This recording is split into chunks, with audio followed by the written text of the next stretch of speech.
Somewhere beneath our feet, hidden beneath layers of earth and time, lie places that refuse to give up their secrets. Temples carved with impossible precision. Artifacts that challenge everything we think we know.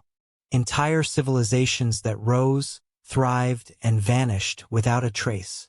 These aren't legends. They're real. And they've left even the brightest minds of archaeology scratching their heads for decades. Who built them? How did they create such marvels with tools so primitive, at least as far as we know? And the most haunting question of all, what else is still buried out there, waiting for us to find it? From lost cities swallowed by time to ruins that seem to belong to another world entirely.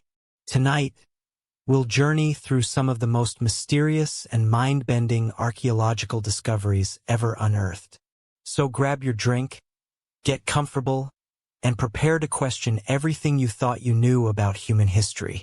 High in the misty heights of the Peruvian Andes, overlooking the ancient heart of Cusco, stands a marvel that defies time itself, the Saxuaman Walls.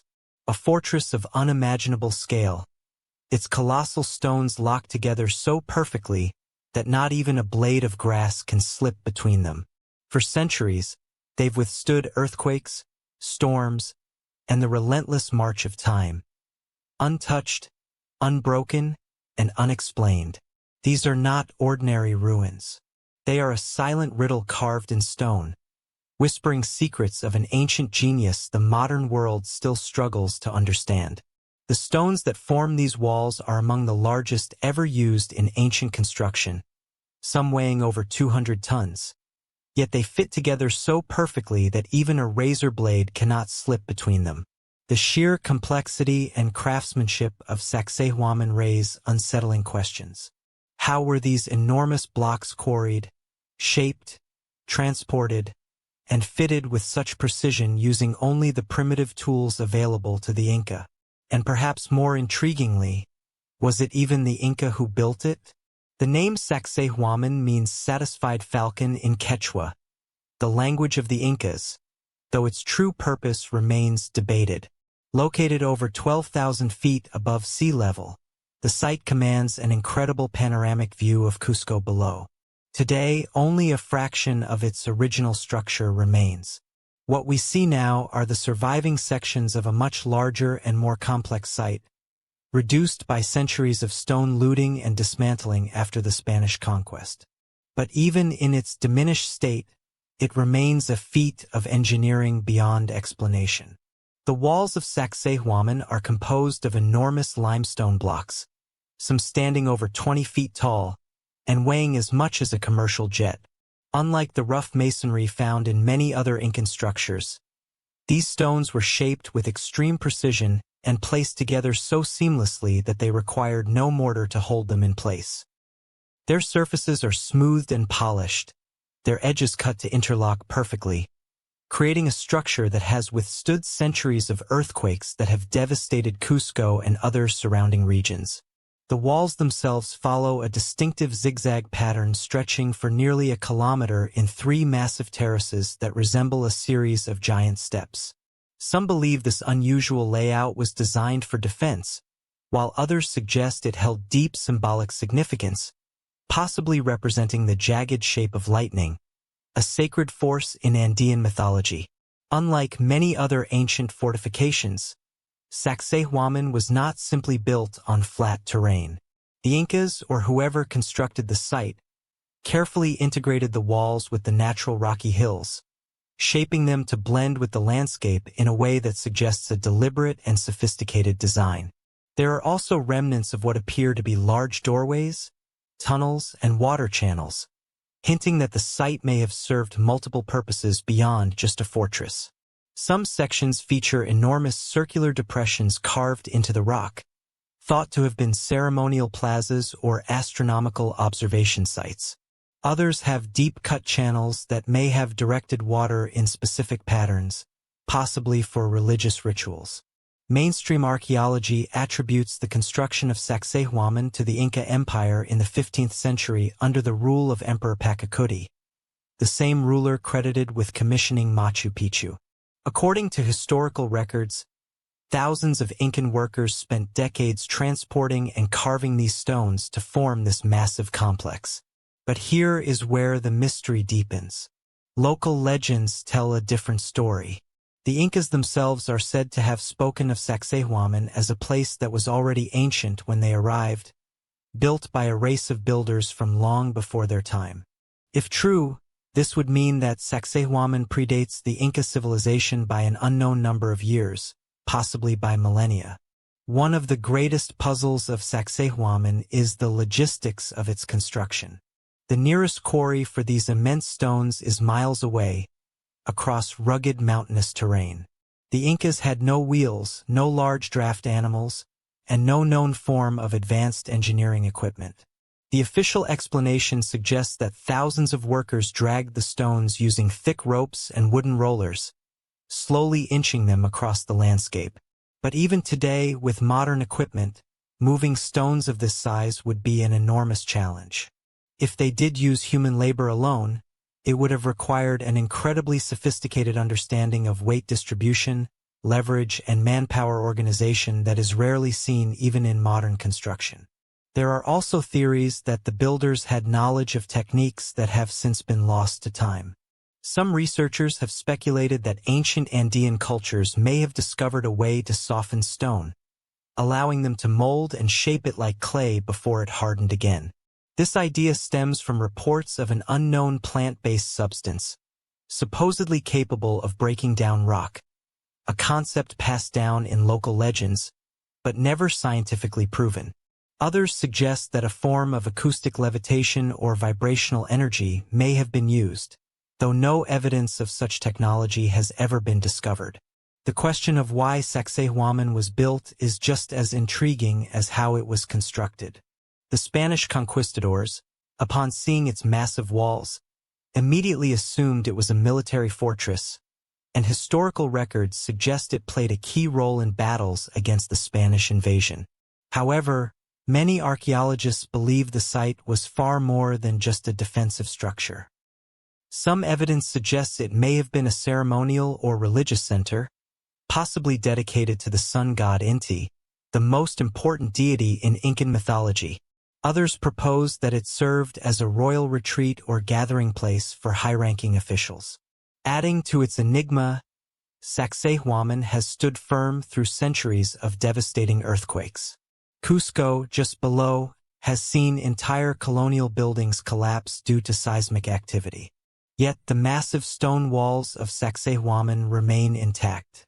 The secret lies in a construction technique known as ashlar masonry, where stones are carefully shaped and arranged in a way that allows them to move slightly during an earthquake, but always settle back into place.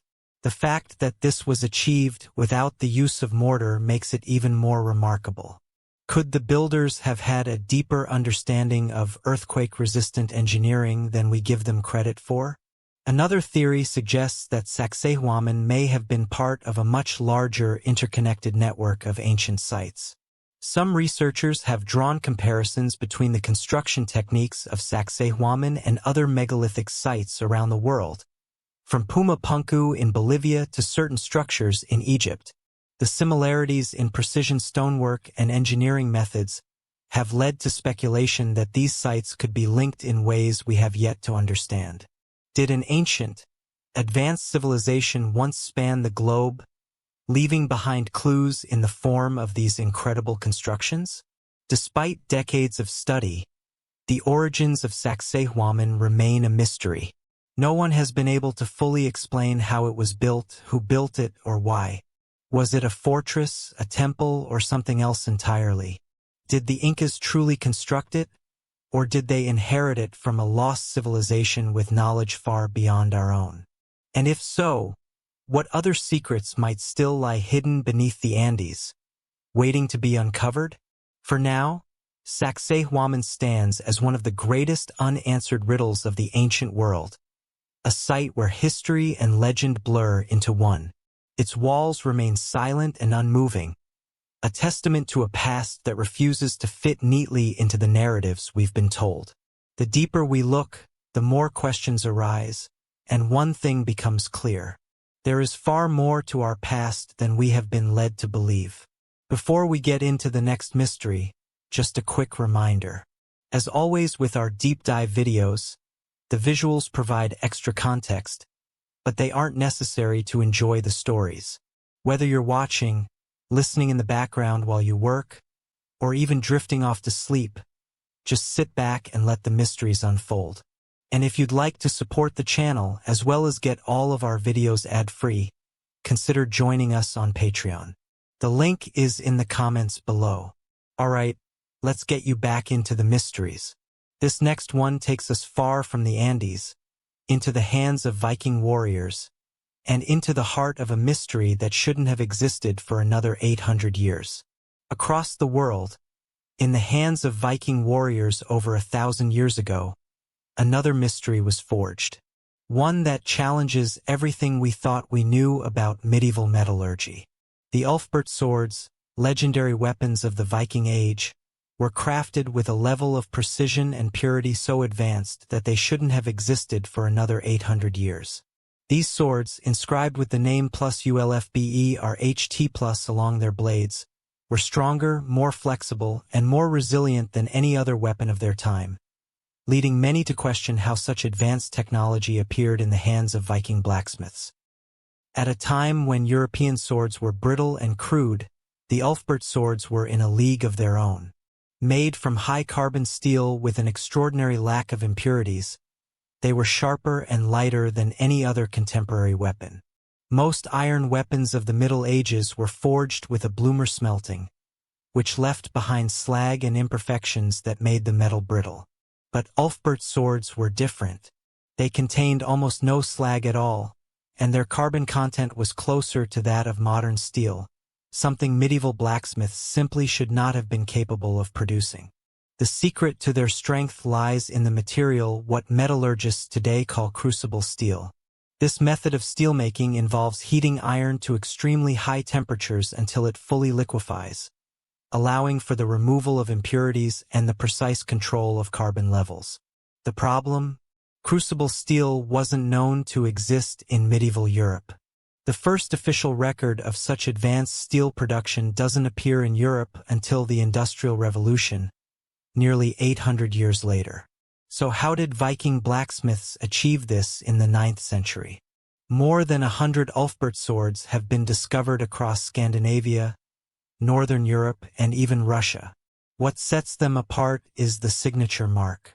Plus, U, L, F, B, E, R, H, T plus engraved along the blade. The name is believed to be either a mark of the master smith who pioneered the technique, or a brand used by an elite group of sword makers. But even within these rare swords, there are two distinct categories. Some bearing the Ulfert name are genuine crucible steel masterpieces, while others are crude imitations made of lower quality iron, but still carrying the prestigious inscription. This suggests that the original Ulfert swords were so superior that blacksmiths across medieval Europe attempted to counterfeit them, hoping to pass off lesser weapons as the real thing. The genuine Ulfert blades, however, remain a mystery. They were not only sharper and stronger than any other swords of their time, but they were also far more flexible, able to withstand heavy blows without breaking. In battle, such a weapon would have been priceless, cutting through inferior swords and armor with ease. But the biggest mystery surrounding the Ulfert swords is not just their craftsmanship, it's their origin. Crucible steel was not developed in Europe during the Viking era, but it was known to exist elsewhere. In the Middle East and Central Asia, particularly in the regions of Persia and India, highly advanced steelworking techniques had been developed centuries earlier. The famous Damascus steel, renowned for its strength and beauty, was produced using similar high-carbon methods.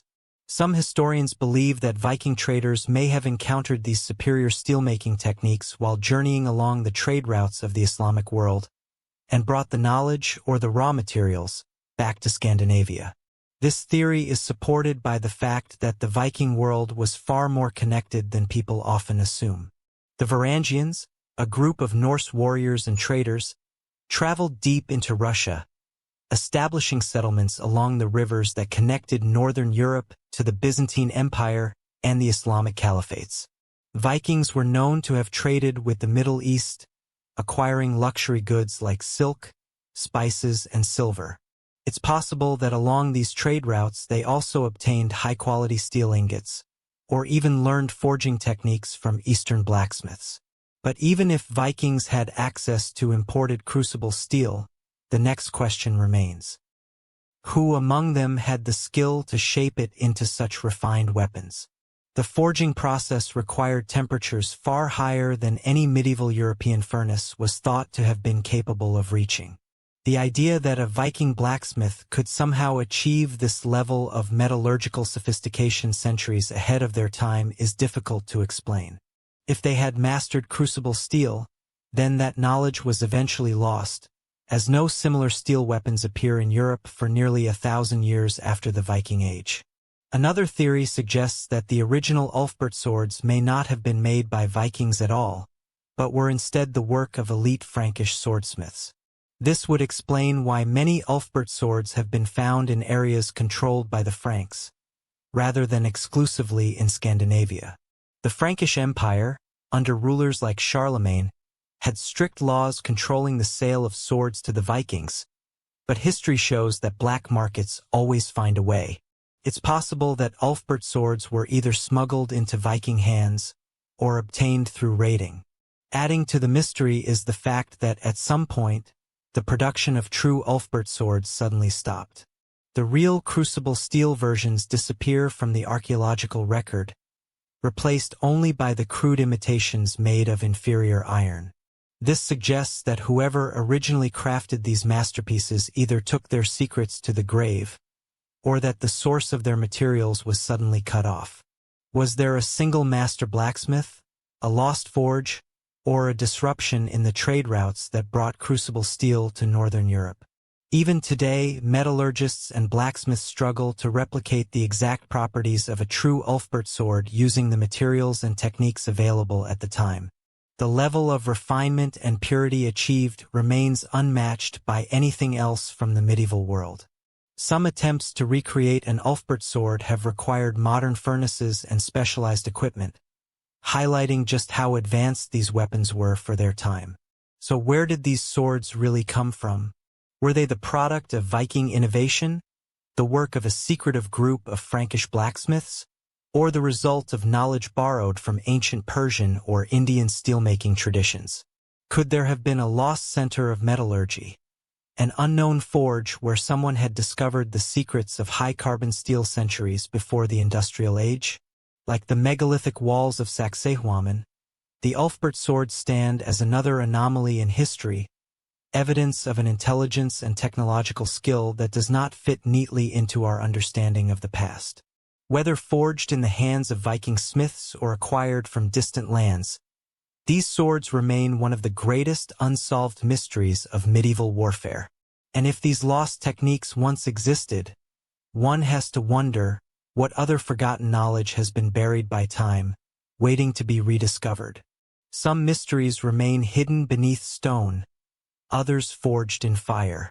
But some secrets are buried deep beneath ice and snow, only to resurface centuries later, whispering stories of lives lost in the most inexplicable circumstances. High in the Indian Himalayas, in a remote glacial lake, surrounded by towering peaks, a discovery was made that left archaeologists and scientists utterly baffled. Hundreds of human skeletons, preserved in ice, scattered around the edges of a frozen lake. No weapons, no signs of burial, and no clear explanation.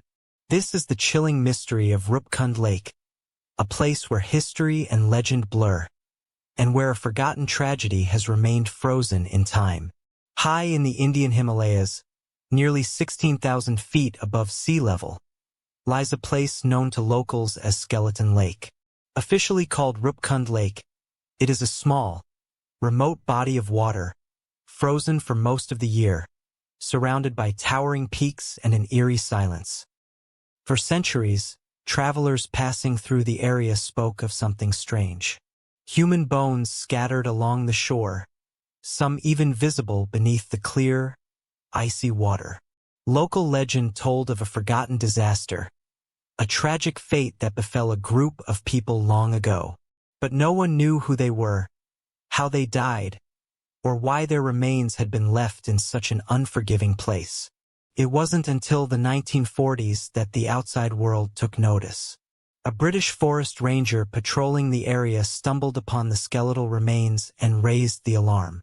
What he found was unlike anything recorded before.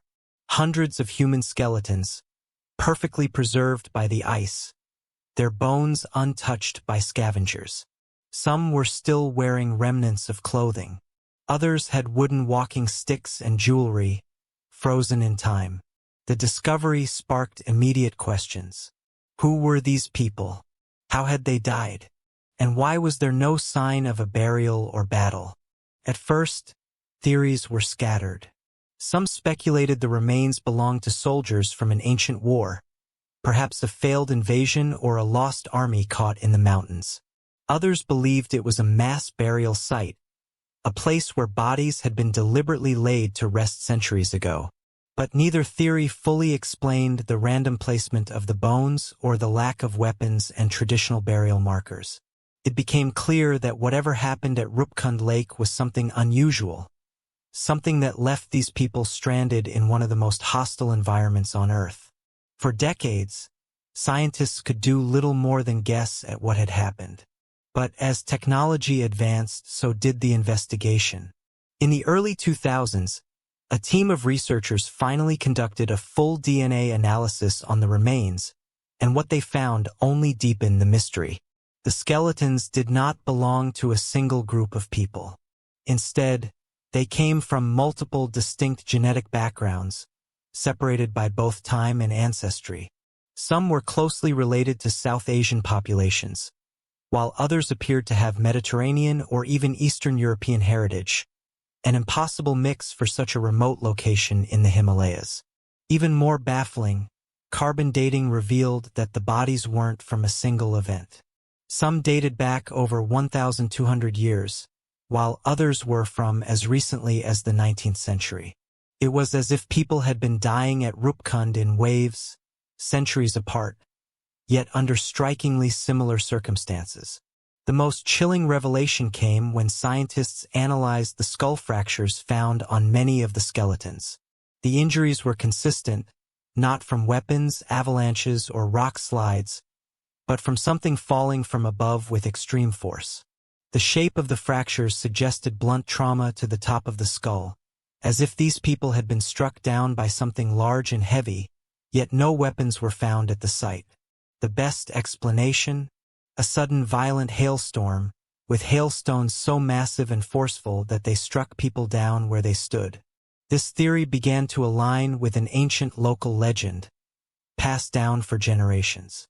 The story told of a royal pilgrimage, a king, his wife, and their entourage traveling through the mountains, angering the goddess of the region with their arrogance.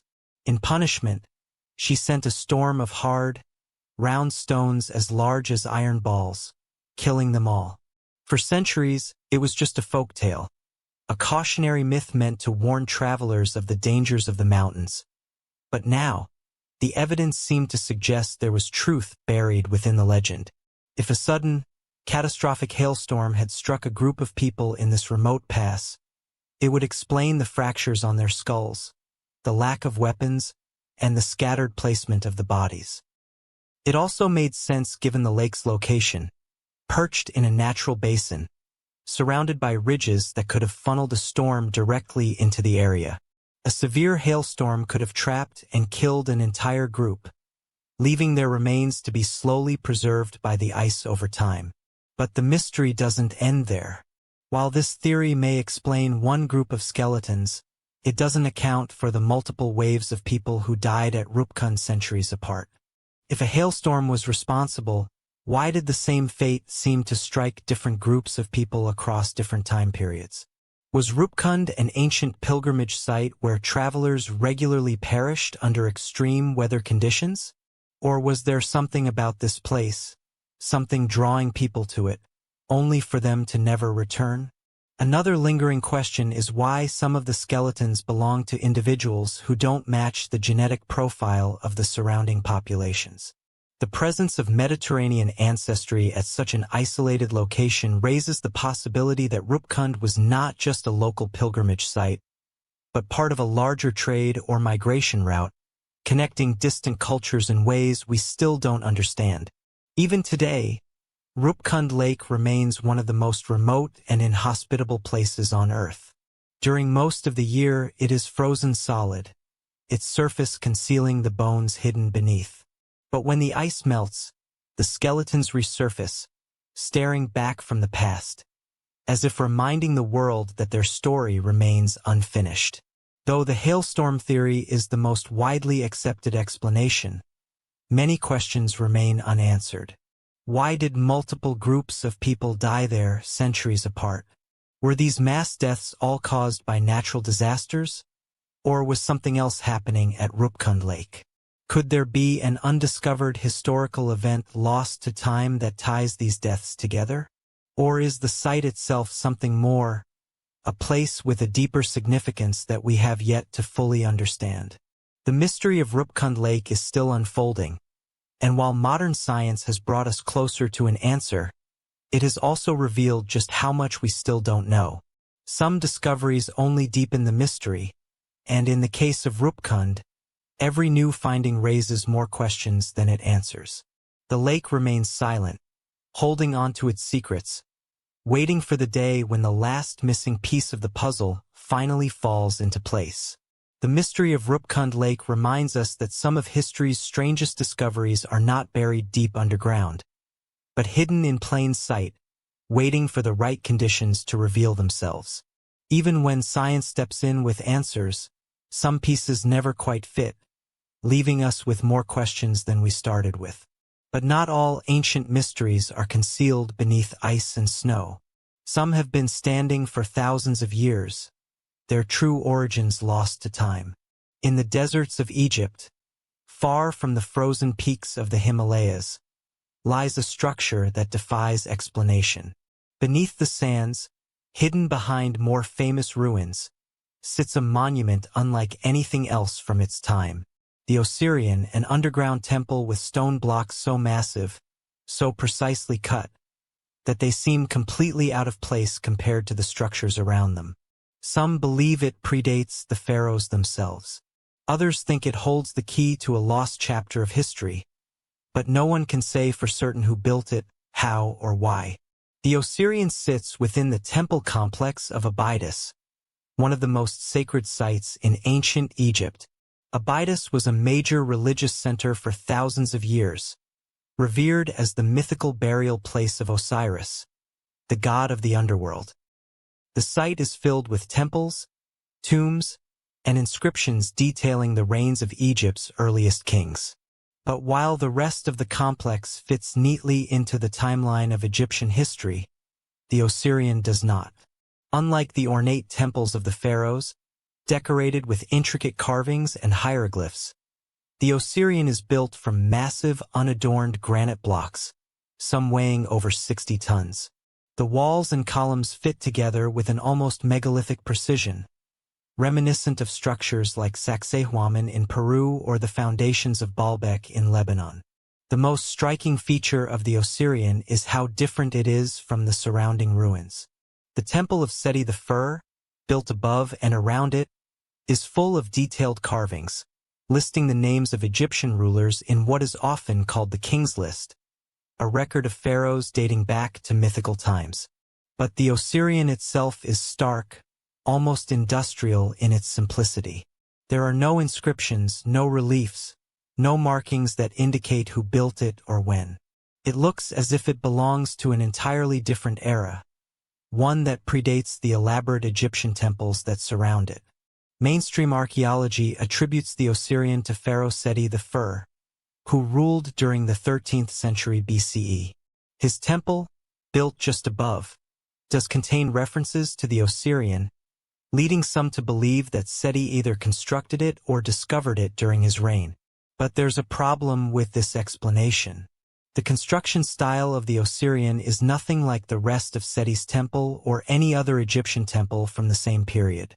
While the temples of the New Kingdom were built with finely cut sandstone blocks, stacked and decorated, the Osiran is made of colossal, rough-cut granite megaliths, placed together with such precision that no mortar was needed. The design is more in line with much older megalithic construction found in completely different parts of the world. This has led some researchers to speculate that the Osiran is far older than the reign of Seti I, possibly thousands of years older. If true, it would mean that the structure was already ancient by the time the pharaohs of the New Kingdom arrived. Some believe it could even date back to pre-dynastic Egypt, a time before recorded history, when an earlier civilization may have possessed advanced engineering skills now lost to time. Adding to the mystery, the Osiran is located below the current ground level, with much of the structure submerged in water. This suggests that when it was built, the environment around Abydos was very different, possibly before the shifting desert sands covered the area. Some researchers argue that the Osiran was originally constructed at a time when the Nile flowed at a higher level, meaning it could be thousands of years older than traditional estimates suggest. If the Osiran predates Seti I, the question then becomes, who built it? Egypt's own mythology may provide a clue. Ancient texts speak of a time before the pharaohs, when the gods themselves ruled the land. This so-called Zeptepi, or first time, is said to be an age when Osiris, Thoth, and other deities walked among humans, bringing knowledge and civilization. While many historians dismiss these stories as pure mythology, some researchers believe they could be distorted memories of a lost civilization that once thrived in the region long before the rise of dynastic Egypt. One of the most compelling arguments for an older Osiran comes from its similarity to other ancient sites around the world. The construction style, massive, tightly fitted stone blocks, bears a striking resemblance to sites like Machu Picchu in Peru, Pumapunku in Bolivia, and the megalithic foundations of Baalbek in Lebanon. These sites, like the Osiran, have an air of technological sophistication that seems out of place for their time. Some researchers believe they could all be remnants of a lost, highly advanced civilization that predates known history. But even if the Osiran was built during Seti's reign, it still raises an unsettling question. Why would a pharaoh construct a temple in a style so radically different from anything else in ancient Egypt? Some suggest that Seti discovered the Osiran rather than built it and chose to incorporate it into his own temple complex, much like how later cultures have built upon the ruins of older civilizations. The fact that the Osiran lacks hieroglyphs or inscriptions is unusual for an Egyptian temple, further suggesting that it may have belonged to an earlier era. Then there's the water. The Osiran is constantly flooded, with its lowest sections submerged year-round. Some believe this was intentional, that the temple was designed to be partially underwater as part of its original function. Osiris, the god to whom the is believed to be dedicated, was closely associated with the underworld and the life-giving waters of the Nile.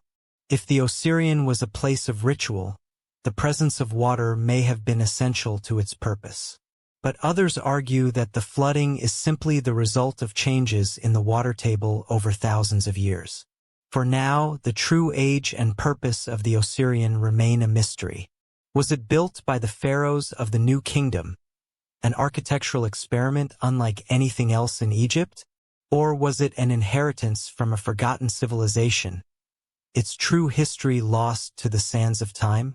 What we do know is that the Osiran doesn't quite fit into the traditional narrative of Egyptian history. Its megalithic construction, lack of inscriptions, and unusual location set it apart from the temples of the pharaohs. The Osiran stands as a silent mystery beneath the sands of Egypt, a structure that doesn't quite fit within the timeline of history as we know it. Its massive, unmarked stone blocks and unexplained origins leave us wondering how many other ancient sites might exist that challenge our understanding of the past. But sometimes, history's greatest mysteries aren't hidden beneath the ground. They stretch across the sea, visible for all to see, yet no less puzzling. Off the coast of India, in the shallow waters between India and Sri Lanka, lies an ancient formation that has sparked debate for centuries. A mysterious chain of limestone shoals, stretching nearly 30 miles across the ocean, forming what appears to be a natural bridge. But this isn't just any stretch of land. In Hindu mythology, it is known as Ramsatu, or Adam's Bridge, believed by many to be a remnant of an ancient pathway built by divine hands. Some claim it is entirely natural, a formation shaped by tides and time. Others argue that it may, in fact, be man-made, a forgotten relic of a time so distant that it has blurred the lines between history and legend. Ramsatu has been known for thousands of years, appearing in ancient texts and maps long before modern science attempted to explain its origins. In the Hindu epic Ramayana, written over 2,000 years ago, it is said that this bridge was built by an army of Vanaras, divine monkey warriors, under the command of Lord Rama, the prince of Ayodhya. According to the story, Rama needed to rescue his wife, Sita, who had been kidnapped and taken to the island kingdom of Lanka. To reach her, he commanded his forces to construct a bridge across the ocean using floating stones, blessed to stay above water.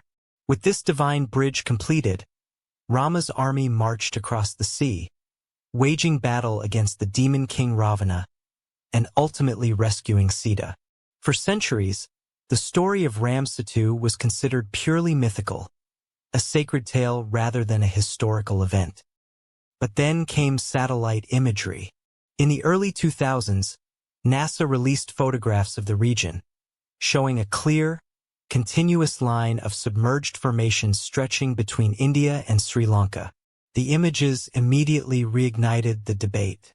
Was this just a coincidence of nature, or had the Ramayana been describing something real all along? Geologists argue that the formation is a natural phenomenon, likely a ridge of limestone shoals and sandbanks that formed due to ocean currents and shifting tides.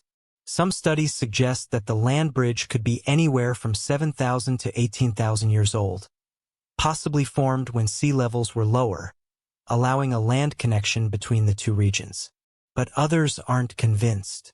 The near-perfect alignment of the formations, combined with the unusual placement of the stones, has led some researchers to question whether human hands played a role in its creation. Adding to the mystery, ancient records suggest that Ramsatu may have once been a fully walkable bridge. Early travel accounts, including those from Marco Polo, describe a land passage between India and Sri Lanka that existed long ago but was later swallowed by the sea. Historical maps from as recently as the 18th century depict a continuous land bridge in the same location. Was Ramsatu once a functional pathway, later eroded by time and rising waters? If so, could it have been artificially reinforced by ancient civilizations, leaving behind the ruins we see today? One of the most intriguing aspects of Ramsatu is the composition of the stones. Some researchers claim that the large coral boulders resting atop the sandbanks are much older than the sand itself, suggesting that they may have been placed there rather than forming naturally. The presence of floating stones in the region, pumice-like rocks that, due to their porous nature, do not sink in water, has been cited by believers as further evidence of an ancient construction technique that aligns with the descriptions found in the Ramayana. While mainstream science maintains that Ramsatu is a natural formation, the possibility that it was modified or used by ancient civilizations remains open. India's own historical records suggest that a land route between the two countries existed thousands of years ago, possibly serving as a migration path or trade route. If early humans had access to this passage, could they have shaped it over time, reinforcing it to serve as a functional causeway? Or was it simply a naturally occurring land bridge that inspired the legends that followed? The debate over Ramsatu has extended beyond archaeology and into political and religious discussions. In the early 2000s, there were plans to dredge a shipping canal through the area, cutting through the formation to allow for easier trade routes. However, the project was met with widespread opposition, as many Hindus consider the bridge sacred. The controversy reached the Indian Supreme Court, where arguments were made both for and against its historical significance. In the end, the project was halted, preserving Ramsatu in its natural state, at least for now. But whether it is a divine bridge, a lost human construction, or simply a quirk of geology, the mystery of Ramsatu remains. If it is a natural formation, how did it inspire such specific and ancient stories? Ones that describe its exact placement and appearance? If it was built or shaped by early civilizations, where is the evidence of their tools, their settlements, their influence? There are no easy answers, only more questions. Some mysteries are hidden beneath ice, others beneath the sea, and some are buried deep within the earth, waiting to be unearthed. The story of Ramsatu reminds us that history and legend often intertwine, leaving behind questions that modern science struggles to answer. But not all mysteries are linked to ancient civilizations or lost knowledge. Some seem to challenge the very timeline of history itself. Buried deep within rock formations that are over 2.8 billion years old, in the mines of South Africa, small, perfectly rounded spheres have been discovered, objects that seem almost too precise to be natural. Known as the Klerksdorp spheres, these metallic-looking orbs have sparked one of the most unusual debates in archaeology and geology. Are they simply a fascinating but natural mineral formation, or do they represent something far stranger? Evidence of an unknown intelligence in Earth's distant past? The Klerksdorp spheres were first discovered by miners in the region of Adostel, South Africa, where they were found embedded in a type of rock called pyrophyllite. This rock, according to geological dating, formed nearly 3 billion years ago, long before humans, or even complex life, existed on Earth.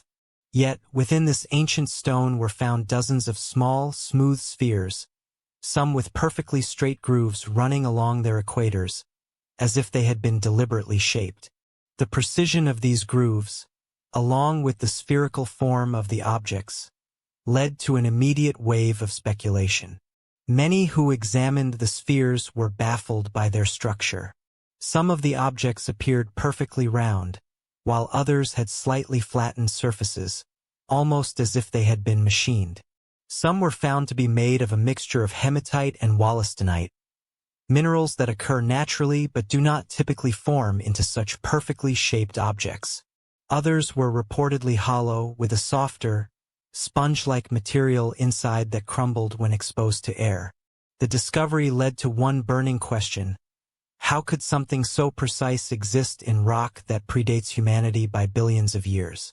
Mainstream geologists argue that the Klerksdorp spheres are a completely natural phenomenon, the result of a process called concretion, in which minerals slowly form into spherical shapes over millions of years due to natural forces like pressure and chemical reactions. This process is well documented in geology with other types of natural spherical formations, like Machi marbles in the United States, or the stone spheres of Costa Rica, forming through similar means. The grooves seen on some of the Klerksdorp spheres, scientists claim, may be the result of layered mineral deposits or natural fractures caused by stress over time. But skeptics aren't convinced. While natural concretions do occur, few are as perfectly shaped as the Klerksdorp spheres, and even fewer have uniform, straight grooves that look deliberately carved. Some have argued that the precision of the grooves suggests intelligent design, or at the very least, an unknown natural process that defies current understanding. Could these objects be remnants of a lost civilization, one that existed far earlier than we ever imagined? This theory, often considered fringe by mainstream science, suggests that intelligent life may have existed on Earth long before modern humans appeared, potentially even before the timeline of known history. While there is no direct evidence to support this, the Klerksdorp spheres continue to be cited by those who believe our understanding of the past is incomplete. Some even go as far as to suggest that these objects could be the remains of advanced technology from an era so distant that it has been erased entirely from the fossil record. One of the most intriguing aspects of the spheres is their reported rotational stability. Some sources claim that when placed on a flat surface, certain spheres rotate on their own, as if influenced by an unseen force. This claim, while widely circulated in alternative history circles, remains largely anecdotal, with no conclusive scientific study confirming or refuting the phenomenon. Another question often raised is whether the spheres were truly embedded in the rock when they were found, or if they had simply become lodged there at some point in the distant past. If they were formed naturally within the rock, then their age would align with the surrounding material, meaning they must have existed billions of years ago. If, however, they were introduced later, through some unknown means, then their true origins remain an open mystery. So what are we left with? The official explanation is that the Klerksdorp spheres are natural concretions, fascinating, but not out of place in the geological record. But the questions surrounding their near-perfect symmetry, the peculiar grooves, and the implications of their age continue to fuel speculation. Could there be natural processes at work that we do not yet fully understand? Or do these objects represent a deeper, more unsettling mystery, one that challenges everything we think we know about the history of our planet? The answers may never be fully known. Like many of the world's strangest discoveries, the Klerksdorp spheres sit at the intersection of science and mystery, a reminder that history is not always as straightforward as it seems. Whether they are simply an odd but natural occurrence or something far more significant, they serve as a fascinating glimpse into the unknown, buried deep within the earth, waiting to be explained. In a similar vein, yet on a different branch of the evolutionary tree, another discovery pushes the boundaries of what we know about human history. Deep within limestone caves in China, researchers have uncovered the remains of a mysterious group known as the Red Deer Cave people, a discovery that forces us to reconsider the diversity of our ancestors and the complex paths of human evolution. Discovered in the 1970s in the Yunnan province of southwestern China, the Red Deer Cave people were first brought to public attention when numerous skeletal remains were found in a network of limestone caves. Their name comes from one of the unusual finds at the site, a red deer fossil that was initially intermingled with the human bones, suggesting that these ancient people had been hunting and cooking large game. Over time, a clearer picture emerged. These were not the remains of a typical early human group, but a unique population that possessed an unusual mix of both archaic and modern traits, making them a mystery in the already complex puzzle of human evolution. One of the most intriguing aspects of the Red Deer Cave people is their physical characteristics. Their skulls were thicker and larger than those of modern humans, with prominent brow ridges, a broad face, and a flatter forehead, features typically seen in much older hominin species. Their brain cases were also unusually small, similar to those of Homo erectus, which had largely disappeared from the fossil record by this time. Yet, in contrast to these archaic traits, their bodies were more gracile and lightly built, resembling more recent Homo sapiens populations. This strange combination of traits led to significant debate among scientists. Were these individuals the last remnants of an ancient species, isolated in the forests of southern China? Or were they a unique hybrid group, representing a previously unknown branch of the human family tree? Adding to the mystery, these remains were relatively young in evolutionary terms. Dating techniques place them at around 14,000 years ago, meaning they lived long after Neanderthals and other early hominin species had gone extinct.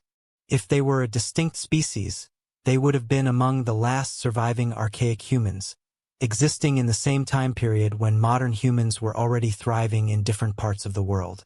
This raises a compelling question. How did they survive for so long while other hominin groups disappeared? The caves themselves provided some clues. These natural shelters would have offered protection from predators and extreme weather, allowing small populations to survive in relative isolation. The presence of charred animal bones and stone tools suggests that the Red Deer Cave people were skilled hunters and may have even controlled fire, a crucial factor in human survival. They seem to have relied on the rich biodiversity of the region, hunting large deer and possibly supplementing their diet with foraged plants and nuts. But unlike their modern human counterparts, they left behind no clear evidence of art, pottery, or advanced tool-making, suggesting that, despite their survival, they may have been culturally and technologically distinct from the Homo sapiens groups living in other parts of the world. The biggest question surrounding the Red Deer Cave people is their genetic identity. Who were they? And how were they related to other human populations? At first, scientists hoped that DNA analysis would provide a definitive answer. But due to the warm, humid climate of southern China, much of the genetic material had degraded over time, making it difficult to extract usable DNA. Early attempts to sequence their genome were inconclusive, leaving researchers to rely mostly on skeletal comparisons. Some proposed that the Red Deer Cave people could be a direct offshoot of Homo erectus, surviving in isolation long after the rest of their kind had disappeared. Others suggested they might have interbred with early modern humans, creating a hybrid population that carried traits from both lineages. One particularly controversial theory is that the Red Deer Cave people may have been a previously unknown species of human, distinct from both Homo sapiens and Neanderthals. If true, this would rewrite our understanding of human diversity in the last ice age. Instead of a simple story of Homo sapiens replacing all other human species, it would suggest that multiple human populations coexisted far longer than previously believed, each with their own adaptations and survival strategies. Further complicating the mystery is the question of why they disappeared. If the Red Deer Cave people were a distinct group, what caused them to vanish while Homo sapiens continued to spread and thrive? One possibility is that they simply couldn't compete.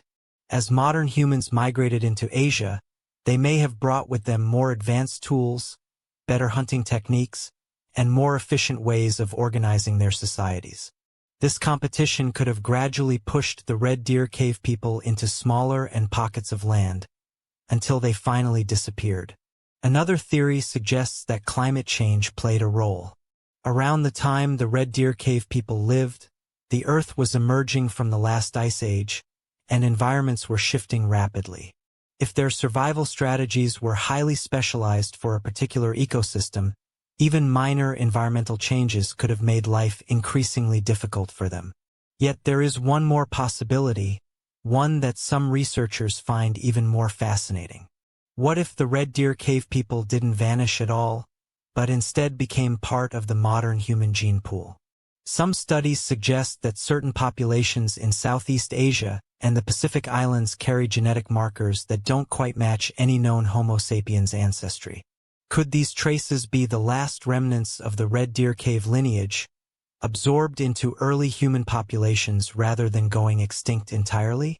Local folklore in parts of Yunnan and surrounding regions speaks of mysterious cave-dwelling people described as strong, stocky, and different from the local villagers.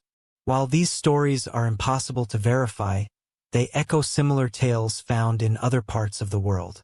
Legends of lost tribes, hidden ancestors, and forgotten people who may have once walked among us.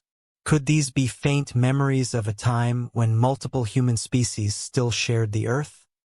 The discovery of the Red Deer Cave people has reshaped how we think about human evolution. For decades, the common view was that Homo sapiens emerged, spread across the world, and simply replaced all other hominin species. But now, discoveries like this challenge that narrative, suggesting that our past may have been far more complex. If the Red Deer Cave people represent a distinct lineage, their story is one of resilience. A small group of humans who survived against the odds, long after their closest relatives had vanished. If they were the result of interbreeding, then their existence proves that human history is not one of simple replacements, but of blending, adaptation, and coexistence. For now, many questions remain unanswered. Further excavations and new DNA techniques may one day reveal more about who they were, where they came from, and what ultimately happened to them. Until then, they remain a fascinating mystery. One that reminds us that the story of humanity is far more complex than we once believed. Instead of a simple, linear progression, our past is filled with lost branches, hidden lineages, and unknown connections. While science continues to piece together the puzzle of who we are and where we came from, some mysteries remain just beyond our grasp, etched into the earth itself, waiting for interpretation. In the rolling countryside of Scotland, beneath layers of soil and time, lies a massive slab of rock covered in strange, swirling patterns and symbols. Known as the Cochno stone, this ancient carving is one of the most elaborate and mysterious examples of prehistoric rock art ever discovered. This meaning remains unknown. Some believe it to be a map of the stars, others see it as a sacred site, while more speculative theories suggest it could be a message from a lost civilization, or something even more enigmatic. The Cochno stone was first brought to modern attention in 1887 when a local Reverend, James Harvey, uncovered the massive rock in West Dunbartonshire, Scotland. Measuring nearly 43 feet long and 26 feet wide, the stone is covered in an intricate pattern of cup and ring marks, spirals, and geometric shapes.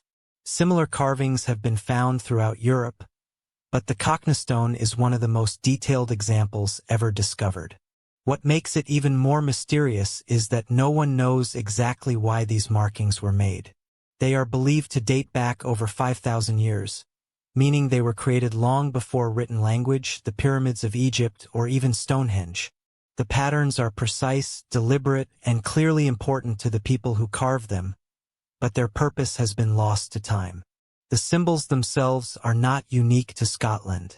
Cup and ring carvings have been found at Neolithic sites across Europe from Ireland to Spain, and even as far as India and South America. But no one has been able to determine exactly what they represent.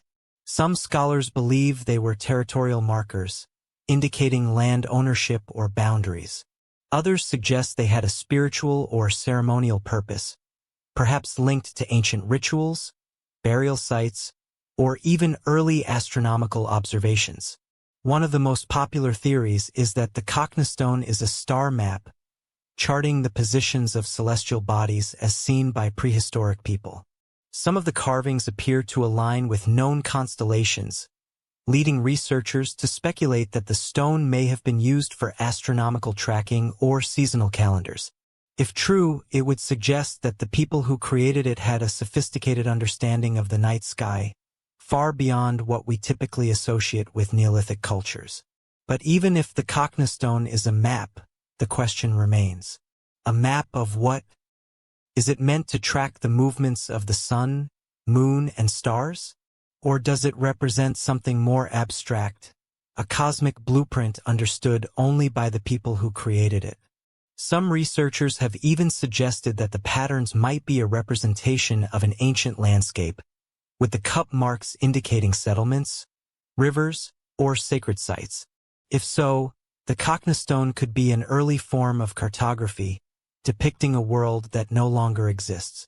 Then there are the more speculative theories.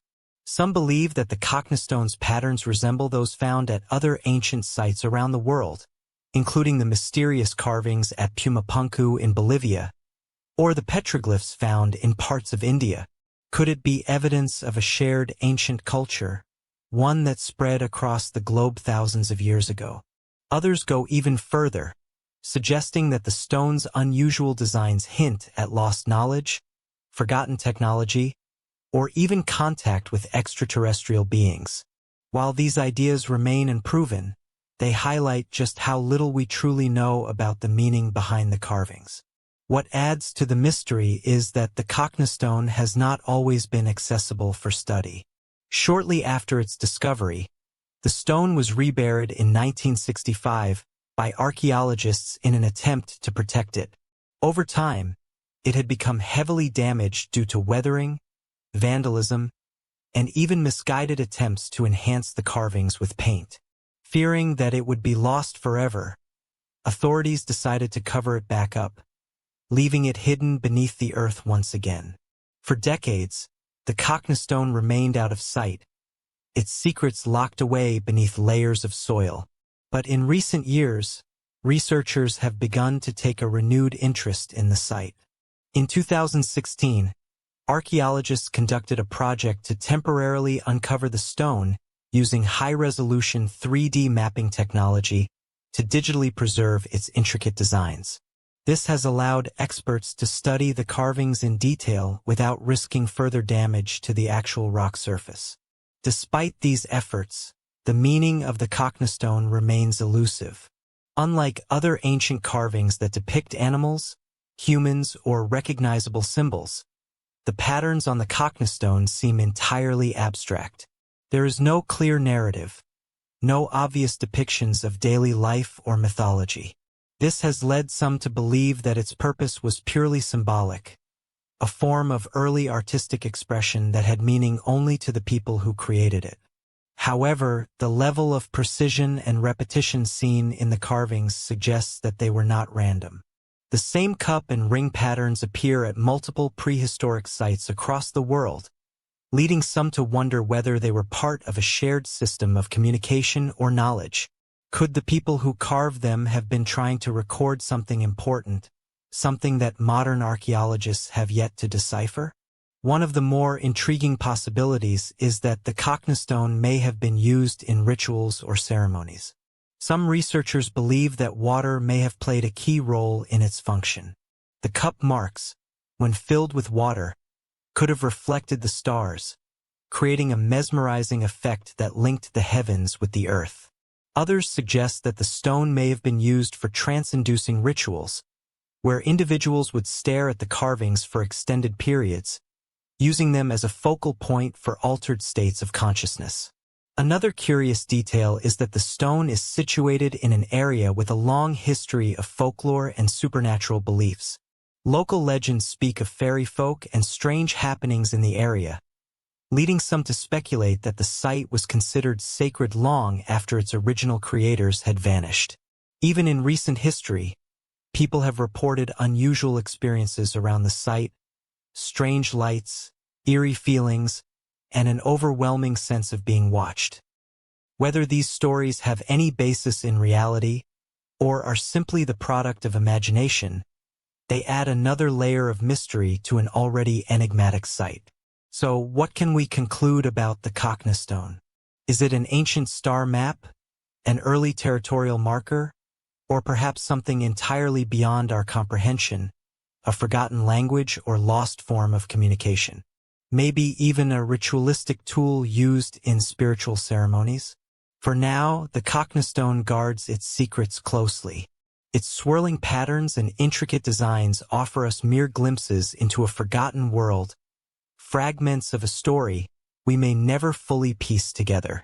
It stands as a lasting testament to the ingenuity and creativity of ancient peoples, revealing a past far richer and more complex than we can imagine. Indeed, the Cochno stone reminds us that not all mysteries are buried underground. Some are carved directly into history itself, left by those who saw the world in ways forever beyond our grasp. While some ancient symbols yield to our understanding, unlocking forgotten narratives, others, like the Cochno stone, remain silent, their true meanings quietly hidden in the passage of time. And among the greatest of these undeciphered mysteries is one that spans thousands of years and one of the world's earliest civilizations. Scattered across the ruins of the Indus Valley Civilization, in what is now India and Pakistan, lie thousands of symbols carved onto seals, pottery, and tablets. Known as the Indus Valley Script, it is one of the most elusive writing systems ever discovered. Despite decades of study, no one has been able to translate it. Was it a full-fledged language, a form of record-keeping, or something else entirely? What knowledge, lost to time, could it hold? The Indus Valley Civilization was one of the great civilizations of the ancient world, existing around the same time as those in Egypt and Mesopotamia. Yet far less is known about it. flourishing from approximately 3,300 to 1,300 BCE. It covered an enormous area, stretching from what is now Afghanistan through Pakistan and into northwestern India. Its cities, like Harappa and Mohenjo-daro, were remarkably advanced, featuring carefully planned streets, sophisticated drainage systems, and impressive architecture. But despite its achievements, the civilization left behind almost no readable written records. What we do have are thousands of small, intricate symbols, often found inscribed on tiny stone seals and pottery fragments. These inscriptions, made up of pictograms, geometric shapes, and complex arrangements of symbols, hint at a lost form of communication, one that has yet to be understood. Unlike Egyptian hieroglyphs or Sumerian cuneiform, which were eventually decoded, the Indus script remains completely unreadable. One of the biggest challenges in deciphering the Indus Valley script is that it is incredibly short. Most inscriptions contain only a few characters, typically between 4 and 20 symbols, with no long texts or connected sentences, without a Rosetta Stone equivalent, something that provides a translation between the script and a known language. Researchers have struggled to determine even the basic structure of the writing system. Another challenge is that there is no clear agreement on how the script was meant to be read. Was it written from left to right, right to left, or in some other sequence? Some inscriptions appear to follow a boustrophedon pattern, where the direction alternates with each line, similar to some early Greek texts. But without a firm grasp on the language itself, the true reading order remains unknown. Theories about what the symbols represent vary widely. Some scholars believe that the Indus script is a fully developed writing system, similar to those of other ancient civilizations. If this is true, then the symbols likely represent words or syllables, forming a language that could one day be reconstructed. Others argue that the script may not be a language in the traditional sense, but rather a proto-writing system, a way of recording information like trade goods or ownership marks without full grammatical structure. One of the biggest debates surrounding the script is what language it was based on. Some believe it could be connected to Dravidian languages, which are still spoken in parts of southern India today. Others argue that it may have ties to an early Indo-European language, or even something completely unknown. Without a translation, no one can say for sure. Despite the lack of progress in deciphering it, researchers have not given up. Advances in artificial intelligence and machine learning are now being used to analyze patterns within the symbols, searching for structures that could suggest meaning. By comparing the Indus script to known languages and writing systems, some hope that technology may succeed where traditional methods have failed. One of the most intriguing aspects of the Indus Valley script is what it could reveal about the civilization itself. The Indus people built large, sophisticated cities, traded with far-off lands, and created intricate artwork and jewelry. But without written records, much of their culture remains a mystery. Were they ruled by kings, councils, or religious leaders? What were their beliefs, myths, and customs? What led to the civilization's decline? Unlike Mesopotamian and Egyptian civilizations, which left behind countless texts detailing their laws, histories, and stories, the Indus Valley people left us only silent symbols. If these symbols could be decoded, they might change everything we know about this forgotten civilization. Even more mysterious is the disappearance of the Indus Valley civilization. Around 1900 BCE, the great cities were suddenly abandoned. Some researchers believe climate change caused rivers to dry up, making agriculture impossible. Others suggest earthquakes or invading forces may have played a role. Without written records, the true cause remains unknown. If the Indus script could be read, it might hold the answers to this vanished civilization's final days. Some alternative theories suggest that the Indus people may have migrated, bringing their culture and language with them, possibly influencing later civilizations. If true, the lost script may not have vanished completely. It may simply have evolved into something else, hidden in plain sight within modern languages. But there's also a deeper question. If this civilization was as advanced as it appears, if it had large-scale urban planning, long-distance trade, and a form of writing, why did it not leave behind a more extensive written record? Was the script used only for specific purposes, like marking trade goods or religious symbols?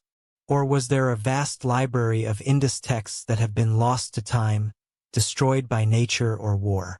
For now, the Indus Valley script remains one of the last great undeciphered writing systems of the ancient world. A silent relic of a civilization that once flourished but left behind no readable texts to tell its story. Unlike Egyptian hieroglyphs, which were unlocked with the help of the Rosetta Stone or Mayan glyphs, decoded through decades of careful analysis, the Indus symbols stubbornly resist interpretation. Perhaps someday, a new discovery, a tablet hidden beneath the earth, inscribed with both the Indus script and a known language, will finally give voice to this lost civilization, unlocking secrets we never imagined. Until then, we are left only with scattered symbols carved into stone, fragments hinting at a vibrant culture whose full story remains just beyond our reach. The Indus Valley script reminds us that, despite all our advancements, some pieces of history still refuse to reveal themselves, whispering quietly across the ages, but never fully speaking. But not all lost civilizations are hidden beneath symbols. Some leave behind structures, entire cities, abandoned, buried, and waiting to be uncovered. In the remote steppes of Russia, beneath endless stretches of open grasslands, lies a site so ancient and so unusual that it has often been compared to Stonehenge. The ruins of Archaeum, a circular city that predates recorded history, have puzzled archaeologists since their discovery. Who built this mysterious settlement? What was its purpose? And why was it suddenly abandoned? Discovered in the 1980s in the Chelyabinsk region of Russia, Archaeum is unlike any other ancient site in the country. It is an enormous circular city, constructed with an almost eerie level of precision. Unlike the sprawling, irregular layouts of most early settlements, Archaeum was built with concentric rings of fortifications, dwellings, and streets, giving it the appearance of a massive will embedded in the landscape. What makes Archaeum particularly strange is its astronomical alignments. Much like Stonehenge, the site appears to have been designed with the movements of the sun and stars in mind. Researchers have found that certain parts of the ruins align with key celestial events, such as the summer and winter solstices, suggesting that the settlement may have functioned as an observatory as well as a living space. This has led some to call Archaeum Russia's Stonehenge, though in many ways it is even more complex than its British counterpart. Dating back to around 2000 BCE, Archaeum is believed to have been built by an early Indo-European culture, possibly the Aryans, a people who played a key role in shaping later civilizations across Eurasia. If true, this would make Archaeum one of the oldest known planned settlements in the region, predating many well-known ancient cities. But unlike places such as Mesopotamia or Egypt, where civilizations left behind extensive records, Archaeum remains shrouded in mystery. The city itself was constructed with a surprising level of engineering sophistication. The settlement consisted of two massive circular walls, likely made of timber and adobe, reinforced with clay. Inside these walls were radially arranged living quarters, each connected to a central square, a layout that seems far more advanced than what would be expected from a Bronze Age settlement. The buildings also appear to have been designed for defense, with an outer wall that could have protected against invaders. But from whom? No records or nearby settlements indicate a known enemy force, leaving the purpose of these fortifications unclear. Another strange feature of Archaeum is its water management system. Despite being located in an area with a dry, harsh climate, the site had a well-designed system for collecting and distributing water, including what appears to be drainage canals and evidence of early forms of irrigation. This suggests that the people who built Archame were not only skilled builders, but also understood how to manipulate their environment to sustain a thriving settlement. Perhaps the biggest mystery surrounding Archame is its sudden abandonment. At some point, the city was intentionally burned and left behind. Unlike many ancient settlements that fell due to war or natural disaster, there is little evidence of a violent attack or forced evacuation. Instead, it seems as if the inhabitants deliberately set fire to their own city before leaving, though the reason why remains unknown. Some researchers speculate that the burning of Archame was part of a ritualistic event, possibly linked to religious beliefs or a transition of power. Others suggest that environmental changes, such as a prolonged drought, may have forced the inhabitants to migrate elsewhere, though no clear signs of famine or struggle have been found. The true reason for the city's destruction remains one of its greatest unanswered questions. Archame has since become a source of fascination, not just for archaeologists, but also for alternative historians and mystics. Some claim that the settlement holds spiritual or even supernatural significance, with certain researchers arguing that it was a center for ancient knowledge comparable to the lost city of Atlantis. Others believe that its circular design and astronomical alignments indicate that it was built by a civilization with advanced scientific understanding, perhaps one that existed long before recorded history. Adding to the intrigue, some local legends describe strange energy fields surrounding the site, with visitors claiming to experience unusual sensations, headaches, dizziness, or even heightened awareness. While these claims remain unverified, they have contributed to Archame's reputation as a place of power, attracting spiritual seekers and those searching for hidden wisdom in its ruins. Despite the more speculative theories surrounding Archame, what we do know is that it stands as one of the earliest examples of carefully planned urban architecture in the region.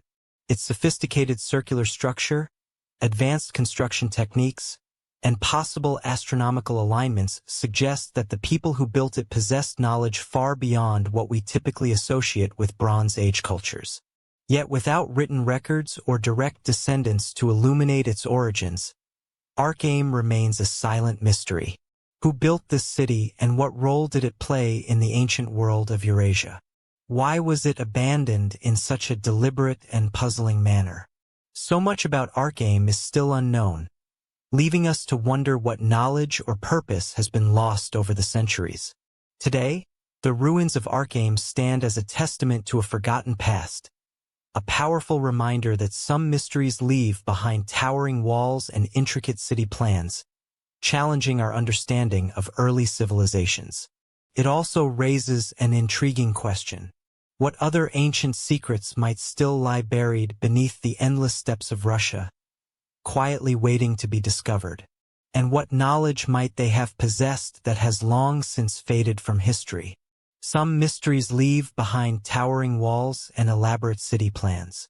Others are far smaller, yet no less puzzling. Deep in the remote mountains of China, a discovery was made that would spark one of the most controversial debates in archaeology. In 1938, an expedition led by Chinese professor Chi Puti ventured into the Biancarola Mountains near the border of Tibet. What they found would challenge conventional history. Hundreds of small circular stone discs buried within a cave system alongside the remains of fragile skeletons. The objects became known as the Dropa stones, and they have remained one of the strangest unsolved mysteries ever since.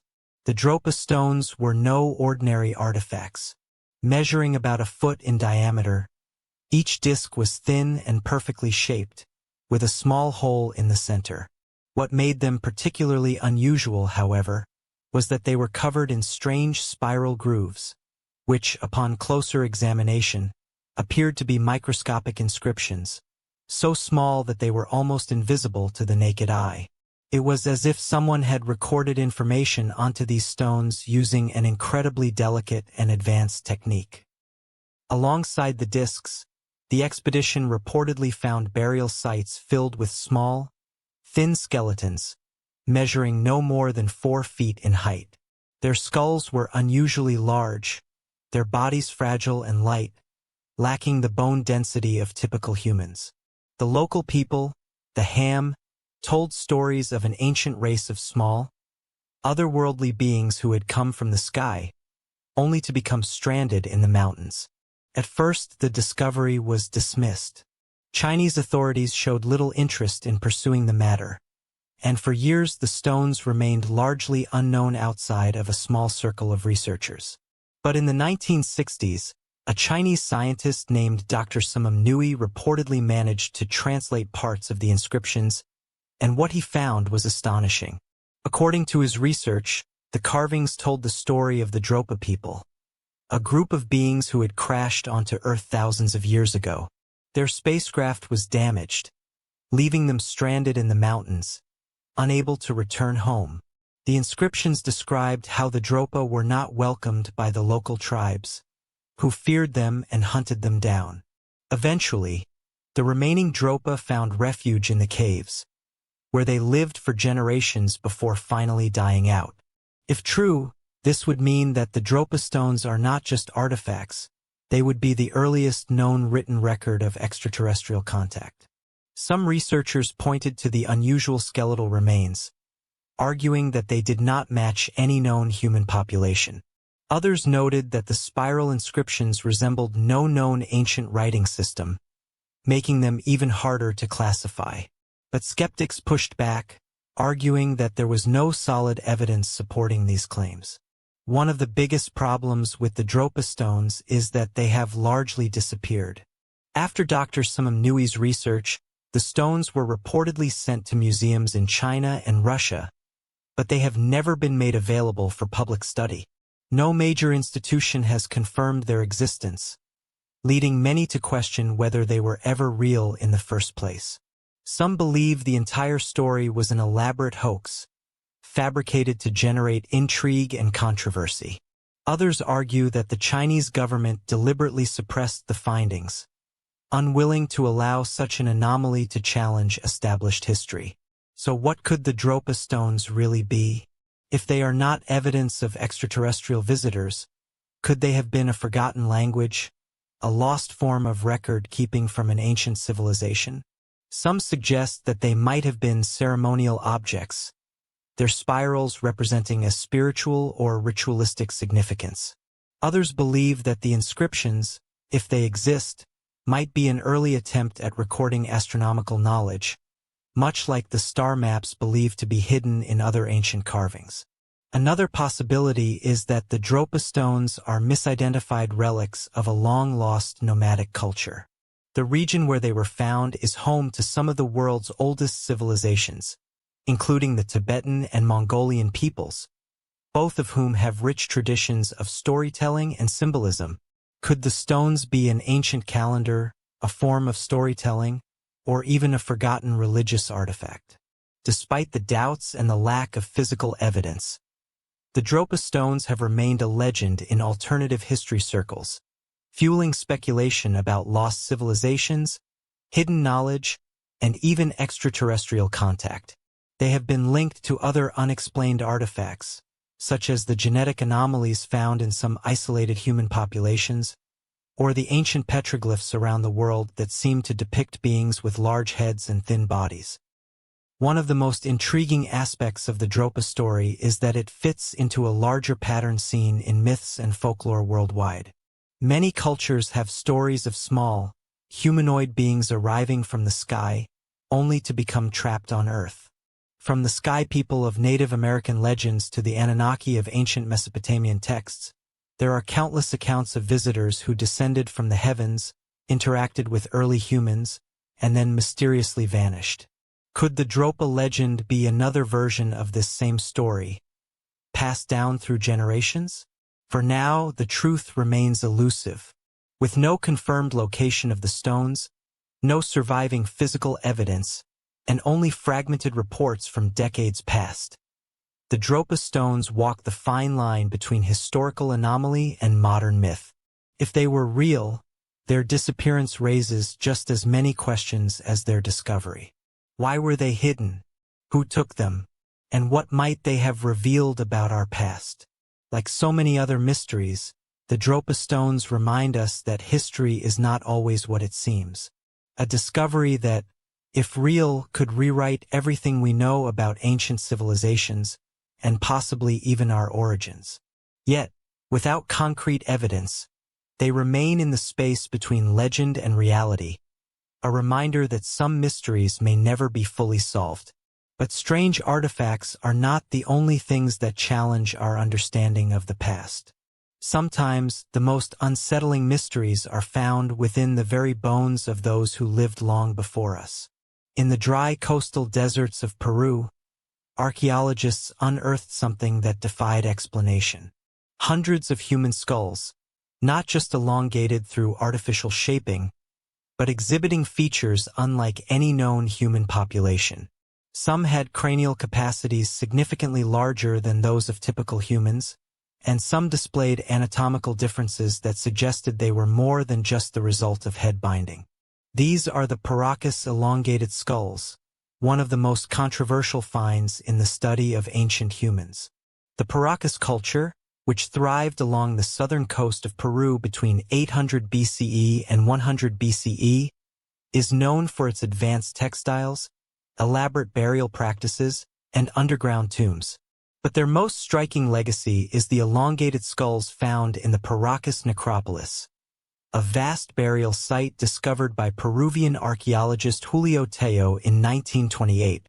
Tello was shocked to find more than 300 skulls, many of them displaying extreme elongation and an unusual shape that was unlike those of the surrounding indigenous populations. Cranial elongation is not unique to Paracas. Many ancient cultures around the world practiced cranial deformation, binding the heads of infants to create a distinctive elongated appearance.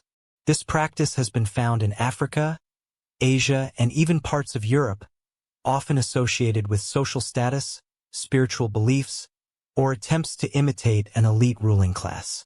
But what made the skulls so unusual was that some of them did not appear to be artificially modified at all. Normally, skull binding changes the shape of the skull, but not its volume or internal structure. Yet the Paracas skulls had cranial capacities up to 25% larger than a typical human skull. Their bone density was different, with some skulls displaying thicker, heavier structures, and their sutures, the natural joints between the plates of the skull, were not always where they should have been. Some had only 2 major skull plates instead of 3, a feature not seen in any known human population. These anomalies led to a wave of speculation. Were these simply the result of genetic variation? Or did they belong to a previously unknown branch of humanity? Some researchers suggested that the skulls could represent a distinct, now extinct lineage, one that lived alongside early South American civilizations before mysteriously disappearing. Others argued that the differences were simply the result of an extreme genetic mutation, though no similar mutations have been documented in large populations elsewhere. In an attempt to answer these questions, researchers turned to DNA analysis. In 2014, preliminary genetic testing was conducted on a small number of the Paracas skulls. The results, while not widely verified, were astonishing. According to the reports, the DNA did not match any known Native American genetic lineage, nor did it align with modern human populations in a way that would be expected. Instead, it appeared to have European and Middle Eastern markers, something highly unusual for a civilization that lived thousands of years before transcontinental contact. This discovery fueled further speculation. If the Paracas people were not genetically related to other South American civilizations, where did they come from? Some researchers proposed that the Paracas civilization may have been influenced by a now lost migration of an unknown people, possibly arriving by sea long before history records such voyages. Others suggested that these findings were simply the result of contaminated samples or testing errors, as no large-scale studies have been conducted to confirm the results. Of course, more controversial theories emerged as well. Some suggested that the Paracas skulls were evidence of a non-human species, possibly a relic of an unknown hominin group or something even stranger. The idea that an advanced, unknown people coexisted with early human civilizations is a fringe theory, but one that continues to intrigue those fascinated by ancient mysteries. The unusual cranial structures and genetic results only added fuel to the fire. But could there be a simpler explanation? Some scholars believe that the Paracas skulls were the result of deliberate cranial modification combined with genetic factors. If the Paracas people practiced head binding for generations, their genetic traits may have adapted over time, producing naturally elongated skulls in certain individuals. This could explain why some skulls appeared to be shaped differently from typical cranial deformation. However, this theory does not account for the other anatomical anomalies, the unusual bone structure, the missing sutures, and the larger cranial capacity. These features remain unexplained, leaving the true nature of the Paracas skulls an open mystery. One of the most fascinating aspects of the Paracas culture is that it disappeared mysteriously around 100 BCE. While they were succeeded by the Nazca civilization, famous for their massive desert geoglyphs, the fate of the Paracas people remains unknown. Some theorists suggest that they were wiped out by disease, war, or environmental changes, while others believe they simply merged with other cultures, their genetic traits gradually fading over time. Despite ongoing research, the most unsettling and captivating mysteries. Their unusual elongated shapes continue to defy definitive explanation, leaving researchers wondering if they resulted from intentional cranial shaping practices, genetic anomalies, an unknown lineage, or perhaps something even stranger. Until comprehensive DNA analysis provides clearer answers, we are left only with intriguing possibilities. The Paracas skulls challenge our assumptions about ancient civilizations and remind us how little we truly understand about those who came before us. Their existence raises fundamental questions. Who exactly were the Paracas people? Where did they originate? And most intriguingly, what became of them? Did their lineage vanish completely, leaving only these extraordinary skulls as evidence of their once thriving community? Or might their story still lie hidden, waiting to be discovered somewhere deep within the uncharted history of humanity? Ultimately, the Paracas skulls stand as a powerful reminder that the ancient world is filled with lost cultures, each leaving behind more questions than answers, silently encouraging us to keep exploring. Hidden beneath the sands of southeastern Iran, another civilization once thrived, one that few had ever heard of until its ruins were uncovered by chance. Known as the Giraffe culture, this lost civilization appears to have been just as advanced as the Sumerians, Egyptians, and Indus Valley peoples. But unlike those well-documented cultures, Giraffe left behind no written records, no known rulers, and no recorded history. Only intricate artifacts and the remnants of great cities that suggest an advanced, highly developed society. Who were these people? How did they build their civilization? And why were they lost to time? The story of Giraffe began in 2001, when heavy flooding in Iran's Halil River Valley uncovered thousands of ancient artifacts, many of them beautifully carved stone vases, bowls, and statues unlike anything seen before. Looters quickly moved in, unearthing more relics and selling them on the black market, prompting archaeologists to intervene. What they found beneath the ground would change everything. Giraffe was not just a small settlement. It was a massive civilization with sprawling urban centers, complex irrigation systems, and highly advanced craftsmanship. Some researchers even believe that Giraffe could be one of the world's oldest civilizations, possibly predating Mesopotamia and challenging our understanding of early human development. One of the most astonishing aspects of Giraffe is its artwork. The artifacts discovered in the region are remarkably sophisticated, featuring intricate designs of animals, deities, and geometric patterns.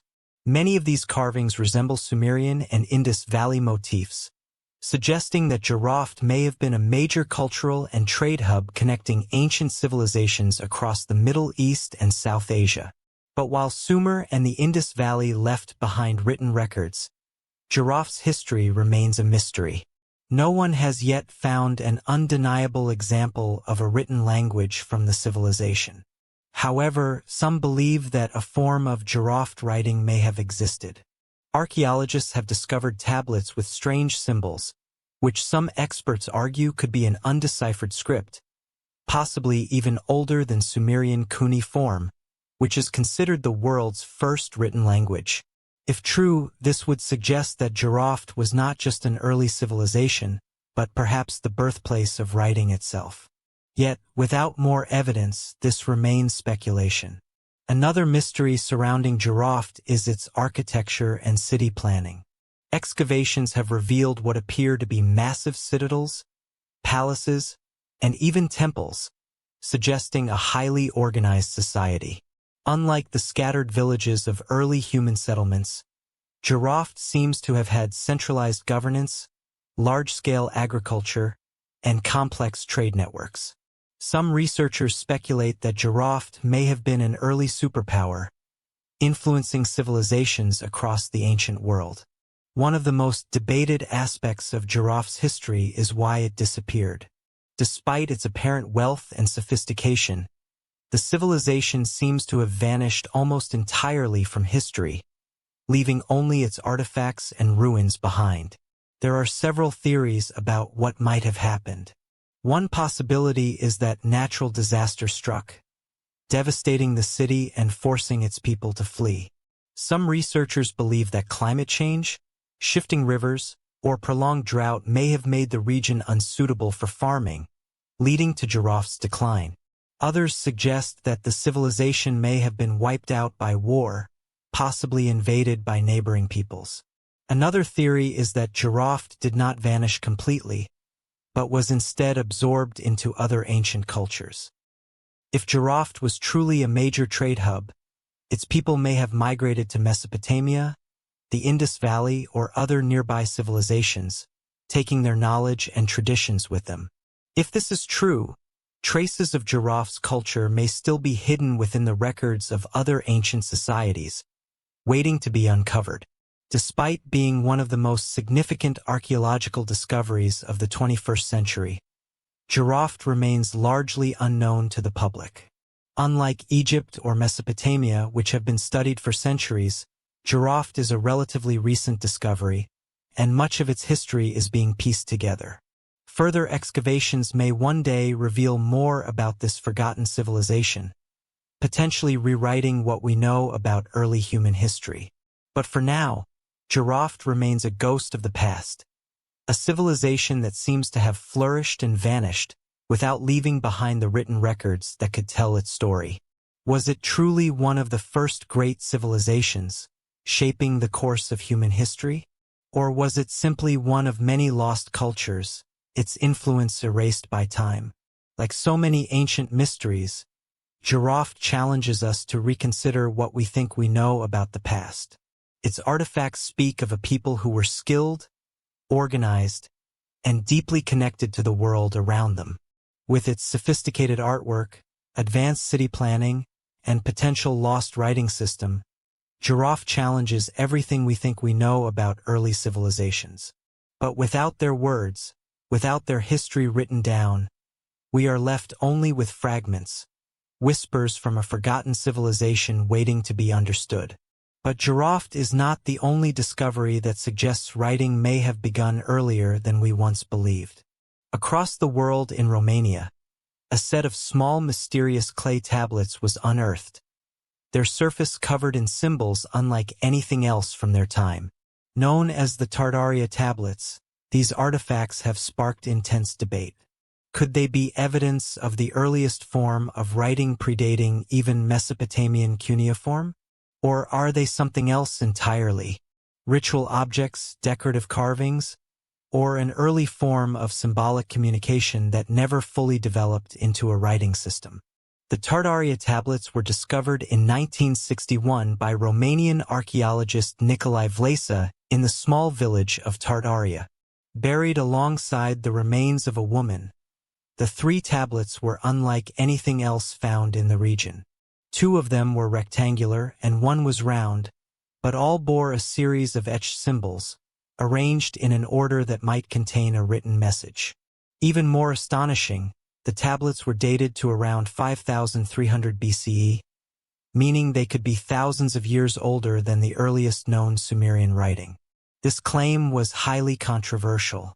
For decades, Mesopotamia had been considered the birthplace of writing, with the Sumerians developing cuneiform script around 3100 BCE. If the Tardaria tablets truly contained a written language, it would mean that a European civilization had developed writing over 2000 years earlier, a discovery that would change everything. But not everyone was convinced. Many scholars argue that the symbols on the Tardaria tablets do not represent a true writing system, but rather proto-writing, a form of symbolic communication that lacks the structure of a full language. Similar early symbols have been found in Neolithic settlements across southeastern Europe, particularly within the Vinca culture, which thrived in the Balkans between 6000 and 4000 BCE. The Vinca people were known for their highly stylized pottery and artifacts, many of which featured abstract markings that may have held meaning, but were not necessarily a full written script. If the Tardaria tablets are linked to the Vinca culture, then they may not be a lost writing system at all, but rather part of a broader tradition of symbolic communication. Some researchers believe the symbols could have been early accounting records, religious markings, or even personal signatures, rather than an actual written language. Another issue is the questionable circumstances of the discovery. The tablets were found in a burned layer of soil, suggesting that the site had been destroyed in an ancient fire. The skeleton buried with the tablets was heavily damaged, making it difficult to determine much about the individual. Some researchers have suggested that the remains may not even be from the same time period as the tablets, casting doubt on whether they were originally meant to be buried together. The controversy deepened when researchers attempted to compare the Tardaria symbols to later writing systems. Some scholars pointed out that a few of the symbols resemble early Sumerian cuneiform and Egyptian hieroglyphs, raising the question of whether there was an unknown cultural connection between these distant civilizations. Others saw similarities to Linear A, the undeciphered script of the Minoans in ancient Crete. Were these early cultures influenced by an even older writing system now lost to time? One of the most compelling theories is that the Tardaria tablets were not a local invention, but rather part of a larger, forgotten tradition of written communication that once existed in prehistoric Europe.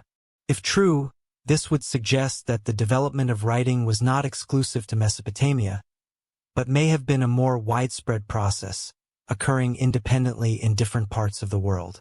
Adding to the mystery, some researchers believe that the Tardaria tablets may have had a ritualistic or religious purpose rather than a practical one.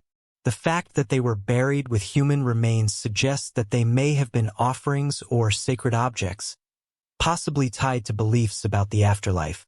If so, then the symbols might not be a written language in the traditional sense, but rather magical or religious markings meant to serve a purpose beyond communication. Despite ongoing debate and extensive research, the Tardaria tablets remain an archaeological enigma. If they truly represent the world's earliest writing system, their existence would compel us to reconsider our understanding of civilization's origins, suggesting Europe may have played a more significant role in the development of human culture than previously acknowledged. But if they're not writing, what purpose did they serve? Could they be primitive storytelling devices, ritual artifacts, or perhaps symbols of a form of communication we have yet to fully grasp? Like the undeciphered script of the Giraffe culture, which could hold the secrets to an entire lost civilization, the Tardaria tablets remind us that some of history's greatest mysteries lie hidden in plain sight. Small, enigmatic artifacts scattered across the world challenge established timelines and invite us to question our assumptions. Whether carved into stone, buried beneath the earth, or displayed openly, these relics resist easy answers. Until further discoveries emerge, the Tardaria tablets will remain a powerful symbol of the complexity of our shared past, proof that history often reveals itself slowly, piece by enigmatic piece. with countless stories still waiting to be unearthed. One such mystery lies in the heart of where thousands of massive stone jars, some standing nearly 10 feet tall, are scattered across the hills and valleys of a remote plateau.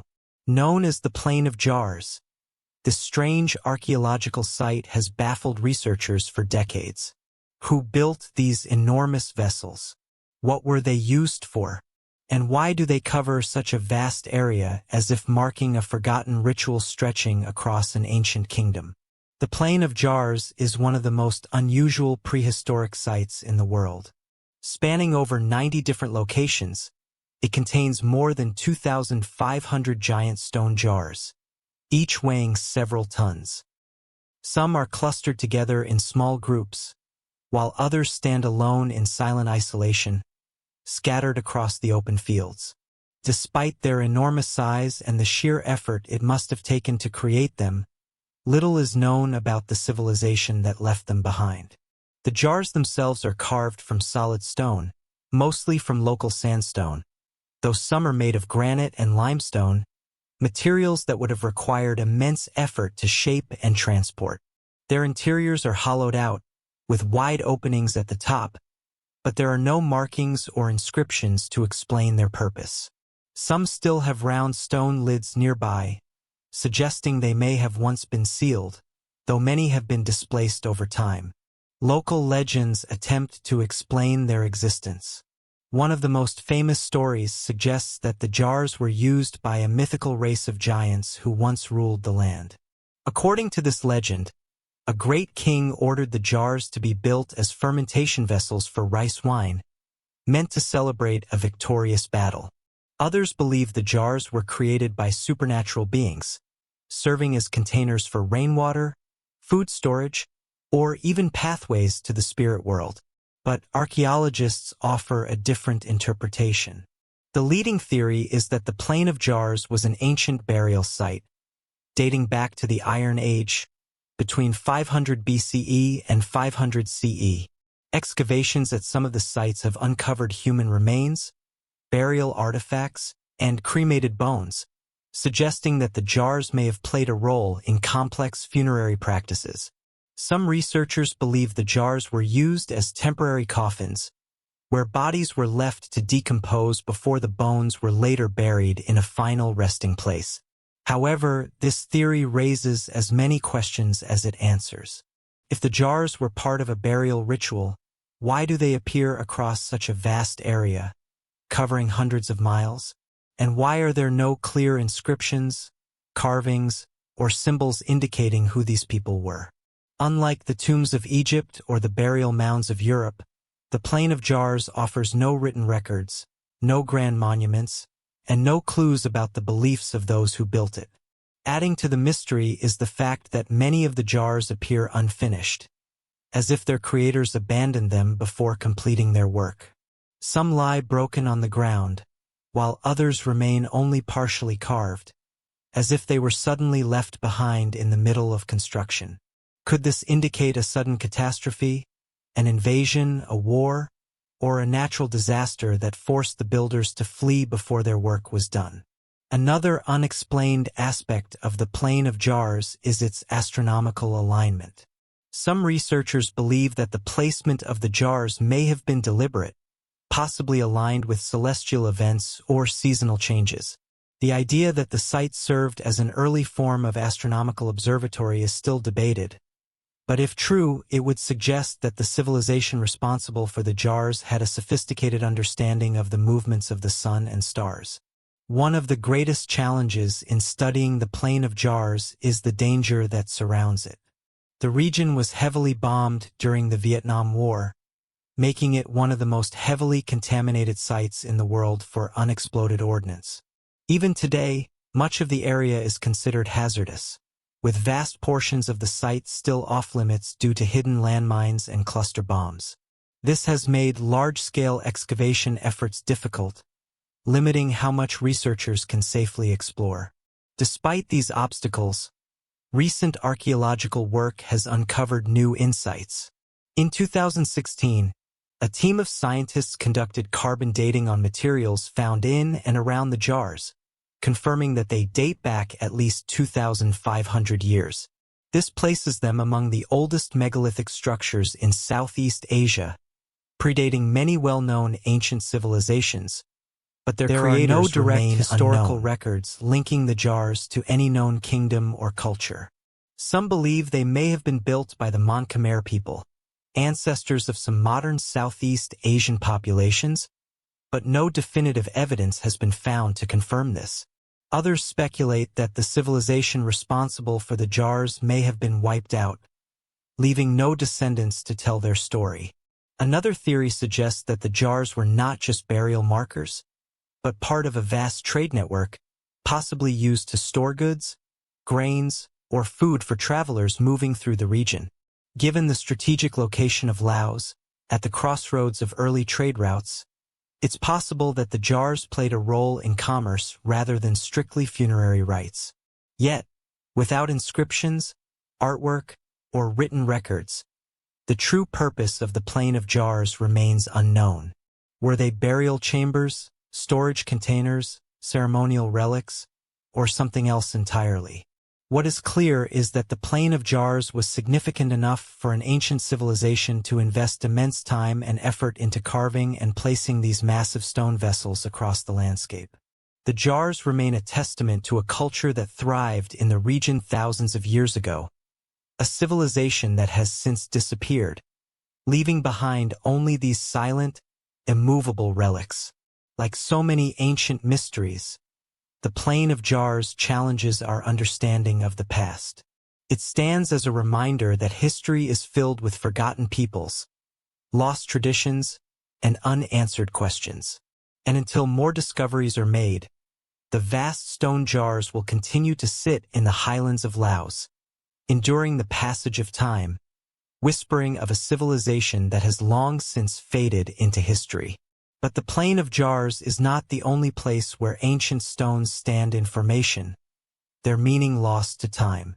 Across the world, in the countryside of France, thousands of massive standing stones stretch across the land in long, almost impossibly organized rows. Known as the Carnac stones, they form one of the largest and most mysterious megalithic sites on Earth, older than Stonehenge and the pyramids of Egypt. Yet no one knows exactly who built them, why they were placed, or what purpose they served. Were they an ancient calendar, a forgotten temple, or something else entirely? The Carnac stones are located in Brittany, France, spanning an area of more than 4 kilometers, 2.5 miles. The site consists of over 3,000 standing stones, carefully arranged in rows, circles, and clusters. Some stones stand over 20 feet tall, while others are smaller, barely rising above the grass.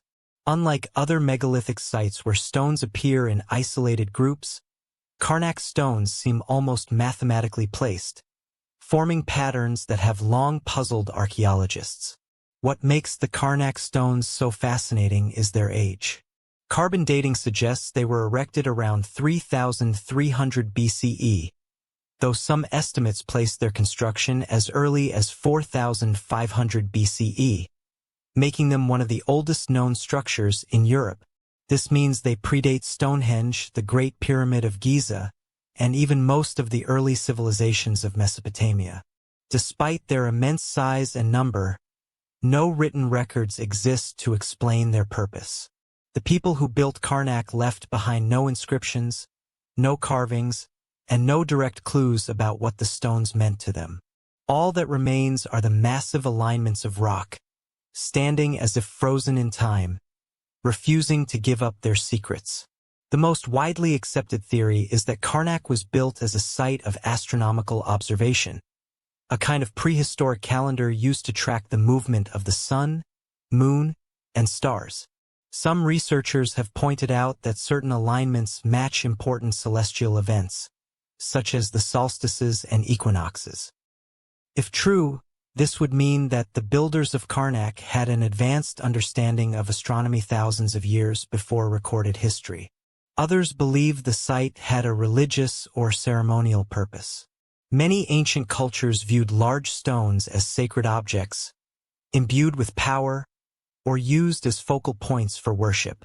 The careful alignment of the Carnac stones suggests that they were not placed randomly, but intentionally arranged for a specific purpose, perhaps to mark burial sites, honor ancestors, or serve as a place for rituals. One of the more controversial theories suggests that Carnac was once a gigantic temple complex, possibly even connected to the legendary lost civilization of Atlantis. While there is no direct evidence to support this, some researchers argue that the mathematical precision of the stone placements hints at an advanced knowledge of geometry and engineering far beyond what Neolithic societies were thought to be capable of.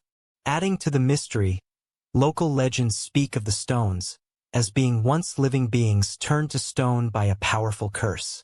Some versions of the myth claim that a Roman legion was marching through the area when a local wizard transformed them into rock, freezing them in time. While purely mythical, these stories hint at how deeply embedded the stones have been in local culture for thousands of years. One of the greatest mysteries of Carnac is how the stones were moved and placed with such precision. Some of the larger stones weigh over 50 tons, yet they were carefully arranged long before the invention of the wheel, cranes, or modern lifting technology. The sheer scale of the project suggests that hundreds, perhaps thousands of people would have been required to move the stones. But why? And how did they achieve such a feat without leaving behind more evidence of their construction methods? Similar questions have been raised about Stonehenge and other megalithic sites, leading some to speculate that ancient civilizations had access to lost technologies that allowed them to transport and position massive stones with far greater ease than we assume. Whether this was through an advanced understanding of levers and pulleys, unknown tools, or even forgotten methods of sound or magnetism, the question remains unanswered. Some researchers believe that the builders of Carnac may have had a direct connection to the creators of Stonehenge. The two sites share several similarities, including the use of massive stones arranged in complex alignments and possible astronomical connections. Given that construction of Carnac predates Stonehenge by at least 1,000 years, some have suggested that the knowledge and traditions behind these sites may have been passed down or spread across Europe, influencing later megalithic cultures. But if this is true, where did the knowledge originate? Was there an earlier civilization, one that predates known history, responsible for teaching later cultures how to build such structures? Or were sites like Carnac part of a much older, widespread Neolithic tradition that existed independently across different regions? Another unanswered question is why the site was eventually abandoned.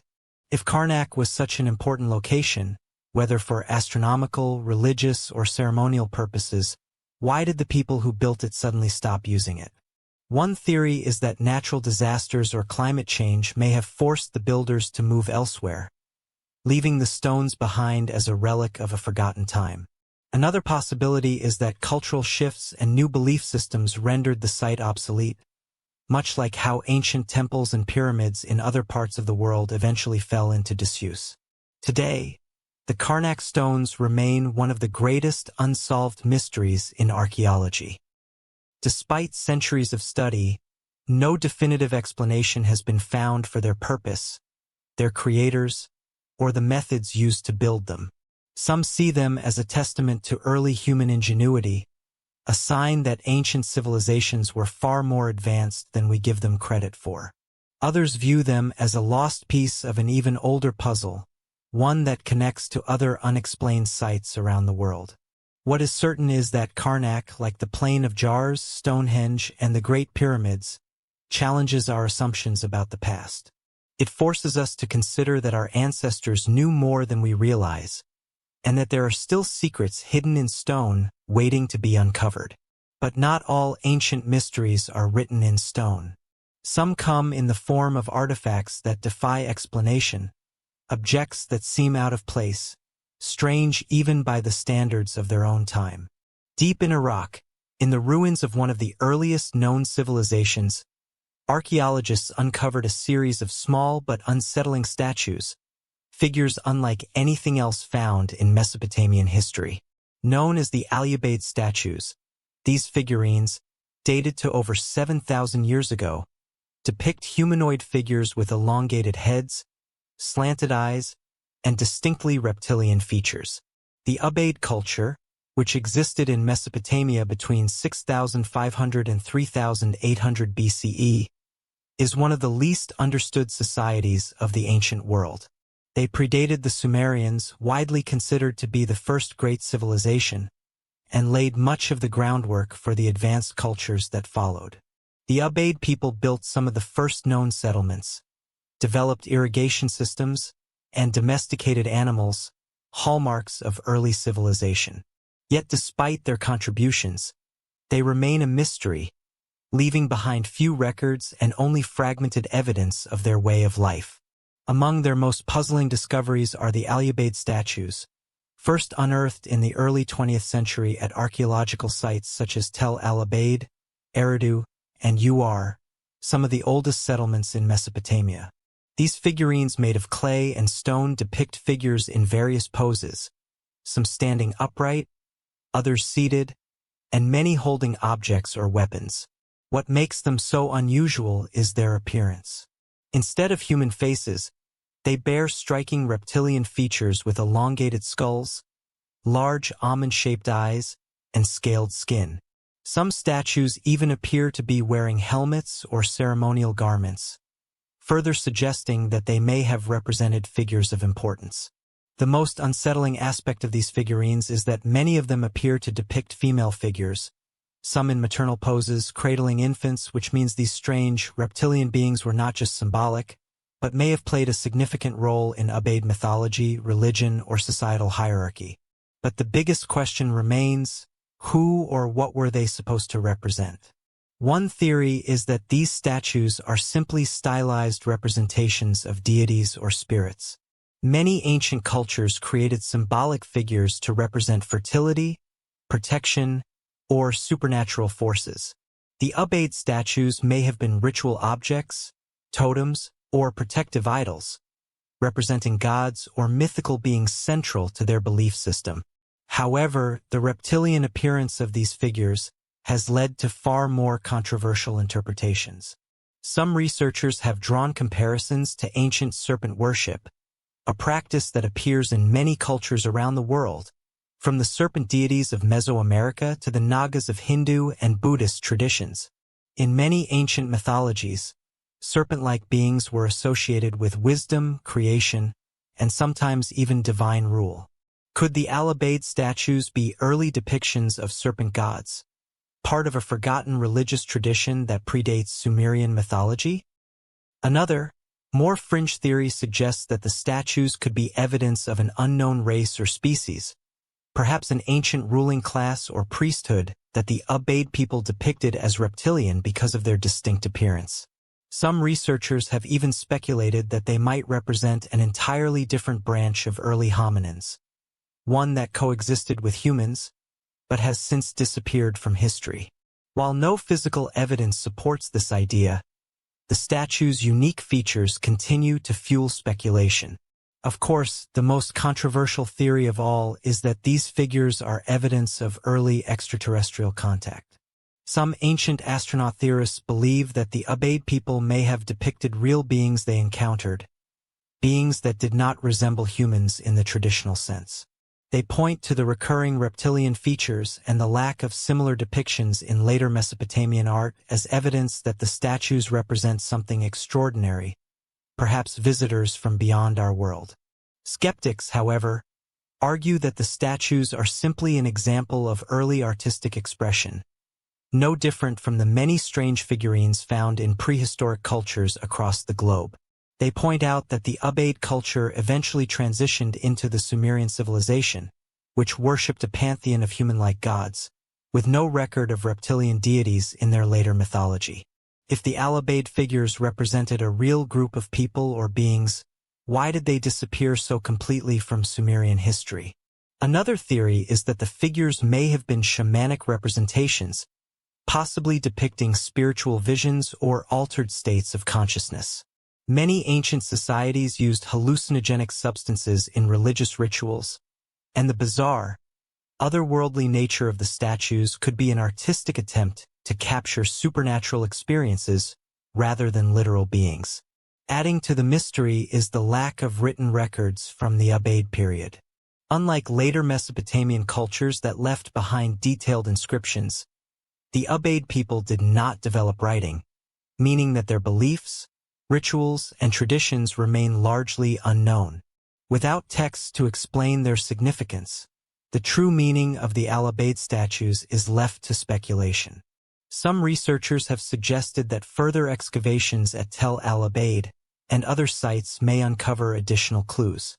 If more figurines are found, especially alongside new artifacts or burial sites, it might help clarify whether these figures were religious idols, rulers, or mythical beings. But for now, they remain an isolated anomaly with no direct connection to any other known culture or tradition. The Ubaid statues stand as a reminder of how much of our past remains unexplored and misunderstood. Whether they were meant to represent gods, spirits, shamans, or something even stranger, they challenge our assumptions about early civilizations. But without written records, their true meaning is lost to time, leaving us only with speculation. Some mysteries, like these statues, are small in size but monumental in implications. Others are vast, stretching across entire landscapes, their purpose even more perplexing. In the remote highlands of Bolivia, covering thousands of square miles of barren desert, lies one such mystery. The Sahama lines, an enormous network of perfectly straight, ancient geoglyphs, crisscross the land in an intricate web so massive that it can only truly be seen from above. These lines, some stretching for dozens of miles without deviation, were etched into the earth centuries, if not millennia, ago. Yet their purpose remains unknown. How were they created with such precision? What were they meant to signify? And why have they endured for so long, untouched by time? Unlike the Nazca lines of Peru, which depict animals, geometric shapes, and humanoid figures, the Sahama lines do not form recognizable symbols. Instead, they consist of thousands of perfectly straight pathways, carved into the ground and spanning the entire landscape in an intricate, interconnected pattern. Some are short, others stretch for over 20 miles in a single unbroken line, intersecting and overlapping with hundreds of others, forming what looks like an ancient roadmap etched into the earth. The sheer scale of the Sahama lines is staggering. It is estimated that the total length of all the lines combined exceeds 10,000 miles, making it one of the largest geoglyph networks in the world. Yet, despite their immense size, they remain one of the least studied archaeological wonders on the planet. One of the most baffling aspects of the Sahama lines is their precision. Unlike roads or trails, which naturally shift over time due to erosion and human use, the Sahama lines have remained almost perfectly intact for centuries. Even with modern satellite imagery, researchers have struggled to understand how ancient people could have created such perfectly straight lines over such vast distances without the aid of modern tools. Who made these lines and why? The indigenous Aymara people, who have lived in the region for centuries, have no definitive explanation. Local traditions suggest that the lines may have been sacred pathways connecting important religious sites, burial grounds, or settlements. Some researchers believe they were part of ritual pilgrimages, where people would walk the lines in ceremonies tied to the Andean belief system. Another possibility is that the Sahama lines were created as territorial markers, serving as boundaries or indicators of different tribal regions. Given that many of the lines converge at certain points, it has been suggested that these intersections may have been gathering places, ceremonial centers, or shrines. Some researchers have proposed an astronomical purpose for the lines. Many ancient cultures around the world created structures aligned with the movements of the sun, moon, and stars. And some believe that the Sahama lines could have functioned as a prehistoric observatory, mapping celestial events. However, Without specific patterns that align with known constellations or solar cycles, this theory remains speculative. Then there are the more controversial theories, ideas that suggest the Sahama lines were not just meant to be walked, but seen from above.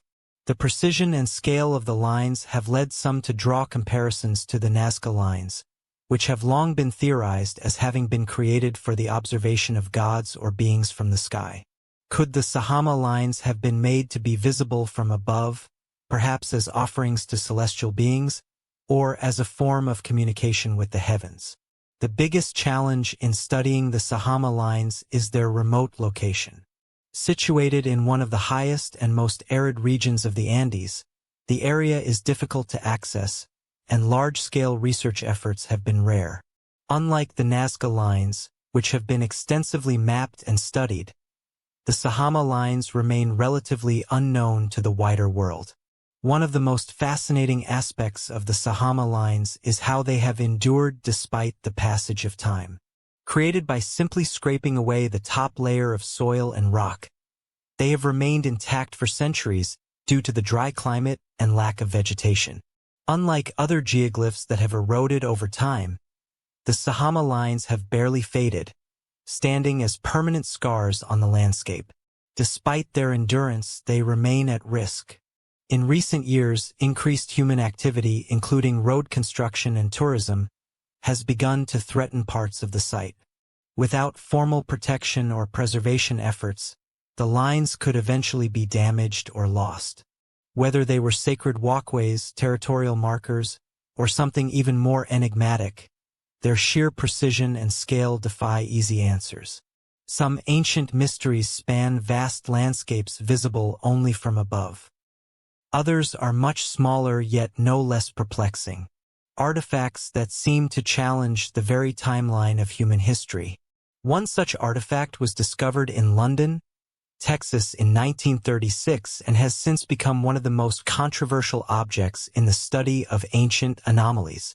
Known as the London hammer, this seemingly ordinary tool, a simple metal hammer embedded in rock, has sparked decades of debate.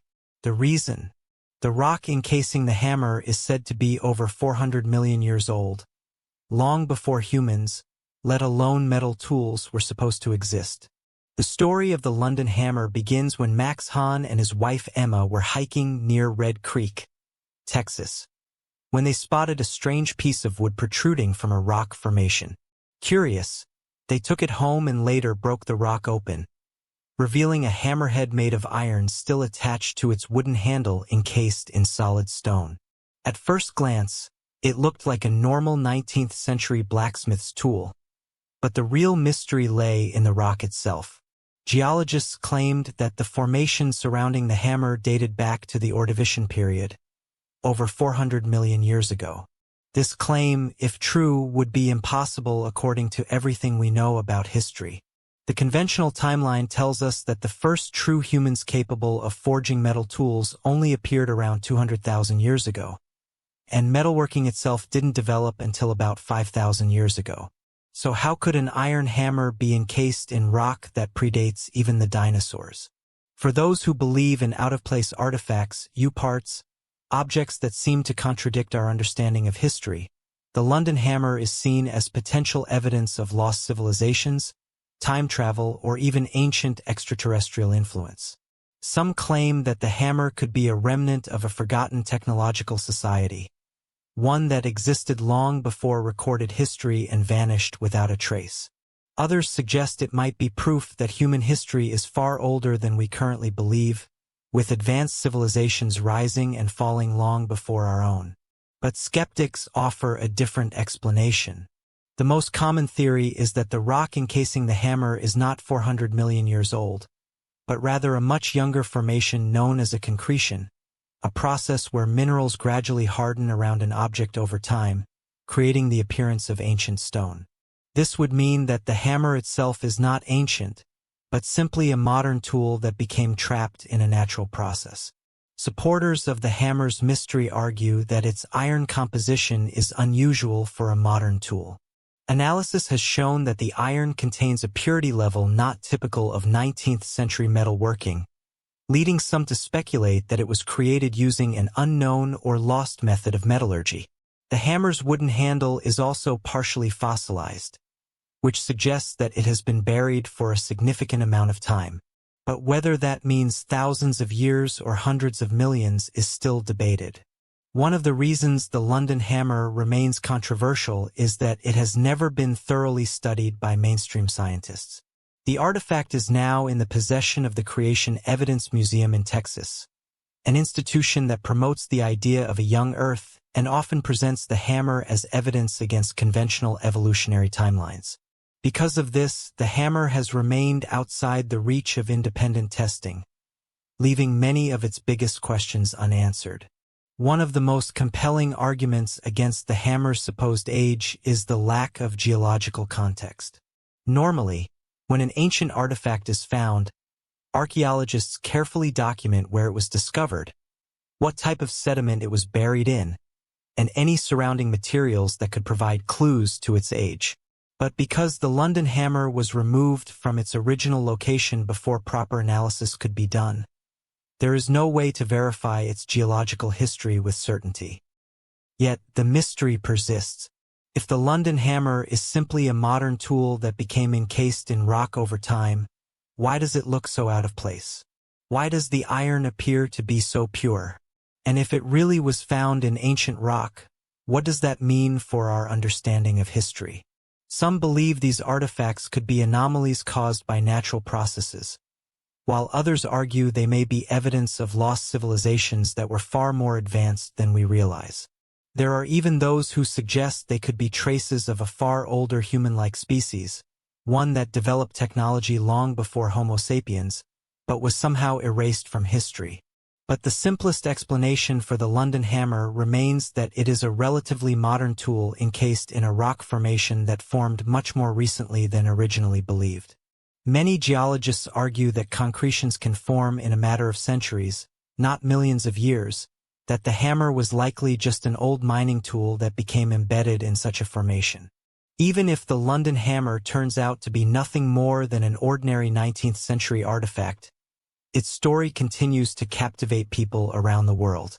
It represents something deeper than just an old tool.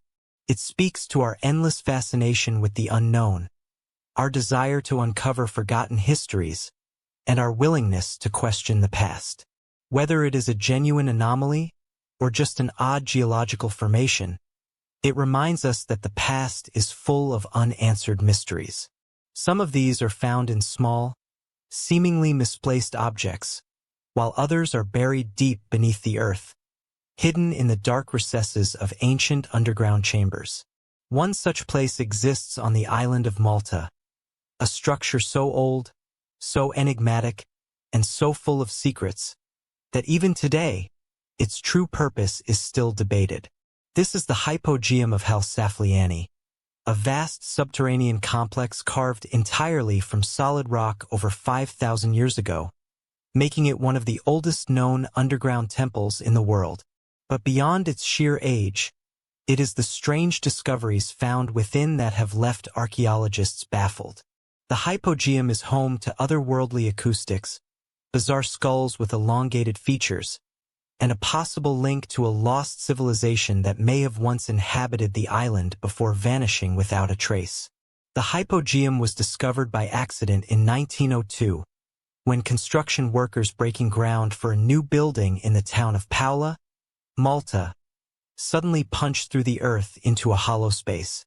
What they had stumbled upon was not just a cave or a tomb, but a vast underground labyrinth, a system of interconnecting chambers, tunnels, and passageways carved directly into the limestone bedrock. As archaeologists began their investigation, they realized that Hypogaeum was not a simple burial site.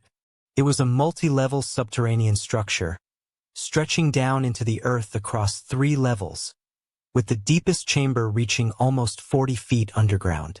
Some areas were designed with intricate architectural features, including pillared halls, rounded walls, and delicately carved ceilings mimicking the design of the ground Neolithic temples of Malta. But unlike other ancient temples, this one had been deliberately hidden, sealed away, and forgotten for thousands of years. The most chilling discovery came when archaeologists unearthed over 7,000 skeletons buried within the Hypogaeum. Many of these remains were found in strange, contorted positions, suggesting they may have been part of ritualistic burials or sacrifices. But even more unsettling were a handful of elongated skulls, which differed significantly from those of typical human remains. These skulls had abnormally long craniums, missing cranial sutures, and a shape unlike any known human population. When these skulls were first displayed in museums, they became the subject of intense speculation. Some researchers suggested that they could be evidence of an unknown ancient race, perhaps a separate human lineage that once lived on Malta, but later vanished. Others theorized that the skulls had been artificially elongated through ritual head binding, a practice seen in some ancient cultures, though this did not fully explain their missing sutures and unusual structure. Strangely, most of these skulls have since disappeared, either lost or removed from public view, further fueling speculation that they may have been evidence of something truly remarkable. Today, only a few photographs and scattered reports remain, adding another layer of mystery to the Hypogaeum's already eerie reputation. Beyond the human remains, one of the most fascinating aspects of the Hypogaeum is its acoustic properties. In one of the chambers known as the Oracle Room, researchers discovered that sound waves resonate at an unusually powerful frequency of 110 Hz, which is known to have profound effects on the human brain. Some studies suggest that exposure to this frequency can alter consciousness, induce trance-like states, and enhance deep meditation. This has led many to believe that the Hypogaeum was not just a burial site, but a ceremonial temple, where sound played a crucial role in spiritual rituals. Some even speculate that the underground structure may have been designed to amplify sound in a way that affected those inside, possibly as part of religious or shamanic practices. If true, this would suggest that the builders of the Hypogaeum possessed a sophisticated understanding of acoustics and psychoacoustics, far beyond what we typically associate with prehistoric cultures. The question remains, who built the Hypogaeum and why? The conventional explanation is that it was created by the temple culture of Malta, an advanced Neolithic society that existed between 400 and 2500 BCE. This civilization left behind massive megalithic structures, many of which still stand today, such as the Gantaja temples, some of the oldest freestanding stone buildings in the world. Yet the Hypogaeum is unique. Unlike other Maltese temples, which were constructed above ground and aligned with celestial movements, the Hypogaeum was deliberately built underground, hidden from sight. Some theorists believe that it may have been a shelter, possibly built in response to an unknown catastrophe or invasion. Others suggest that it was a sacred space, reserved for elite priests or rulers who performed secret rituals away from the general population. A more controversial theory is that the Hypogaeum predates even the temple culture, and was inherited by them from an earlier lost civilization. Some have pointed to the elongated skulls as evidence that Malta may have once been home to a now extinct group of people, perhaps one that had genetic or cultural links to other mysterious ancient sites, such as the Paracas skulls of Peru. Adding to the mystery, local legends and folklore speak of an underground world beneath Malta, an ancient labyrinth that stretches far beyond the known Hypogaeum, possibly connecting to even older hidden structures. Some have even claimed that parts of the Hypogaeum are still undiscovered, with secret passages leading further into the depths, though no concrete evidence has ever been found to support this idea. Despite its age, the Hypogaeum has remained remarkably well preserved, in part because of strict conservation efforts. Access to the site is now highly restricted, with only a limited number of visitors allowed per day to prevent further damage to the delicate structure. Yet, even with these precautions, the full extent of the Hypogaeum's secrets may never be known. The Hypogaeum of Hal Saflieni is a haunting reminder that history is often buried, sometimes literally, beneath the surface, waiting to be uncovered. The labyrinthine chambers, the elongated skulls, and the eerie acoustic properties all suggest that this underground temple was more than just a burial site. Whether it was a place of ritual, an ancient sanctuary of forgotten knowledge, or something even stranger, it remains one of the most enigmatic structures in the world. But not all historical anomalies are hidden beneath the ground. Some sit in plain sight, their significance overlooked until someone recognizes the puzzle they present. On the other side of the world, in the highlands of Bolivia, an artifact was discovered that seemed impossible, a relic so out of place that it challenges what we think we know about ancient civilizations and their connections. Known as the Fuente Magna Bowl, this curious object has sparked controversy, debate, and speculation for decades. Carved with strange inscriptions that appear to resemble Sumerian cuneiform, yet found far from the known lands of Mesopotamian civilization, the bowl raises an unsettling question. Did the ancient people of South America have contact with cultures from the other side of the world thousands of years ago? The Fuente Magna Bowl was reportedly discovered near Lake Titicaca, the vast Andean lake that straddles the border between Bolivia and Peru. The artifact is a large, heavy stone vessel, resembling a ceremonial bowl or offering dish. At first glance, it appears to be like many other artifacts found in the region. Except for one critical detail, its surface is covered in an inscription that looks strikingly similar to Sumerian writing. The bowl was found in the 1960s by a local farmer near the town of Chua, but it wasn't until researchers examined the strange markings on its surface that the full weight of the discovery became clear. Unlike the geometric and pictographic symbols typically associated with pre-Columbian South American cultures, the Fuente Magna Bowl features a script that bears an uncanny resemblance to Proto-Sumerian or early cuneiform writing, the same form of written language that developed in ancient Mesopotamia over 5,000 years ago. If the inscriptions on the bowl are truly Sumerian, it would mean that an ancient civilization from the Middle East had contact with the Andean cultures of South America thousands of years before recorded history suggests such a connection was possible. This would be a groundbreaking revelation, one that would force historians to reconsider what they know about the movement of ancient peoples, trade, and cross-cultural exchange. The problem, however, is that no known historical records suggest any contact between Mesopotamian and South American civilizations. The Sumerians, who flourished in the Fertile Crescent between 3100 and 2000 BCE, were known for their advanced city-states, writing systems, and seafaring trade networks, but there is no mainstream historical evidence that they ever traveled beyond the Middle East, let alone across the Atlantic Ocean to South America. This has led to two competing schools of thought regarding the Fuente Magna Bowl.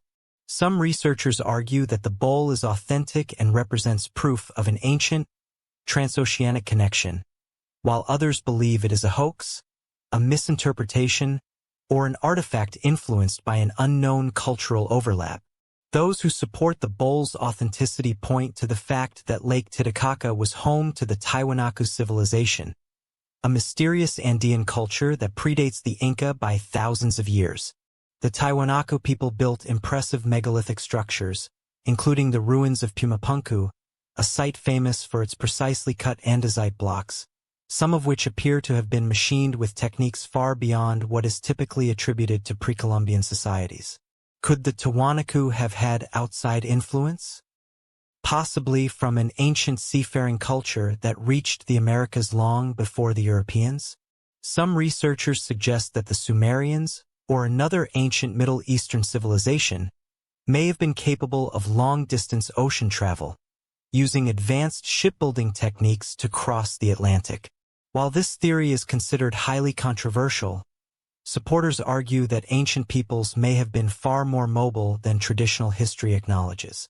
Some even speculate that Lake Titicaca itself could have once been connected to the ocean, allowing for the possibility of early maritime contact with civilizations beyond the Americas.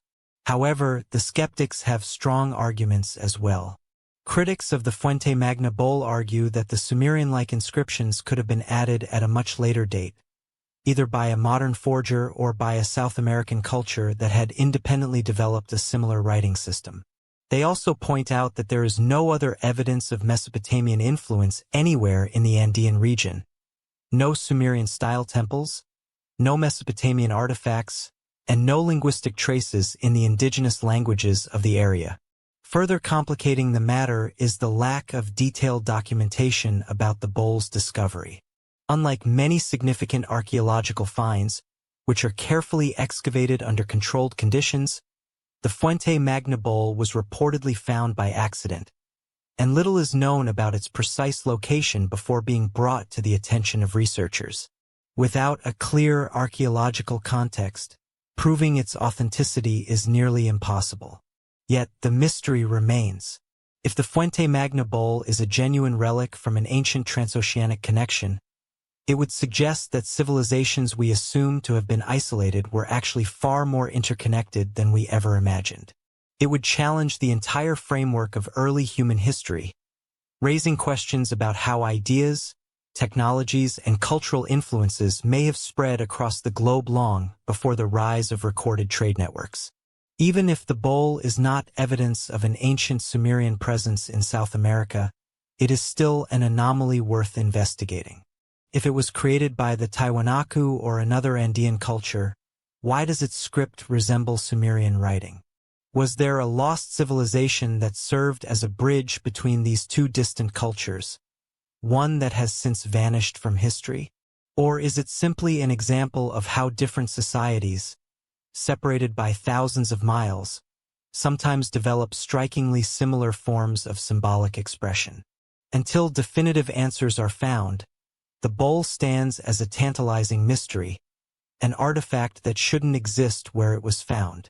Whether it is a relic of an unknown cultural connection between the ancient world or simply a strange outlier, its mere presence challenges the rigid framework of history. If civilizations we once believed to be separate were, in fact, interacting across vast distances, how much more of our past has been lost? How many connections remain hidden, waiting to be uncovered? Not all ancient mysteries involve artifacts that seem out of place. Some lie in the vast open landscapes where early humans once gathered, leaving behind structures that defy expectations. Deep in the arid, windswept terrain of northern Kenya, an ancient burial site has emerged as one of the most puzzling discoveries in African archaeology. Known as the Lothagam North Pillar Site, this monumental structure is not only the oldest known cemetery in eastern Africa, it is also one of the earliest known monumental sites in human history, built by a people whose identity remains largely unknown. The Lothagam North Pillar Site, located near Lake Turkana, dates back approximately 5,000 years, placing it among the earliest large-scale communal burial grounds ever constructed. The site consists of a massive central platform surrounded by stone pillars, which rise like ancient sentinels above the barren landscape. Beneath this structure, archaeologists discovered a collective burial chamber containing the remains of at least 580 individuals, men, women, and children, buried together over many generations. Unlike the monumental tombs of later civilizations, which were often reserved for kings or elites, Lothagam North appears to have been a non-hierarchical cemetery, a rare find in early human societies. The people buried here did not seem to be ranked by status or wealth. Instead, they were interred together, their bodies carefully placed alongside ornamental beads, carved jewelry, and decorative artifacts, suggesting a society where all individuals, regardless of power or privilege, were given equal respect in death. This is remarkable because, during this time, most human societies were still transitioning from small, mobile hunter-gatherer groups to settled agricultural communities. The construction of a massive communal cemetery, requiring both planning and labor, suggests that the people of Lothagam North had a deep sense of social unity, far beyond what was previously thought for early societies in this region. But why did they build it? And why here, in such an isolated, unforgiving landscape? One of the leading theories is that the site was created by pastoralist communities, early herding groups that moved across the region in search of water and grazing land for their livestock. Around the time the cemetery was built, Lake Turkana was undergoing dramatic environmental shifts. What was once a lush, fertile landscape was gradually turning into the arid desert we see today. This transformation would have put enormous pressure on the people living there, forcing them to adapt, migrate, or find new ways to maintain their communities. Some researchers believe the Lothagam North Pillar site may have served as a spiritual or cultural anchor during this time of instability, a place where scattered groups could gather, bury their dead, and reinforce their shared identity in the face of an uncertain future. If true, this would make the site not just a cemetery, but a symbol of resilience, a monument to survival in one of the most challenging environments on Earth. The towering stone pillars, which give the site its name, add another layer of intrigue. Unlike the carefully arranged megaliths of Stonehenge or the aligned rows of the Carnac stones, the Lothagam pillars appear irregularly placed, standing like weathered markers of a forgotten past. Their purpose remains unknown. Some archaeologists believe they may have held ritual significance, perhaps linked to astronomical events or seasonal cycles, while others suggest they simply marked the location as sacred ground. There is also the possibility that the site once played a role in early ancestor worship. In many ancient cultures, burial sites were not just places to lay the dead to rest. They were places of connection where the living could communicate with the spirits of their ancestors, seeking guidance and protection. Given the careful treatment of the bodies at Lothagam North, it is possible that this site served a similar function, a place where memory, identity, and tradition were passed down through generations. Adding to the mystery, the site appears to have been used for several centuries before it was abandoned. Over time, the people who built it seem to have moved on, leaving their stone pillars standing as silent reminders of their existence. Why they left remains unclear. Did the climate become too harsh to sustain life? Did conflicts force them to migrate elsewhere? Or did their way of life simply change, making the site no longer necessary? What makes Lothagam North even more significant is its age. Many of the world's famous monumental structures, such as the pyramids of Egypt, the ziggurats of Mesopotamia, and the great cities of the Indus Valley, were built by large, complex civilizations with centralized governments and advanced architectural knowledge. But Lothagam North predates these by centuries, and it was built by a society that was still largely nomadic. This suggests that the urge to create monumental structures, places that transcend everyday life that endure beyond a single generation, may be far older than previously thought. It challenges the assumption that large-scale construction projects required kings, cities, or organized states. Instead, it shows that even small, mobile groups of herders could work together to build something meant to last. Despite its importance, Lothagam North remains one of the least-known ancient sites in the world. Unlike the Great Pyramids or Stonehenge, it has not captured the public imagination in the same way. Part of this is due to its remote location hidden in the semi-arid deserts of northern Kenya, far from major tourist paths. But it also speaks to a larger truth, that much of human history, especially in Africa, remains underexplored and underappreciated. The Lothagam North Pillar site is more than just a cemetery. It is a testament to human resilience, adaptation, and the need to create lasting connections with the past. It suggests that the early societies of Africa were far more complex than previously believed, capable of cooperation, engineering, and deep spiritual traditions, long before the rise of what we typically consider civilization. The Lothagam North Pillar site stands as a silent marker of a people long vanished, a reminder that even before the rise of great civilizations, early societies were already building structures meant to last. Whether it was a burial ground, a place of ritual, or something even more significant, its very existence challenges our assumptions about the complexity of prehistoric cultures. Some mysteries, like Lothagam, are deeply tied to the traditions of those who built them. Others, however, seem almost completely out of place, objects that defy historical timelines and conventional understanding.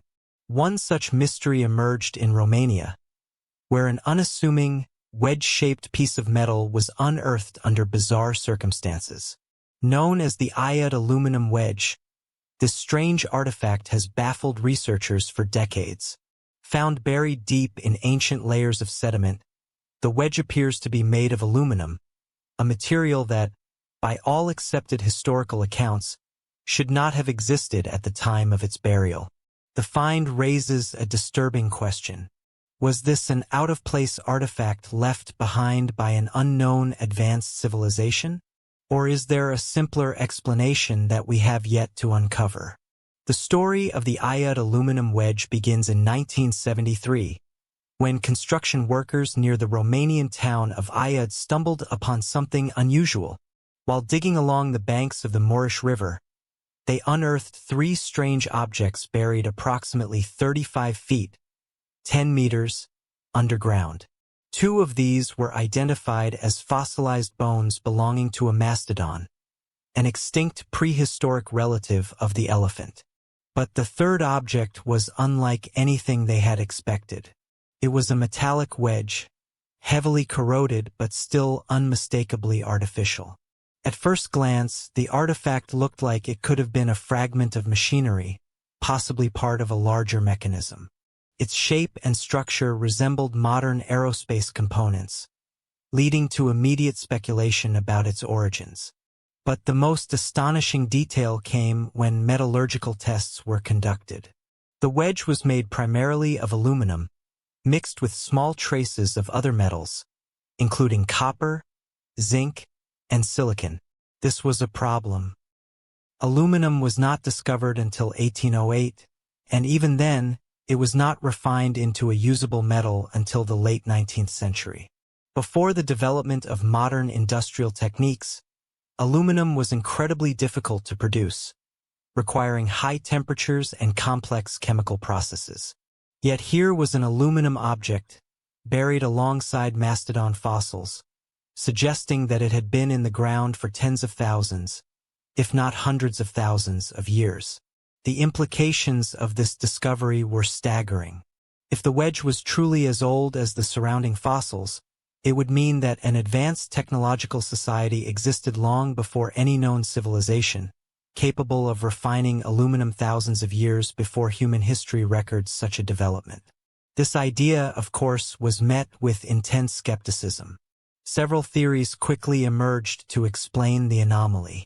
The most controversial theory is that the Aiud wedge is evidence of lost technology from an unknown prehistoric civilization, a relic from a society that developed advanced metallurgy long before recorded history. Some even suggest that it could be proof of an ancient, now forgotten human society that was wiped out by some cataclysm, leaving only scattered artifacts behind.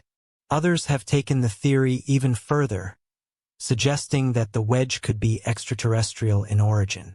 The strange composition of the alloy, combined with the object's resemblance to modern aerospace components, has led some to speculate that it might be a piece of a crashed UFO, a fragment of technology far beyond anything human civilizations were capable of producing in ancient times. However, mainstream scientists remain highly skeptical. The most widely accepted explanation is that the Aiud aluminum wedge is a relatively modern object, possibly from the early 20th century, that became buried through natural processes. Some researchers believe it could be a discarded piece of machinery from World War II, or an industrial site, mistakenly assumed to be far older than it actually is. One problem with determining the wedge's true origins is the lack of detailed documentation about its discovery. The artifact was reportedly examined at the Archaeological Institute of Cluj-Napoca, but detailed records of the sediment layers in which it was found are scarce or missing, making it difficult to prove exactly how old the object really is. Without precise geological dating, any claims about its extreme antiquity remain speculative. Another key issue is the composition of the aluminum itself. While early tests suggested that it was an unusual alloy, Later analyses have been inconsistent, with some researchers arguing that the metal is not as anomalous as initially believed. If the alloy matches known industrial formulas, it would support the idea that the wedge is simply a discarded piece of machinery rather than an ancient artifact. Still, some unanswered questions remain. If the Aiud wedge was modern, how did it end up buried so deeply, alongside mastodon fossils? Was it simply a case of accidental contamination, with a relatively recent object becoming mixed with older sediment layers? Or is there something more unusual at play? Perhaps an error in dating, or even an as-yet unknown explanation for its presence. The Aiud aluminum wedge remains one of many so-called out-of-place artifacts, objects that seem to exist outside the expected timeline of human history. Similar anomalies include the London hammer, which was found encased in rock, and the Antikythera mechanism, a complex mechanical device discovered in an ancient Greek shipwreck that some have called the world's first computer. Like those artifacts, the Aiud wedge sits at the intersection of fact and speculation, science and mystery.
To some, it is proof that history is far older and more complex than we believe.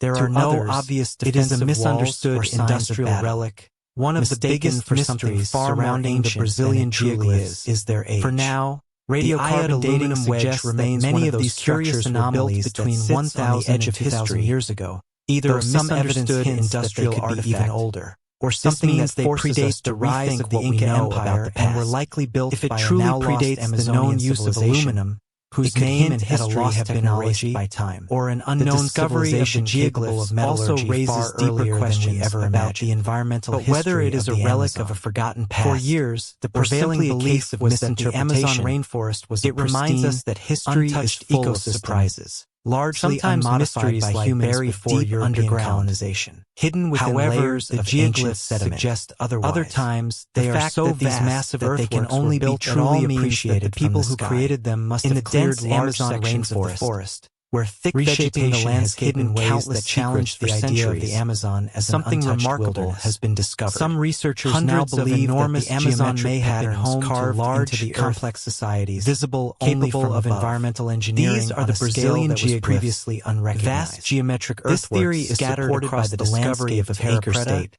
or Amazonian Brazil. Earth. Unlike highly the famous Nazca lines human-made soil found throughout the region, desert terrain, suggesting that ancient civilizations were hidden beneath the jungle and managed for thousands of years, rather than simply living within its deforestation. Exposed the implications of this are profound. Their discovery has if the Amazon was once home to organized, who built agricultural societies that built large-scale structures, and how could such large-scale structures have been pre-Columbian in the heart of the Amazon be reconsidered? Long before it would mean that the history of the continent the Brazilian geoglyphs first came to wider attention in the late 20th with civilizations that rose satellite images and aerial surveys began revealing large geometric patterns. Despite all that has been discovered and other shapes, the true purpose cut into the Brazilian geoglyphs remains unknown. As deforestation increased, sacred sites, more and more astronomical calendars, territorial markers, revealing a vast network of interconnected more extensive excavations and research are conducted. So far, the mystery of these vast earthworks geoglyphs have been identified.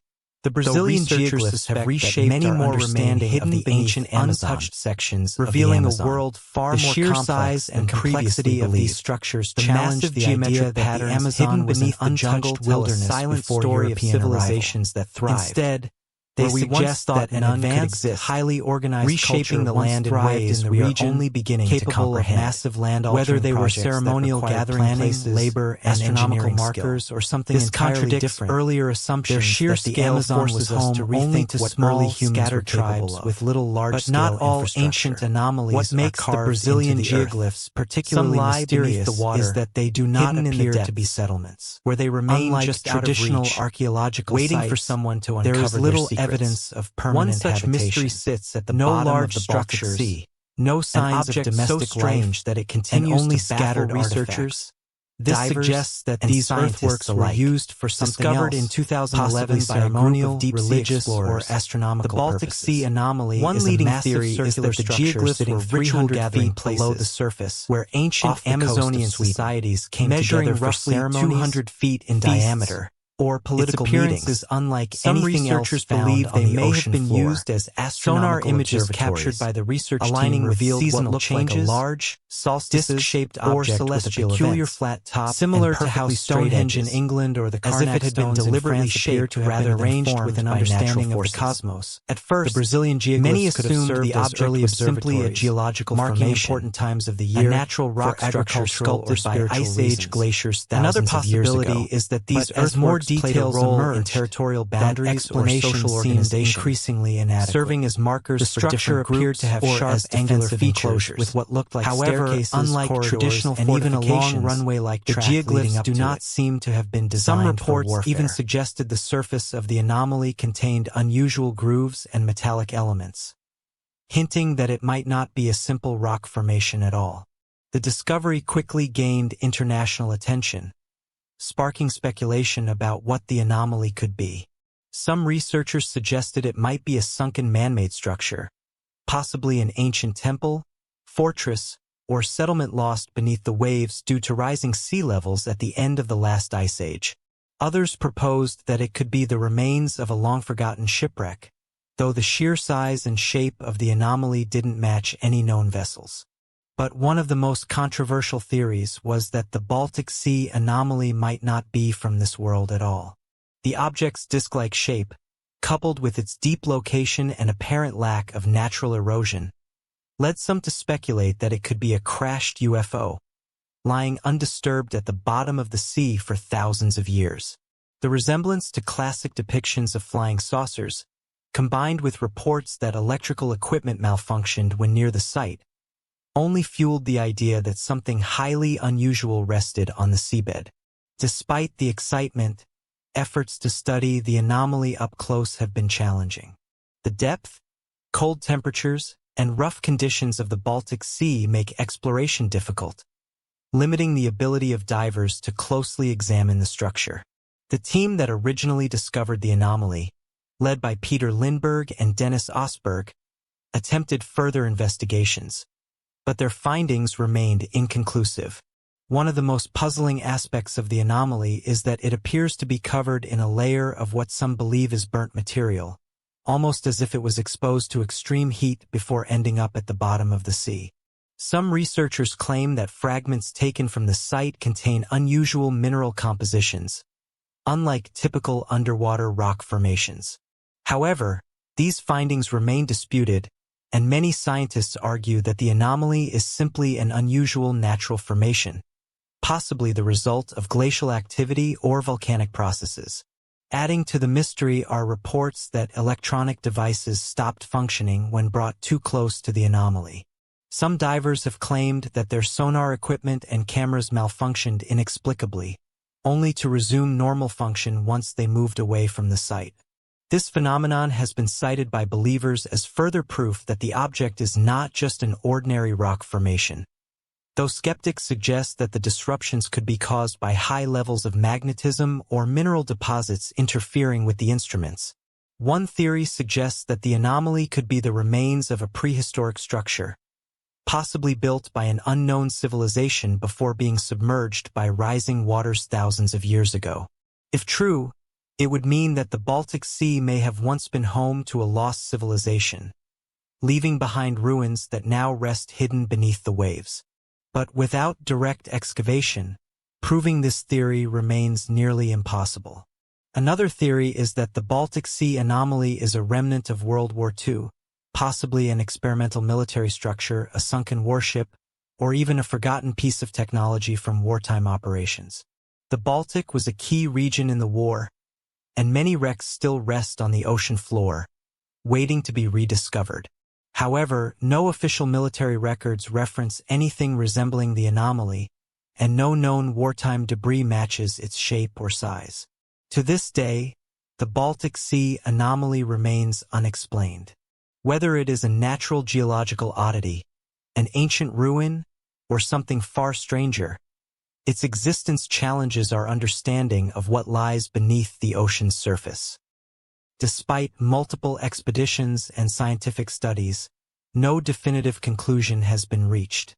The Baltic Sea anomaly remains one of the most puzzling underwater discoveries of recent times.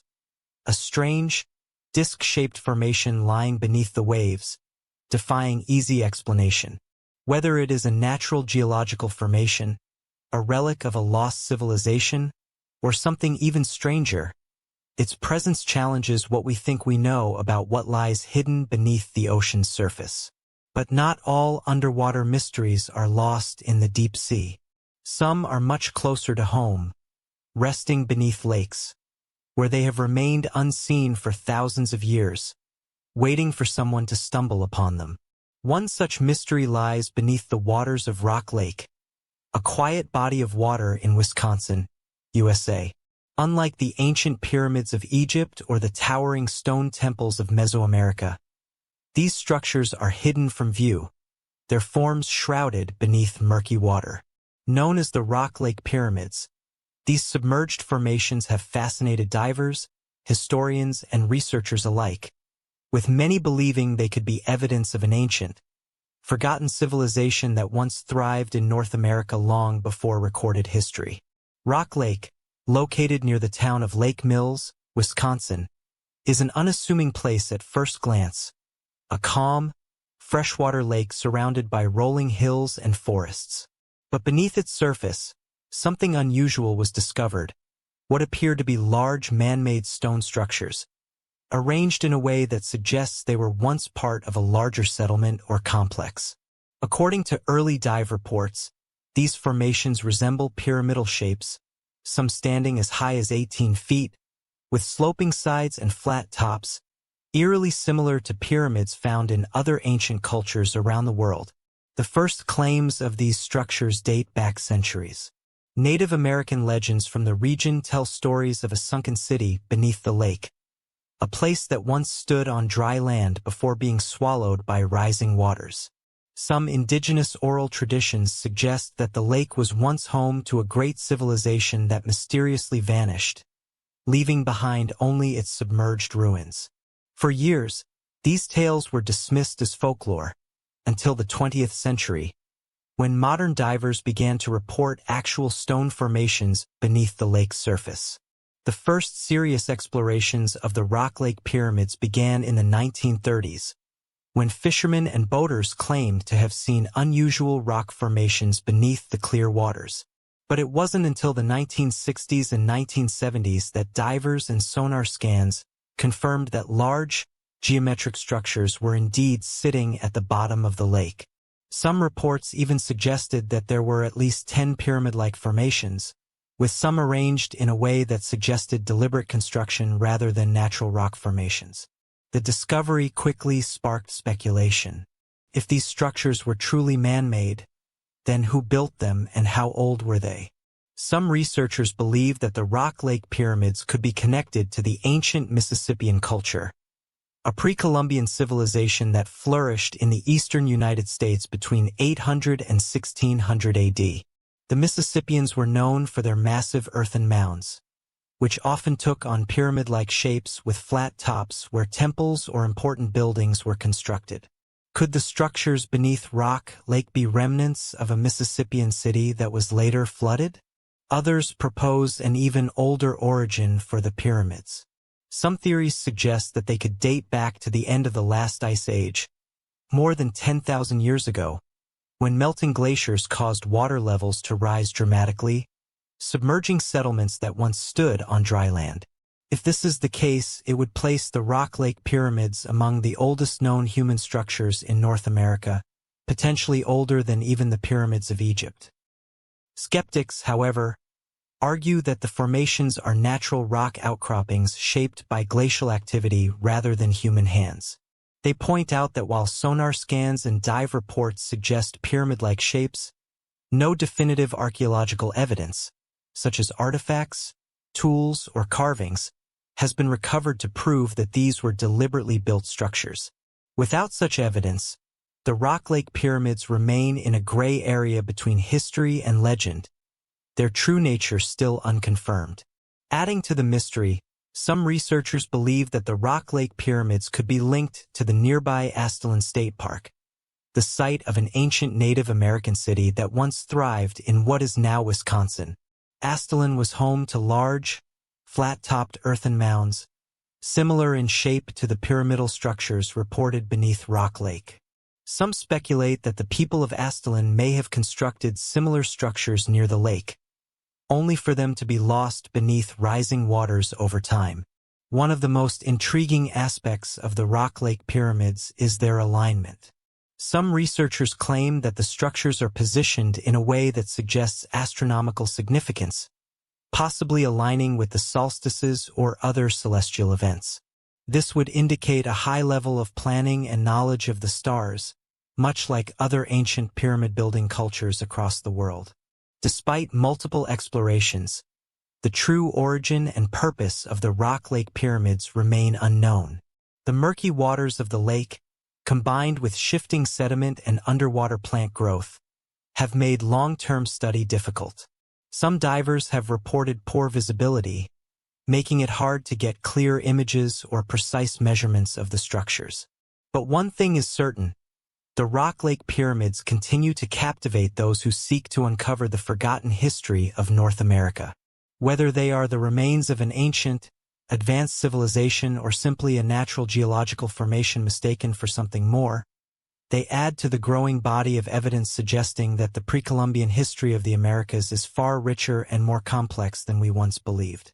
The Rock Lake Pyramids stand as an eerie reminder that history is often hidden beneath the surface, sometimes quite literally. Whether they are the remains of a lost civilization or a geological formation that happens to mimic human construction, their presence raises fascinating questions about the past. Were there once thriving societies in North America that predated recorded history, leaving behind only submerged ruins? Or are we simply seeing what we want to see in the murky waters of Rock Lake? Until further research uncovers definitive answers, the mystery remains. However, not all lost histories lie beneath the water. Some are buried in the soil itself, waiting for someone to dig a little deeper. In the heart of the Amazon rainforest, long thought to be an untouched wilderness, a discovery has been made that is forcing archaeologists to rethink everything they believed about the region. This is the mystery of Amazonian dark earth, an artificial, highly fertile soil that suggests the ancient Amazon was not a wild, uninhabited jungle, but home to large, complex civilizations capable of environmental engineering on a scale we are only beginning to understand. For centuries, the Amazon rainforest was considered inhospitable for large-scale human settlement. The natural soil in the region is infamously poor in nutrients, making traditional agriculture difficult. Early European explorers dismissed the indigenous groups they encountered as small, isolated tribes, assuming that the rainforest had never supported advanced civilizations. According to conventional thinking, the Amazon was a place where nature ruled and human impact had always been minimal. But this assumption began to unravel with the discovery of Amazonian dark earth, also known as terra preta, a strange, unusually fertile soil found scattered across the rainforest. Unlike the naturally occurring soil in the Amazon, which is thin and quickly depleted, terra preta is rich in nutrients, retains moisture, and can sustain intensive agriculture for centuries without degrading. Even more astonishingly, this soil was not a natural occurrence. It was man-made, created by ancient inhabitants of the Amazon thousands of years ago. The existence of terra preta was first noted by European explorers in the 19th century, who observed patches of mysteriously fertile land in certain areas of the rainforest. These pockets of dark, almost black soil were unlike anything found in the surrounding landscape. Scientists later discovered that terra preta contains a high concentration of charcoal, pottery shards, bones, and organic matter, all of which indicate that it was deliberately created through a process of soil enrichment. But why would ancient Amazonians need to create their own soil? The answer is simple: to support large populations. The presence of terra preta suggests that far from being an untouched wilderness, the Amazon may have once been home to thriving, organized societies that practiced large-scale agriculture. If true, this would mean that the rainforest as we see it today is not entirely natural but is, in some ways, a man-made landscape shaped by human hands over thousands of years. Researchers have found evidence that terra preta was created by slowly adding organic materials to the soil over generations. Ancient Amazonians likely burned plant material and waste, mixing the resulting charcoal with food scraps, bones, and other organic matter. This process not only enriched the soil but also made it capable of retaining nutrients and water, allowing crops to grow in areas where farming would otherwise have been impossible. Unlike modern agricultural practices that strip the land of nutrients, terra preta actually improves with time, growing more fertile over the centuries. The implications of this discovery are groundbreaking. If ancient Amazonians were capable of engineering their environment to such an extent, then the traditional view of the Amazon as a sparsely populated wilderness must be reconsidered. Some researchers now believe that millions of people may have once lived in the Amazon, organizing themselves into large, complex societies that built massive settlements, managed vast agricultural fields, and left behind a landscape that was far from natural. Supporting this theory is the recent discovery of lost cities buried beneath the rainforest, revealed through LiDAR technology, which uses lasers to scan beneath the tree canopy. These scans have uncovered vast networks of roads, canals, and geometric structures, suggesting that the Amazon may have once been home to civilizations as advanced as those in Mesoamerica and the Andes. But if these civilizations existed, what happened to them? Why do we see so little evidence of their presence today? Some historians believe that European diseases brought by early explorers in the 16th century may have wiped out up to 90% of the indigenous population, causing entire societies to collapse.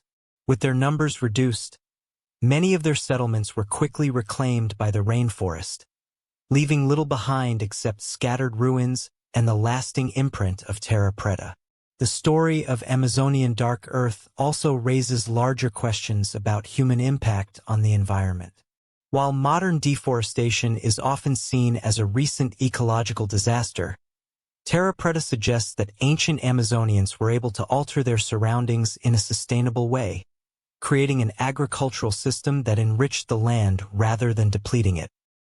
Some scientists now believe that understanding how terra preta was made could provide insights into modern sustainable farming practices, offering a potential solution to depleted soils and deforestation. Despite all the research, many aspects of terra preta remain a mystery. How did ancient people discover this process? Was it developed intentionally, or did it evolve over time through trial and error? How widespread was this practice? And could there be other forgotten agricultural techniques still waiting to be uncovered in the depths of the rainforest? What is clear is that Amazonian dark earth is not just a scientific curiosity. It is evidence of a lost world, a civilization that thrived in the very place where we once thought civilization could never exist. Like the Rock Lake Pyramids, the Baltic Sea anomaly, and the Brazilian geoglyphs, it forces us to reconsider the past, to question long-held assumptions, and to wonder what other secrets are still hidden beneath the trees, waiting for discovery. The Amazon may seem like an untouched wilderness, but beneath the surface, there are traces of something far older, far more complex. If the ancient people of the Amazon were capable of terraforming their environment, creating sustainable ecosystems that lasted for thousands of years, then what else might they have achieved? What knowledge was lost when their civilizations disappeared? And could their forgotten wisdom help us rethink the way we interact with the land today?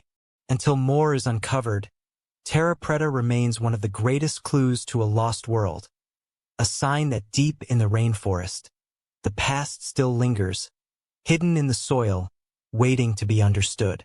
Throughout history, there have been artifacts that seem to hint at knowledge beyond their time, objects that don't quite fit within our understanding of the past. Some of these have been dismissed as mere curiosities, while others continue to spark debate about what ancient civilizations may have truly known. One such artifact was discovered in Egypt, tucked away in the sands of Sakara, where a strange wooden figurine was unearthed, an object that some believe could be evidence of early flight thousands of years before human aviation was even conceived. This mysterious object, known as the Sakara Bird, was discovered in 1898 during an excavation of an ancient necropolis near Cairo, Egypt. At first glance, it appeared to be nothing more than a small wooden carving, roughly 7 inches long, with an elegantly curved body and wings.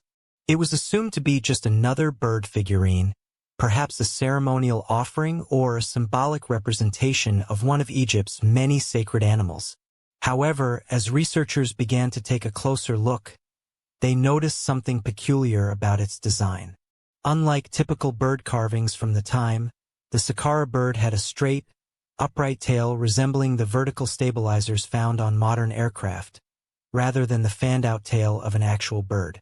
Additionally, the wings were flat and positioned in a way that seemed more aerodynamic than decorative, almost as if the object had been designed to glide through the air rather than simply represent a living creature. This led to a shocking question. Could the ancient Egyptians have understood principles of flight far earlier than history suggests? Could they have experimented with aerodynamics and gliding mechanisms long before the Wright brothers ever took to the skies? Some researchers believe that the Sakara bird may have been more than just a symbolic carving. They argue that it could have been an ancient model of an early flying machine, possibly a prototype used to study how objects move through the air. If true, this would suggest that the Egyptians had at least some understanding of aerodynamics, a field of study that wouldn't officially emerge until thousands of years later. To test this theory, modern aerodynamics experts have built scaled-up replicas of the Sakara bird, modifying it with lightweight materials and minor adjustments to see if it could actually fly. The results have been surprisingly promising. With slight modifications, the replica was able to glide, suggesting that the original artifact may indeed have been designed with functionality in mind rather than just aesthetics. But if the Sakara bird was intended to fly, what was its true purpose? Was it simply a child's toy, an early attempt at flight, or something else entirely? Some theorists suggest that the object could be a representation of a much larger flying device, one that the ancient Egyptians might have actually built. They point to descriptions found in Egyptian texts that speak of ships that sailed the skies, stories that have often been dismissed as mythology. But could they be references to real technology that has since been lost? A more conservative theory is that the Sakara bird was simply a ritual object, possibly related to the Egyptian god Horus, often depicted as a falcon. In Egyptian mythology, Horus was associated with the sky and flight, and his symbolism was deeply woven into their spiritual beliefs. Some researchers argue that the Sakara bird was likely a ceremonial offering designed to represent Horus and his ability to soar between the worlds of the living and the dead. Another theory suggests that the object may have been used as part of funerary practices. Some believe it could have been placed in a tomb to symbolize the deceased soul taking flight into the afterlife, a concept deeply rooted in Egyptian beliefs about the journey beyond death. Skeptics argue that, despite its aerodynamic shape, the Sakara bird does not have the necessary design features to function as a true flying machine. It lacks control surfaces such as flaps, ailerons, or an engine, meaning that even if it were thrown into the air, it could only glide for a short distance before falling to the ground. They also point out that many other similar bird figurines have been found in Egypt, with no evidence that they were ever intended for flight. Yet, despite these explanations, the mystery persists. If the Sakara bird was simply a symbolic carving, why does it resemble modern gliders more than actual birds? Was it an attempt at early aerodynamics, a lost technology, or just an oddly shaped artifact that happens to resemble something familiar to modern eyes? Whether it was a simple offering to the gods, a child's toy, or something more advanced, perhaps a small-scale model of a lost experiment in early flight, its very existence reminds us that ancient civilizations may have understood far more than we give them credit for. However, while some mysteries are found in the sands of the desert, others are hidden beneath the waves, where entire cities lie forgotten beneath the sea. The lost city of Pavlopetri lies just off the southern coast of Laconia, Greece, submerged beneath a shallow bay, where the clear waters make it eerily visible from above. First discovered in 1967 by British oceanographer Nicholas Fleming, Pavlopetri was quickly identified as something remarkable, a city so well preserved that its entire layout could still be mapped, with streets, courtyards, and even buildings clearly distinguishable beneath the waves. Unlike other sunken ruins that have been worn down by time and currents, Pavlopetri remains intact, frozen in time, like an ancient blueprint of a world that once thrived. Dating back to at least 2800 BCE, it predates classical Greece by thousands of years, meaning that it existed at a time when Minoan and Mycenaean civilizations were just beginning to rise. What makes Pavlopetri so fascinating is that it appears to have been a highly developed urban center. Unlike other prehistoric settlements, which often consisted of simple huts or loosely organized dwellings, Pavlopetri has a complex and carefully planned layout. Researchers have identified stone roads, two-story houses, courtyards, and even evidence of an early drainage system, suggesting that the people who lived here understood city planning long before it became common in other parts of the world.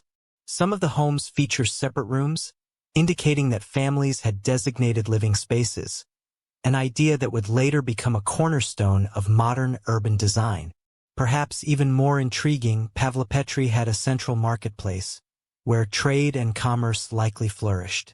This suggests that it was not just a small fishing village, but a significant economic hub, possibly engaging in maritime trade with the Minoans of Crete or even civilizations further afield. The biggest question surrounding Pavlopetri is also the simplest. What happened to it? How does an entire city, once bustling with life, end up at the bottom of the sea? The most likely explanation is that earthquakes and rising sea levels gradually submerged Pavlopetri over time. Situated in a tectonically active region, Greece has experienced numerous earthquakes throughout history, and it is believed that a combination of seismic activity and coastal erosion led to the city's slow but inevitable sinking.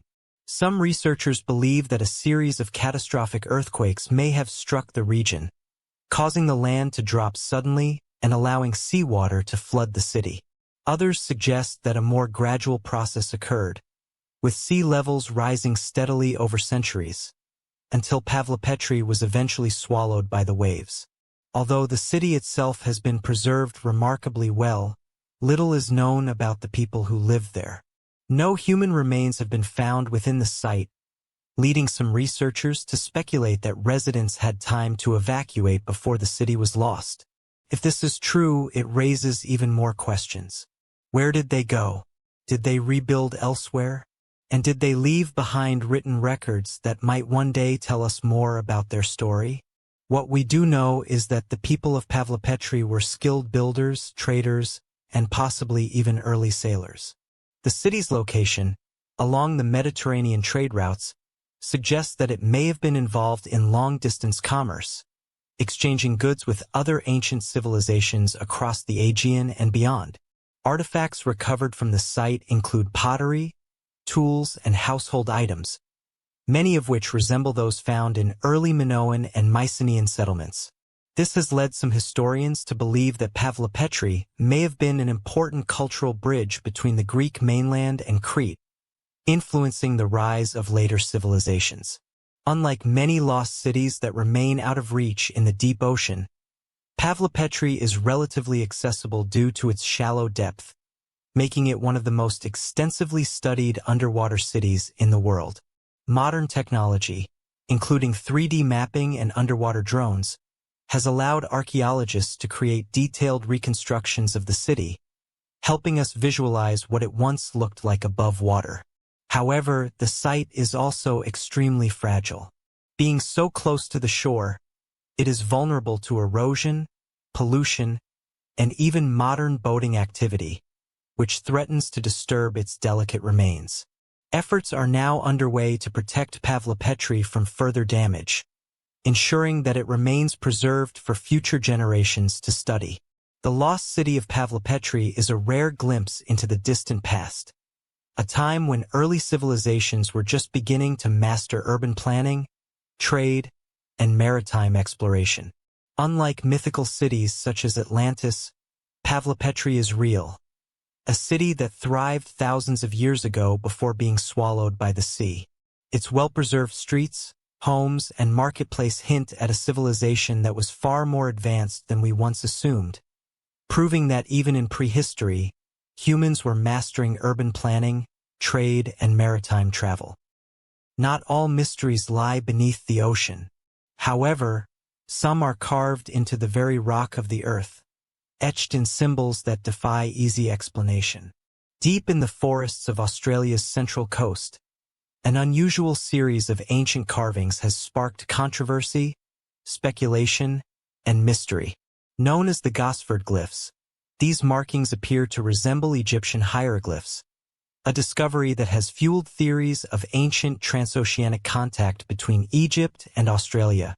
If authentic, they would rewrite history as we know it, challenging the belief that early civilizations remained isolated from one another.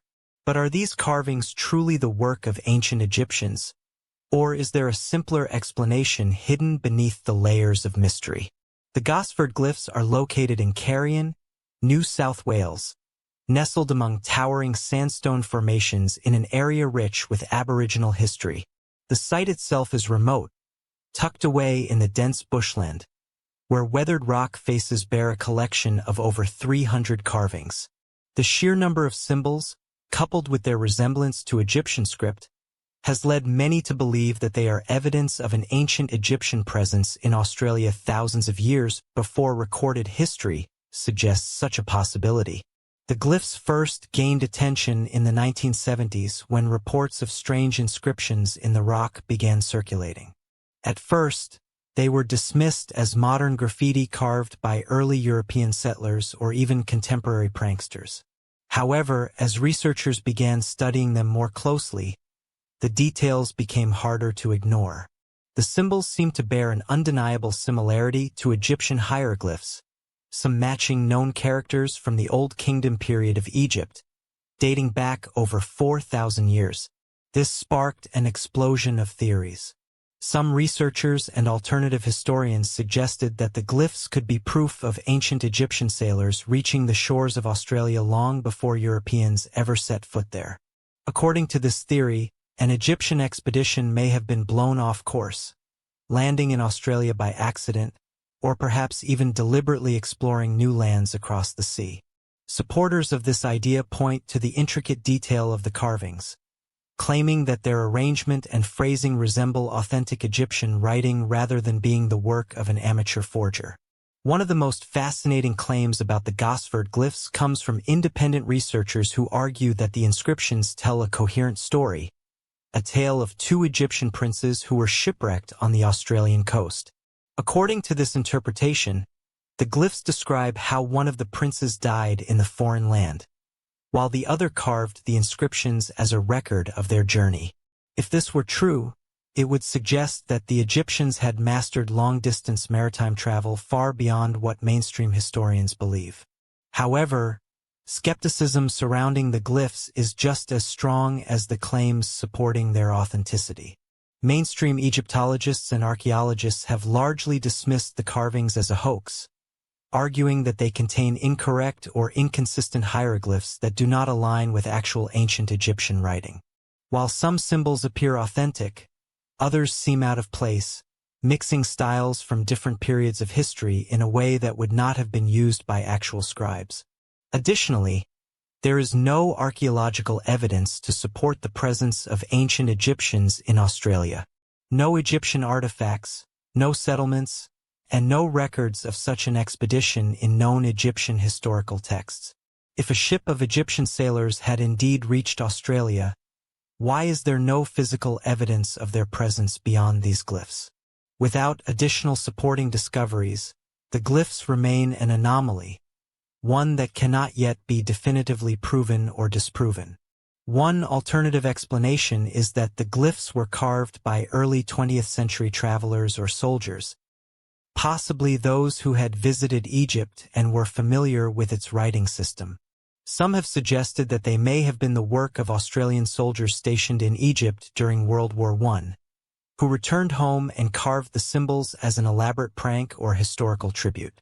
Given that Australia had strong ties to Egypt during the early 1900s, this theory is not entirely implausible. Another possibility is that the glyphs were created as a teaching tool by an early Egyptologist or enthusiast, someone attempting to practice hieroglyphic writing in the remote Australian wilderness. If so, the site may have originally been nothing more than a private study area that gained an unintended air of mystery over time. Adding to the intrigue, local Aboriginal communities have their own views on the site. Some Aboriginal elders dismiss the carvings as a modern forgery, while others believe they may have been created as part of an older cultural exchange, possibly linked to ancient migrations that predate known history. While there is no direct evidence of contact between Egyptians and Aboriginal Australians, Indigenous oral histories sometimes speak of foreign visitors arriving from distant lands in the distant past, an idea that, while speculative, keeps the debate alive. Despite decades of research, the Gosford glyphs remain one of Australia's most enduring archaeological mysteries, an anomaly etched into stone, whispering of a past that doesn't quite fit into the accepted timeline of history. Whether they were carved by ancient Egyptians, early explorers, or modern hands, their very existence forces us to question how much of history we truly understand. But not all mysteries are carved into rock. Some are far more tangible, physical remnants of something unknown, something that cannot be dismissed as mere misinterpretation or forgery. One such mystery lies not in stone, but in bone. Discovered in Mexico, the Star Child skull is one of the strangest and most controversial human-like skulls ever found. With its highly unusual shape, thinner bone structure, and enlarged cranium, it has fueled decades of speculation. Some believe it is the result of a rare genetic mutation. Others insist it is something far more profound, evidence of a lost lineage, a hybrid species, or even something extraterrestrial. The story of the Star Child skull begins in the 1930s, when an American teenage girl stumbled upon a pair of skeletal remains in a remote cave in Mexico. Among them was an ordinary-looking human skeleton, but beside it lay something entirely different, a strange, misshapen skull that did not resemble any known human form. It was smaller, lighter, and strikingly different from any skull ever recorded. The girl reportedly took the skull back to the United States, where it remained in private possession for decades before resurfacing in the 1990s when paranormal researcher Lloyd Pye began investigating its origins. From the moment it was examined, the skull defied explanation. It was significantly lighter than a normal human skull, yet its bone was much denser and stronger. The cranial capacity was almost 50% larger than that of a normal human, meaning it would have housed a brain far larger than that of any known Homo sapiens. The eye sockets were much shallower and wider, lacking the deep, circular orbits found in human skulls. It also had no visible frontal sinuses, an anomaly that set it apart from any known human variation. At first, skeptics suggested that the skull was merely an example of cranial deformation, a practice used in many ancient cultures to reshape skulls through head binding, but this explanation didn't hold up under closer examination. Artificial cranial deformation can change the shape of a skull, but it does not alter the thickness of the bone, the symmetry of the skull, or the size of the brain cavity, all of which were dramatically different in the Star Child skull. This led some to propose that the skull was the result of a rare genetic disorder, possibly hydrocephalus, a condition that causes fluid buildup in the brain, leading to an enlarged head. However, hydrocephalus typically results in weakened, fragile bone structure, not the incredibly dense, lightweight material found in the Star Child skull. It also does not explain the eye socket shape, lack of sinuses, or other peculiar anatomical differences. To get closer to an answer, researchers conducted DNA testing on the skull. Initial results confirmed that the skull contained human DNA, but with anomalies that were difficult to explain. The nuclear DNA passed down from both parents was particularly unusual, with sections that did not match any known human genetic markers. Some researchers suggested that this could indicate the skull belonged to a previously unknown human-like species, possibly an ancient offshoot of Homo sapiens, or even a hybrid between two different hominid lineages. But for others, the results hinted at something even stranger. Some theorists have suggested that the genetic anomalies indicate that the Star Child skull is not entirely human. They propose that it could be the remains of an extraterrestrial being, or a hybrid between humans and an unknown species. This idea gained traction in UFO research communities, where the skull was cited as possible evidence of past extraterrestrial contact with Earth. Mainstream scientists, however, remain deeply skeptical of such claims. They argue that while the skull is certainly highly unusual, there is no definitive evidence to suggest it is anything other than an extreme variation of human anatomy. They also point out that contamination, degradation, or missing genetic data could explain some of the anomalies found in the DNA analysis, and that without further testing, no extraordinary conclusions can be drawn. Despite this, the Starchild skull continues to divide opinion. Attempts have been made to conduct more in-depth genetic sequencing, but funding issues and disputes over ownership have stalled further analysis. Many questions remain unanswered. If the skull is simply an unusual human deformity, why does it possess so many traits that have never been observed in any known genetic disorder? If it is the result of a lost or unknown hominid species, why has no other evidence of such a species ever been found? And if it truly is something else, something beyond our current understanding, what does that mean for the history of human evolution? While the Starchild skull is an anomaly of biology, there are other objects, seemingly ordinary at first glance, that defy explanation in a different way. Some artifacts have been unearthed in places they should not exist, encased in ancient rock or fossilized material, appearing to be far older than they have any right to be. One such object was found in 1961, buried deep in a layer of rock said to be 500,000 years old. It would have been an exciting discovery on its own, but there was something truly strange about it. It wasn't a bone, a fossil, or even a primitive tool. It was a modern mechanical object, embedded in ancient stone. This is the mystery of the Cochno artifact. The story begins in the small town of Olancha, California, where three amateur rock collectors, Mike Mikesell, Wallace Lane, and Virginia Maxey, were searching for geodes in the Cochno Mountains. Geodes are hollow rocks lined with crystals, commonly found in the region. The collectors gathered several promising stones and took them home to cut open, expecting to find sparkling quartz formations inside. But when Mikesell cut into one of the geodes, his saw blade snapped. Instead of hollow crystal, the rock contained something metallic, something that had no business being inside a naturally formed geode. As they carefully removed the outer layers of the stone, the three discovered what appeared to be a mechanical device, a small, intricately structured metal object completely encased in solid rock. At its center was a cylindrical core made of metal, surrounded by what appeared to be a ceramic or porcelain-like material.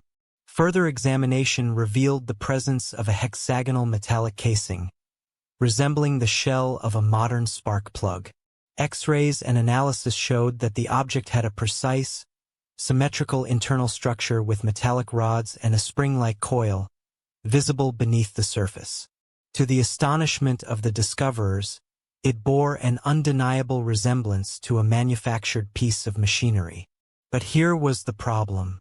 According to geologists, the surrounding rock was at least 500,000 years old. If the artifact had truly been embedded within the stone for that long, it would mean that it had been manufactured hundreds of thousands of years before the first known human civilization. This, of course, was impossible, at least according to everything we know about history. As news of the discovery spread, theories began to emerge. Some speculated that the artifact was evidence of a lost advanced civilization that existed long before recorded history, one capable of producing sophisticated technology. Others went even further, suggesting that the object could be an extraterrestrial artifact, possibly a piece of machinery left behind by an ancient alien presence on Earth. The more skeptical explanations, however, were less dramatic. Some researchers argued that the object was simply a modern spark plug, accidentally encased in a concretion of hardened minerals over time.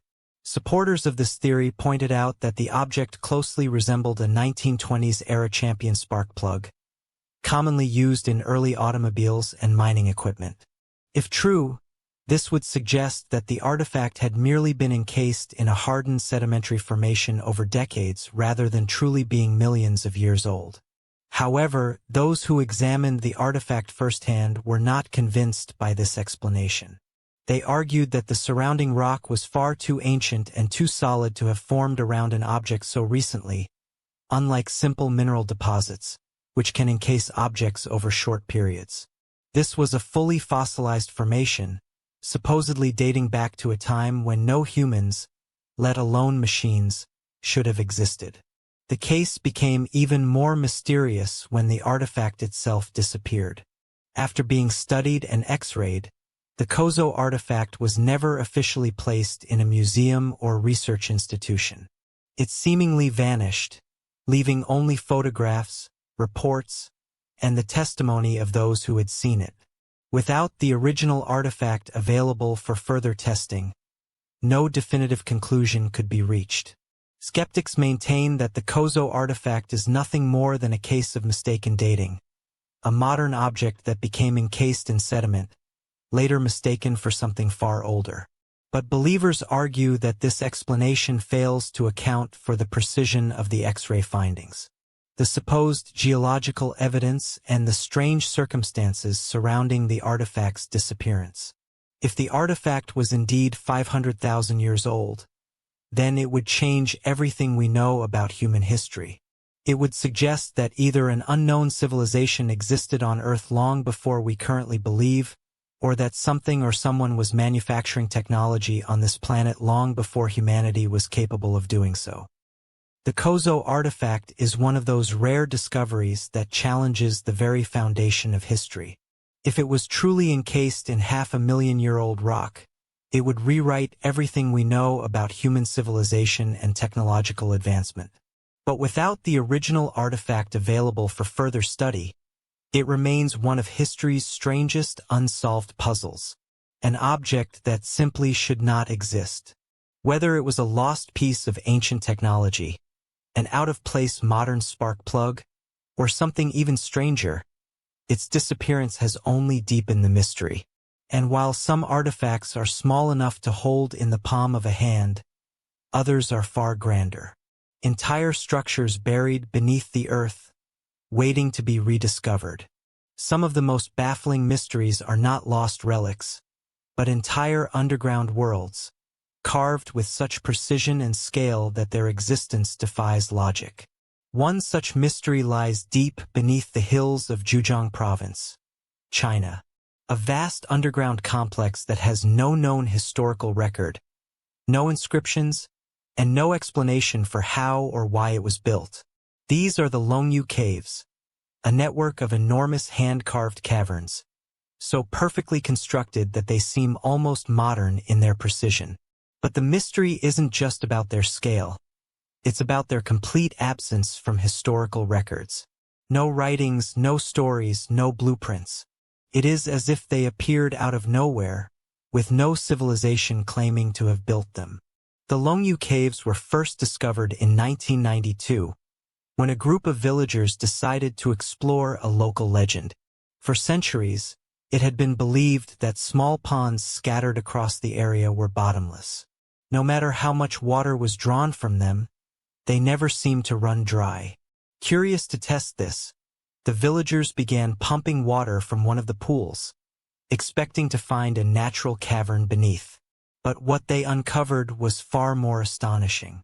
As the water level dropped, an enormous chamber was revealed. An underground cavern, perfectly cut, with smooth walls, soaring ceilings, and intricate geometric patterns carved into the stone. Soon, more of the bottomless pools were drained, revealing an entire network of these massive subterranean halls, all connected by a labyrinth of passageways and tunnels. The scale of the Luyu Caves is almost unimaginable. To date, at least 24 separate caves have been found, covering an area of over 30,000 square meters, 320,000 square feet. Some of the caves reach heights of nearly 100 feet, their walls perfectly smooth, as if carved by modern machinery. Unlike natural cave systems, which are formed over millions of years by erosion, these caverns show no signs of natural formation. They were clearly cut by human hands. But here's where the mystery deepens. No historical records mention their construction. No tools have been found. No debris from the excavation has ever been discovered. If ancient workers carved out these immense chambers, where did the removed stone go? The sheer amount of material that would have been extracted, millions of cubic feet of rock, should have left some trace somewhere. But there is none. Archaeologists estimate that the caves were built at least 2,000 years ago, possibly during the Qin dynasty, 221 to 206 BCE, or even earlier. But even this is just speculation, as there are no inscriptions, no markings, and no cultural references to explain who created them. In a country with such an extensive and well-documented history, it is baffling that something of this magnitude could have been built and then completely forgotten. Adding to the enigma are the intricate patterns carved into the walls. These repeating, parallel chisel marks cover every surface of the caves, suggesting a deliberate artistic or symbolic meaning. Some researchers have suggested that they could be decorative, while others believe they may have been functional, possibly serving as a form of structural reinforcement. But without any written records, their purpose remains a mystery. How could such a massive construction project have been undertaken without leaving any trace in historical records? Some researchers have theorized that the caves may have been a forgotten military installation, an underground city, or even a sacred complex used for secret rituals. Others suggest that they could have been part of a vast, lost civilization, one that disappeared before written history began. One of the more controversial theories is that the Luyu Caves were created using lost advanced technology, perhaps a method of stone cutting, far beyond what was thought possible for ancient civilizations. The precision of the caves, the smoothness of the walls, and the complete lack of tool marks that would be expected from hand chiseling have led some to suggest that they may have been constructed using techniques that have since been lost to time. Despite extensive exploration, no signs of habitation, furniture, or tools have been found within the caves. There are no fire pits, no storage areas, and no indications that people actually lived in these caverns. If they were used for housing, religious purposes, or military defense, there should be some trace of human activity, but there is nothing. It is as if the caves were carved for a purpose that remains completely unknown. Adding to the intrigue is the remarkable stability of the structures. Despite being thousands of years old, the caves show no signs of collapse, even though they lack any visible support pillars. The weight of the rock above them should have caused at least some structural failure over time, yet they remain perfectly intact, another testament to the skill and knowledge of their unknown builders. Efforts to solve the mystery of the Luyu Caves continue, with geological and archaeological teams working to uncover more about their origins. But so far, no definitive answers have emerged. With no historical documents, no inscriptions, and no physical evidence of their purpose, the caves remain one of China's most enigmatic archaeological wonders. The Luyu Caves remain one of history's greatest subterranean mysteries. Vast, hand-carved chambers with no historical record, no evidence of their builders, and no clear explanation for why they exist. The sheer scale of the caves, the precision of their construction, and the complete absence of any debris or tools defy conventional understanding. Were they a forgotten military stronghold, a sacred site, or something even stranger? Until more answers are uncovered, the Luyu Caves will remain an enigma, one of those places that reminds us that the past is far more mysterious than we often assume. Some mysteries aren't just about lost civilizations or unexplained architecture. However, some are rooted in stories that have been passed down for generations. Tales of beings that once walked among us. Beings so different from anything we recognize today that their very existence is called into question.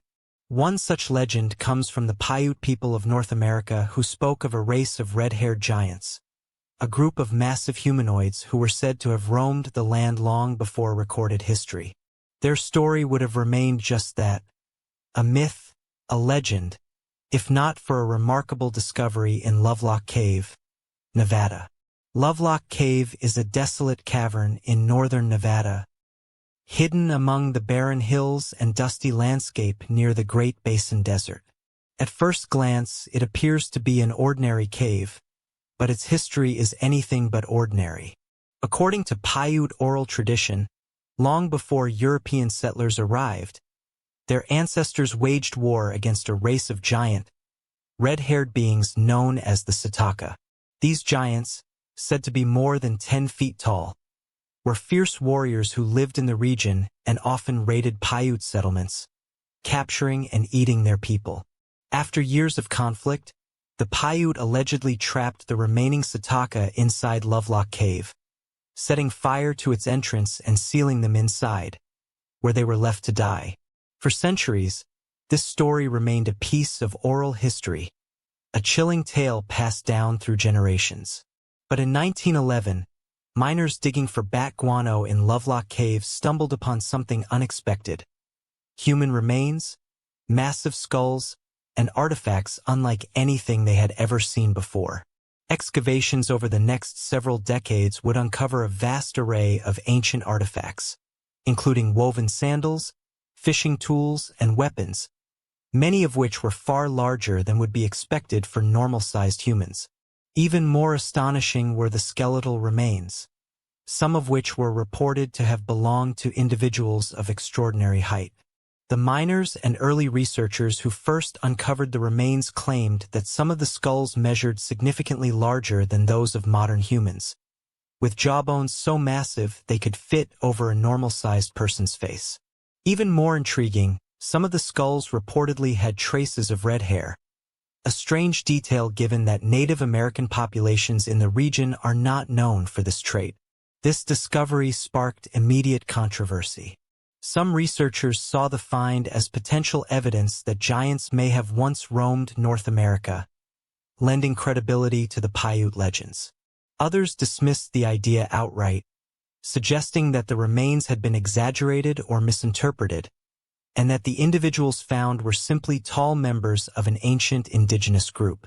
The official archaeological explanation is that the Lovelock Cave was once inhabited by the northern Paiute people around 2,000 years ago, serving as a shelter and storage site for their community.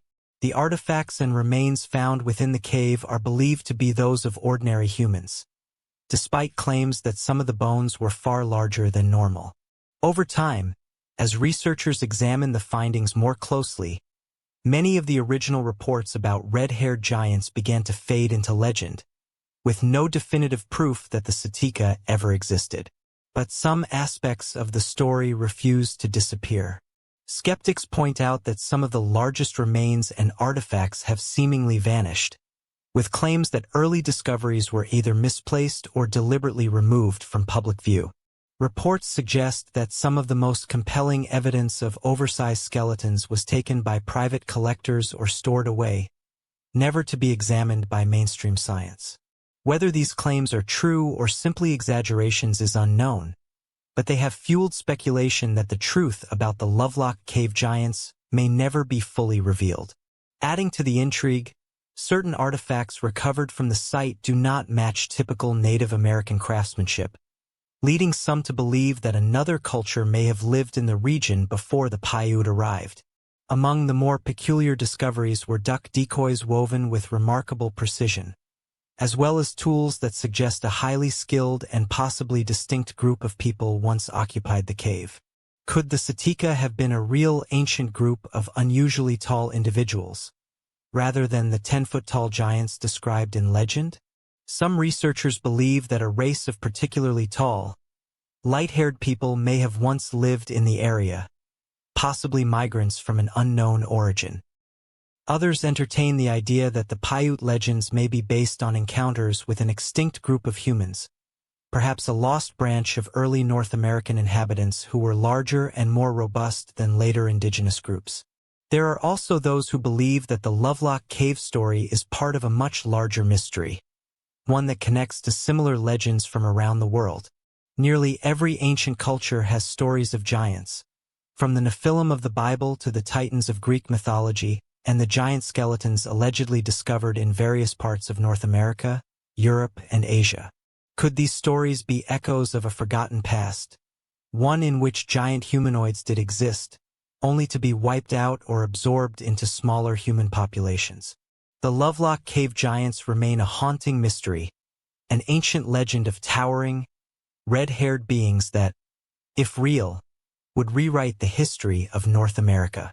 While some dismiss the story as myth, others believe that the early accounts of oversized skulls and strange artifacts hint at something more, something lost to time or deliberately concealed. Whether the Sakara were real giants or simply an unusually tall and mysterious people, their story lingers, whispering of a forgotten past. And regardless of if the Lovelock Cave giants were real or not, the cave itself remains an important archaeological site, offering insights into the lives of ancient Native American cultures who once thrived in the region. But for those who believe that history is far stranger than we think, Lovelock Cave stands as one of many places where myth and reality blur, where the line between legend and history is not as clear as we once believed. But not all ancient skeletal discoveries speak of beings larger than life. Some hint at the opposite, at humans who were far smaller than expected, their very existence challenging conventional anthropology. One such mystery emerged in Australia, where researchers discovered what appeared to be a 10,000-year-old skeleton of a dwarf-like being, one that did not fit into any known category of ancient human. Unlike the Lovelock giants, which were said to be towering figures, this skeleton suggested the presence of an entirely different kind of lost lineage, one much smaller, yet just as enigmatic. The discovery of the 10,000-year-old dwarf skeleton raised immediate questions. Found in an ancient burial site, the skeleton was significantly smaller than any known human remains from the time period. At first, researchers assumed it might have belonged to a child, but as the excavation continued, it became clear that the remains belonged to a fully grown adult. Yet, despite its adult status, the skeleton was only around 3 feet tall, far smaller than typical humans from the same era. This discovery echoed a similar case from the Indonesian island of Flores, where the famous Homo floresiensis, often called the Hobbit, was found in 2003. The Flores skeletons belonged to a separate species of early humans, standing at just 3 to 4 feet tall and living as recently as 50,000 years ago. Could the Australian skeleton represent a similar lost lineage? Or was this an isolated case of an unknown genetic anomaly? Scientists examining the skeleton were puzzled. The proportions of the bones did not match those of modern pygmies, nor did they resemble any known dwarfism-related genetic conditions. The skull was different from both modern humans and previously known archaic human species, with a distinct shape that suggested it was not just a small version of Homo sapiens. This led to the theory that the skeleton might belong to a completely unknown branch of early humans, one that lived in Australia thousands of years before the arrival of the Aboriginal people. If true, this would indicate that human history in Australia is far more complex than previously believed, involving multiple waves of migration and possibly the presence of distinct human populations that later disappeared. One of the most controversial theories is that the skeleton belonged to a member of an ancient race of small people, possibly linked to other myths and legends from around the world. Many indigenous cultures have stories of little people, small humanoid beings that lived alongside or before larger human populations. In some traditions, they were seen as helpers, while in others they were feared as tricksters, or even supernatural beings. Could these stories be based on real encounters with an ancient, now extinct human species? Skeptics, however, argue that the skeleton could simply be an example of pathological dwarfism, a rare genetic condition that affects bone growth.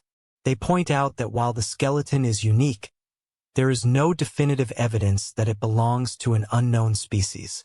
Without additional discoveries of similar remains, it is difficult to determine whether this was a one-time anomaly or part of a larger, undiscovered population.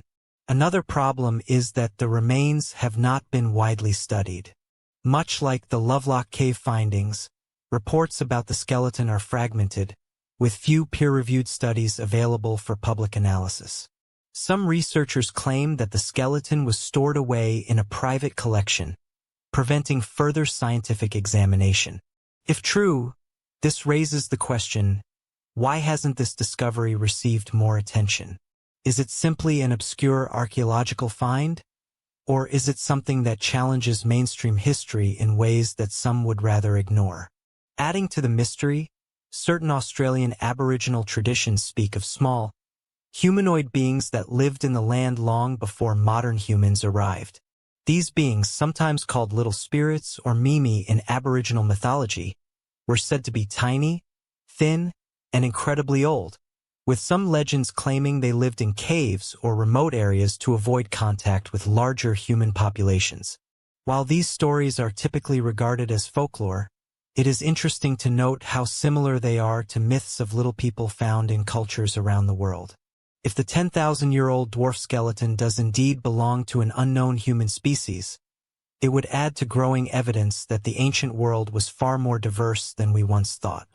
The discovery of Homo floresiensis in Indonesia already proved that small-statured hominins existed alongside larger human populations for much of prehistory. Could there have been similar groups living in Australia, isolated from the rest of the world? So, what happened to them? One possibility is that they were gradually displaced or absorbed by larger human populations. As more technologically advanced human groups arrived, smaller populations may have struggled to compete for resources, eventually going extinct or merging with larger human groups, leaving only faint traces of their existence behind. Another possibility is that these small-statured humans were highly adapted to their environment, living in isolation for thousands of years, before eventually disappearing due to climate changes, disease, or encounters with other human populations. If this is the case, their remains may still be waiting to be discovered, buried in the vast and largely unexplored landscapes of Australia. Despite the mystery, mainstream archaeology has largely avoided making bold claims about the skeleton. Without further evidence, the safest conclusion is that it was either a rare genetic anomaly or an isolated case of unknown ancestry, rather than proof of a lost race of ancient dwarfs. However, until more remains are found and studied, the full story remains unknown. The 10,000-year-old dwarf skeleton is yet another discovery that challenges the conventional story of human history. Whether it represents a lost lineage of small-statured humans, an ancient group adapted to a now-forgotten way of life, or simply a rare anomaly, its existence raises more questions than answers. How many other undiscovered human-like species once walked the earth, leaving behind only faint traces of their existence? And if some of these mysteries remain hidden in the soil, what else might still be waiting to be found, perhaps in places far beyond where we would normally think to look? While most ancient enigmas are buried beneath the ground, some lie in the deepest, most unexplored places on Earth, the ocean floor.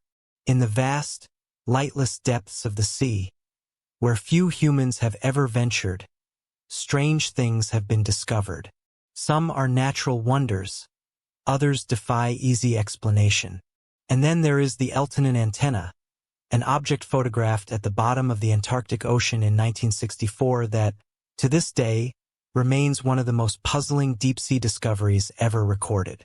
The story of the Eltonin antenna begins with a scientific expedition in 1964, when the USNS Eltonin, an advanced research vessel operated by the United States Navy, was mapping the depths of the ocean.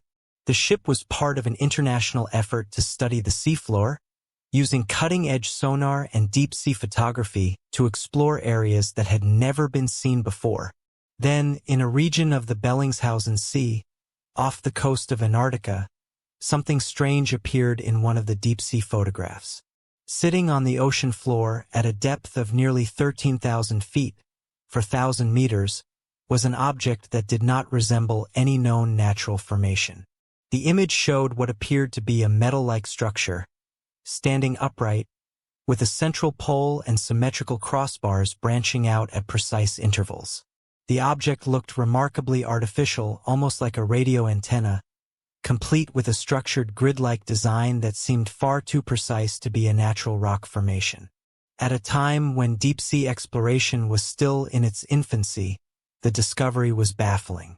What was a structured, antenna-like object doing at the bottom of the Antarctic Ocean? And if it was artificial, who or what put it there? One of the first theories was that the Eltonian antenna was a piece of lost technology, possibly the remains of a sunken ship, military equipment, or even Cold War-era surveillance technology.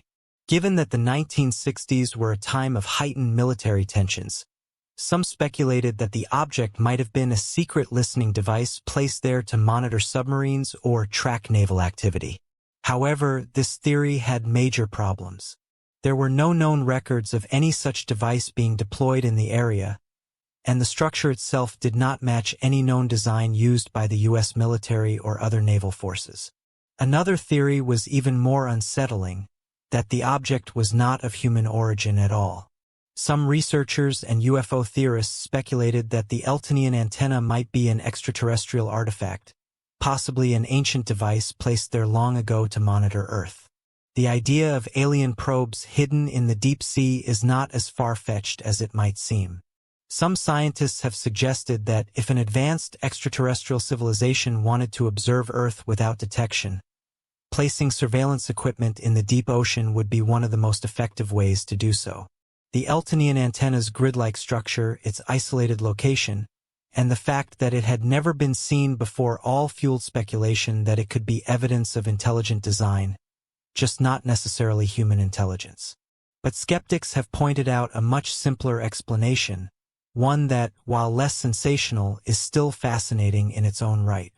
Some scientists believe that the Eltonian antenna may actually be a type of deep-sea sponge, specifically a species called Cladoryza concrescens, which grows in a branching, antenna-like shape.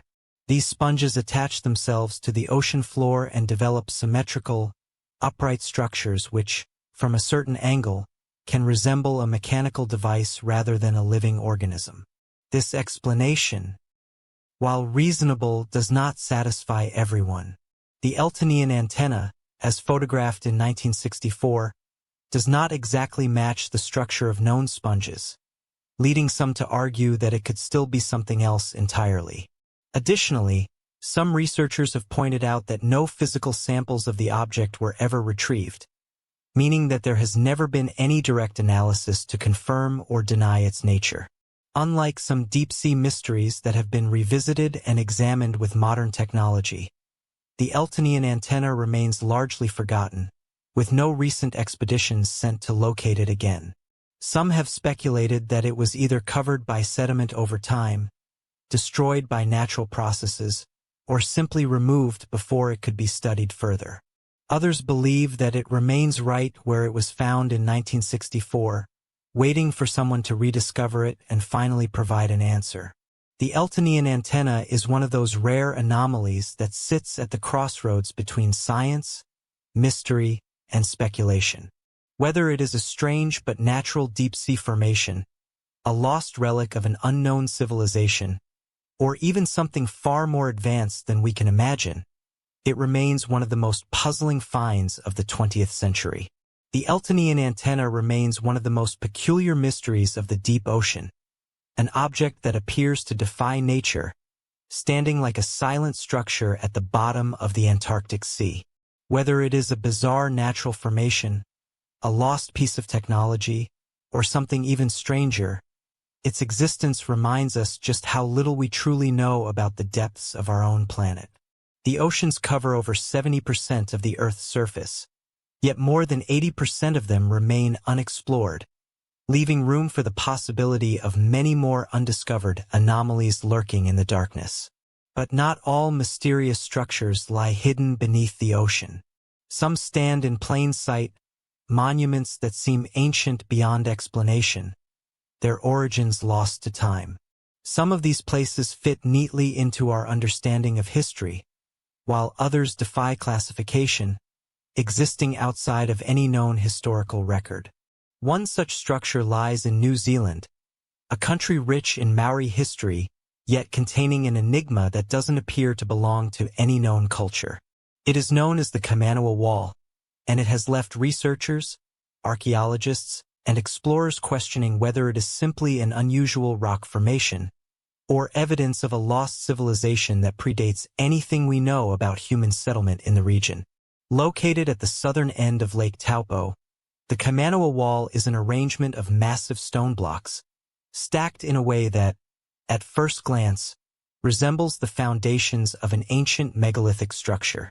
The large, symmetrical blocks appear to fit together with an uncanny precision, forming what looks like an artificial wall rising from the earth. The blocks are smooth, straight-edged, and uniform in shape, leading many to believe that they were placed there deliberately, rather than occurring naturally. The mystery surrounding the wall stems from one crucial fact. There is no known record of any civilization in New Zealand capable of constructing such a structure. The Maori people, who were the first known inhabitants of the land, are believed to have arrived in New Zealand only about 1,000 years ago, and their traditional building techniques did not involve the use of massive stone blocks in the manner seen at Kaimanawa. If the wall is man-made, it would suggest that a previous civilization existed in New Zealand long before the arrival of the Maori, a possibility that mainstream archaeology does not currently recognize. The controversy over the Kaimanawa Wall erupted in the 1990s, when researchers and alternative historians began suggesting that the site bore a striking resemblance to other megalithic structures found around the world, particularly in South America. Some compared it to the Saxuaman ruins in Peru, where massive interlocking stones were used to build ancient walls that still stand today. The precise arrangement of the blocks, combined with their apparent alignment along straight geometric lines, fueled speculation that the Kaimanawa Wall was not a natural formation, but rather a piece of lost history. Supporters of the theory that the Kaimanawa Wall is an ancient human-made structure argue that it represents a missing chapter in New Zealand's past. If the wall was built by an unknown civilization, it could mean that humans occupied the region far earlier than previously believed, possibly thousands of years before the Maori arrived. Some theories even suggest that pre-Maori cultures once lived in the region, but that their presence has since been lost or erased from recorded history. However, mainstream archaeologists and geologists have dismissed these claims, arguing that the Kaimanawa Wall is a natural geological formation. According to their analysis, the symmetrical stones that make up the wall are actually fractured ignimbrite, a type of volcanic rock that naturally splits into geometric shapes over time. This process, known as jointing and weathering, can sometimes create the illusion of artificial construction, even though no human hands were involved. Despite this explanation, many remain unconvinced. Some have pointed out that the blocks appear to be stacked rather than simply fractured in place, suggesting an intentional arrangement. Others have noted that certain areas of the wall seem to show signs of tool marks, which would indicate human involvement rather than natural forces. If this is the case, then the true history of the Kaimanawa Wall may be far older and more complex than currently accepted. Adding to the mystery is the complete lack of excavation or further study of the site. Unlike many other controversial historical sites that have been extensively researched, the Kaimanawa Wall remains largely ignored by mainstream archaeology. Some researchers claim that there is a reluctance to investigate the site properly, as any evidence of a pre-Maori civilization would challenge the established narrative of New Zealand's history. Whether this is due to genuine scientific skepticism or simply a lack of interest remains an open question.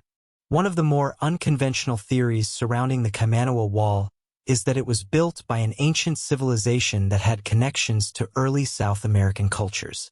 Some alternative researchers have suggested that long before the Polynesian migrations, a group of South American builders or navigators may have traveled across the Pacific and settled in New Zealand, bringing with them the knowledge of megalithic construction. While this idea remains speculative, it is intriguing that similar stone structures are found in places thousands of miles apart, despite no officially recognized connection between the cultures that built them. Another possibility is that the Kaimanawa Wall was once part of a larger complex, a structure that may have eroded or collapsed over time, leaving only its lower sections behind.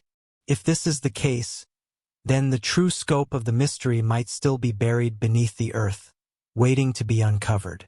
Regardless of its origins, the Kaimanawa Wall remains one of New Zealand's most perplexing anomalies. Whether it is a natural rock formation or evidence of a lost civilization, it challenges the accepted timeline of human settlement in the region. If the wall was shaped by human hands, then who built it? And why is there no historical record of its existence? Until proper excavation is conducted, it will remain an open question. One more example of how much of the past remains obscured, hidden beneath layers of earth and time. One such mystery lies in Egypt, in the shadow of one of the most awe-inspiring temple complexes ever built. The Carnac Temple is already a marvel in itself, a sprawling city of stone that has stood for over 4,000 years, dedicated to the gods of ancient Egypt. But within this vast complex lies something even stranger, an architectural anomaly known as the Carnac Sound Temple, a chamber that appears to have been built with a unique property, the ability to manipulate sound in ways that defy conventional understanding. The Carnac Temple complex, located near Luxor, is one of the largest religious structures ever constructed. Built over centuries by successive pharaohs, it was a place of worship, power, and mystery. But among its many halls and columns, there is one particular chamber that has baffled researchers and visitors alike. Unlike the other grand structures of Carnac, this chamber is small, enclosed, and built with a precision that suggests it had a very specific purpose. When sound is produced inside the chamber, particularly at certain frequencies, it resonates in an eerie, amplified manner, as if the very walls themselves are conducting and enhancing the vibrations. What makes this so unusual is that the room was built with granite, a material known for its high quartz content. Quartz is a piezoelectric material, meaning it can generate an electrical charge under pressure. Some researchers speculate that this property may have been intentionally used by the ancient Egyptians, allowing the chamber to act as a kind of acoustic amplifier. This raises an astonishing question. Do the ancient Egyptians understand something about sound and energy that we have long since forgotten? The acoustic properties of the Carnac Sound Temple have led to a number of fascinating theories. Some believe that the chamber was designed for ritualistic purposes, amplifying chants and prayers to create a heightened spiritual experience. Ancient Egyptian religious practices often involved sound, music, and vibration, and many believe that the builders of Carnac may have deliberately designed this room to intensify those effects. But there is another possibility, one that suggests the ancient Egyptians may have been using sound for something more than religious ceremonies. Some researchers propose that this chamber, and possibly other similar structures, could have been designed to alter consciousness. The way sound resonates within the chamber could have induced trance-like states, possibly enhancing meditation, spiritual experiences, or even healing. If true, this would suggest that the Egyptians had a sophisticated understanding of how sound affects the human brain and body, an understanding that modern science is only beginning to explore. Interestingly, the Carnac Sound Temple is not the only ancient structure with strange acoustic properties. Similar effects have been noted in other Egyptian temples, Mayan pyramids, and even Neolithic structures like Stonehenge. In many cases, these sites appear to have been constructed with an emphasis on resonance, frequency, and sound manipulation. Could it be that ancient civilizations across the world understood how to harness sound for purposes beyond our comprehension? Some researchers point to recent scientific discoveries about the effects of sound frequencies on the human body and mind. Studies have shown that certain frequencies can alter brainwave activity, inducing states of deep relaxation, heightened awareness, or even hallucinations. Other studies suggest that specific sound vibrations can promote healing, affecting cells and tissues at a microscopic level. If the Egyptians had discovered these principles thousands of years ago, it would imply a level of sophistication that modern science is only beginning to acknowledge. Of course, mainstream archaeology tends to dismiss such theories, arguing that the unusual acoustics of the Carnac chamber are simply an accidental byproduct of its design. They claim that there is no concrete evidence that the ancient Egyptians had an advanced understanding of acoustics beyond what would have been useful for religious ceremonies, but others argue that the precision of the chamber, its location within Carnac, and its unusual properties suggest that it was built with clear intent and purpose. Adding to the mystery is the fact that some of Carnac's structures appear to have been deliberately altered or even destroyed over the centuries. Could it be that knowledge of the temple's true function was lost or even erased? Some believe that the ancient Egyptians once possessed technologies that were later forgotten or suppressed, leaving only traces behind in the architecture they left behind. And then there is the question of how such knowledge, if it once existed, was obtained in the first place. Could it have been passed down from an older civilization, one that predated even the dynastic Egyptians? Some alternative historians propose that Carnac, like other great sites across the world, may have been built upon the remnants of an even older culture, one that understood the power of sound in ways we do not today. If the Carnac Sound Temple truly had a purpose beyond religious ritual, then what exactly was it used for? Was it a place of healing, where sound frequencies were used to restore balance to the body? Was it a tool for altering consciousness, allowing priests or initiates to access hidden realms of perception? Or was it something even more advanced, a lost technology, forgotten by history, waiting to be rediscovered? The Carnac Sound Temple is a reminder that ancient civilizations may have possessed knowledge beyond what we typically attribute to them. Whether its acoustic properties were used for ritual, healing, or something more advanced, its existence raises the question, what else have we overlooked in history? Were the ancients simply master builders, or did they understand principles of sound, energy, and consciousness that have since been lost to time? As we explore these mysteries, we find more sites, hidden, submerged, or buried, where the echoes of the past seem to tell a story far more complex than what we've been taught. One such place lies beneath the ruins of an ancient city, a forgotten world of tunnels, chambers, and passageways carved deep into the rock. It is a place that was once considered sacred, a site of prophecy, and perhaps even a gateway to the underworld itself. This is the Tunnels of Baiae, an underground labyrinth in Italy that holds secrets lost to time, secrets that still elude historians and archaeologists to this day.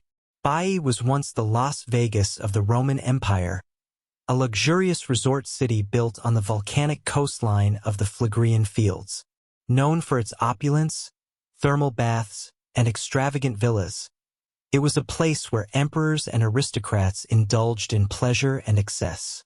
But beneath the lavish surface of Baiae, hidden away from the revelry, lay something much older, a network of tunnels that appear to have been built for something far more mysterious than mere leisure. The tunnels of Baiae were rediscovered in the 20th century, buried beneath centuries of volcanic ash and debris. As explorers ventured inside, they realized that this was not simply a Roman aqueduct or a set of storage tunnels. The passageways twisted and turned, in seemingly deliberate patterns, some leading to sealed chambers, others descending into darkness. Some of the tunnels were so narrow that they required crawling to pass through, while others led to what appeared to be ritual spaces. The deeper archaeologists explored, the clearer it became. This was no ordinary underground structure. One of the most striking features of the tunnels is the presence of sulfuric steam vents, which would have filled the passages with an eerie mist. Given that Baiae sits in one of Italy's most geologically active regions, these tunnels would have likely been filled with vapors and an otherworldly glow, especially when lit by torchlight. This, combined with the disorienting layout, led some to speculate that the tunnels were used for ritual initiations, designed to mimic a journey to the underworld. The most famous chamber within the tunnels is believed by some researchers to be the legendary cave of the Sibyl. In ancient mythology, the Sibyl was a powerful oracle, a priestess of Apollo, who delivered cryptic prophecies from the depths of a sacred cavern. According to Roman sources, her cave lay somewhere in the Phlegrean fields, near Baiae, and was a place where seekers of wisdom would descend into darkness to hear the voice of the gods. Some believe that the tunnels beneath Baiae were part of this very network, meaning that the Romans may have built their lavish city atop something far older, a place where initiates were led through subterranean passageways, breathing in the vapors of the earth before emerging with visions and prophecies. Another theory suggests that the tunnels had a mystical or religious function, possibly linked to the cult of Pluto, the Roman god of the underworld. Ancient accounts describe the region as a place where the barrier between the living and the dead was thin, a sacred landscape where mortals could commune with the divine. Given that the entrance to the underworld in Roman mythology was believed to lie near Baiae, could these tunnels have been built as an actual gateway to the afterlife, at least in a symbolic sense? The tunnel's design only adds to the mystery. Unlike many Roman structures which were built for practical purposes, the tunnels of Baiae seem to serve no obvious function. They do not appear to be part of a sewage system, nor do they connect in a way that suggests they were purely for transportation. Some areas lead nowhere, while others loop back on themselves in disorienting patterns. This has led some scholars to propose that the tunnels were designed to induce a psychological or spiritual transformation, perhaps as part of an ancient initiation rite, where those who entered would have to navigate the labyrinthine passages before emerging reborn into the world above. Further complicating the mystery is the fact that the entire city of Baiae is now underwater. Over the centuries, volcanic activity and shifting land have submerged large portions of the city, hiding much of its history beneath the waves. Today, divers can explore the ruins of villas, temples, and mosaics all eerily preserved beneath the sea. Could there be even more tunnels hidden beneath the sunken remains of Baiae waiting to be discovered? Like many ancient sites that seem to blend history with mythology, the tunnels of Baiae raise more questions than answers.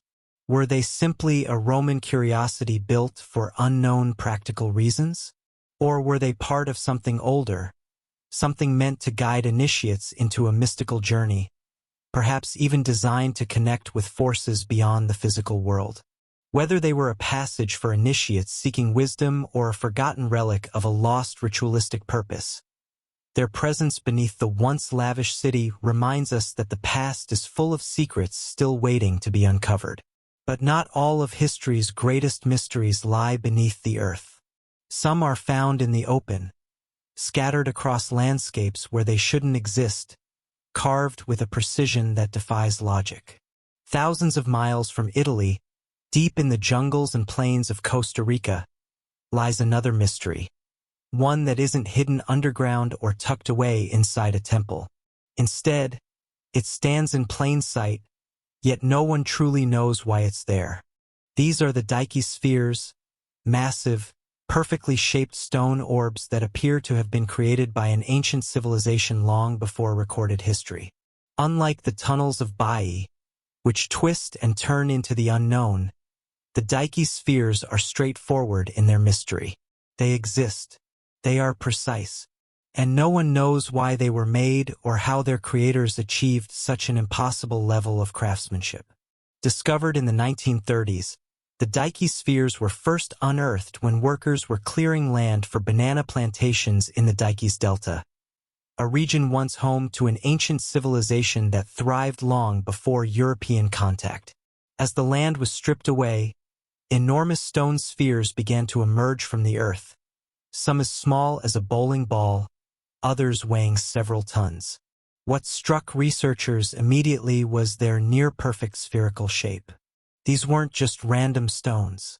They had been deliberately carved, polished, and placed. The first question that arose was an obvious one. How were they made?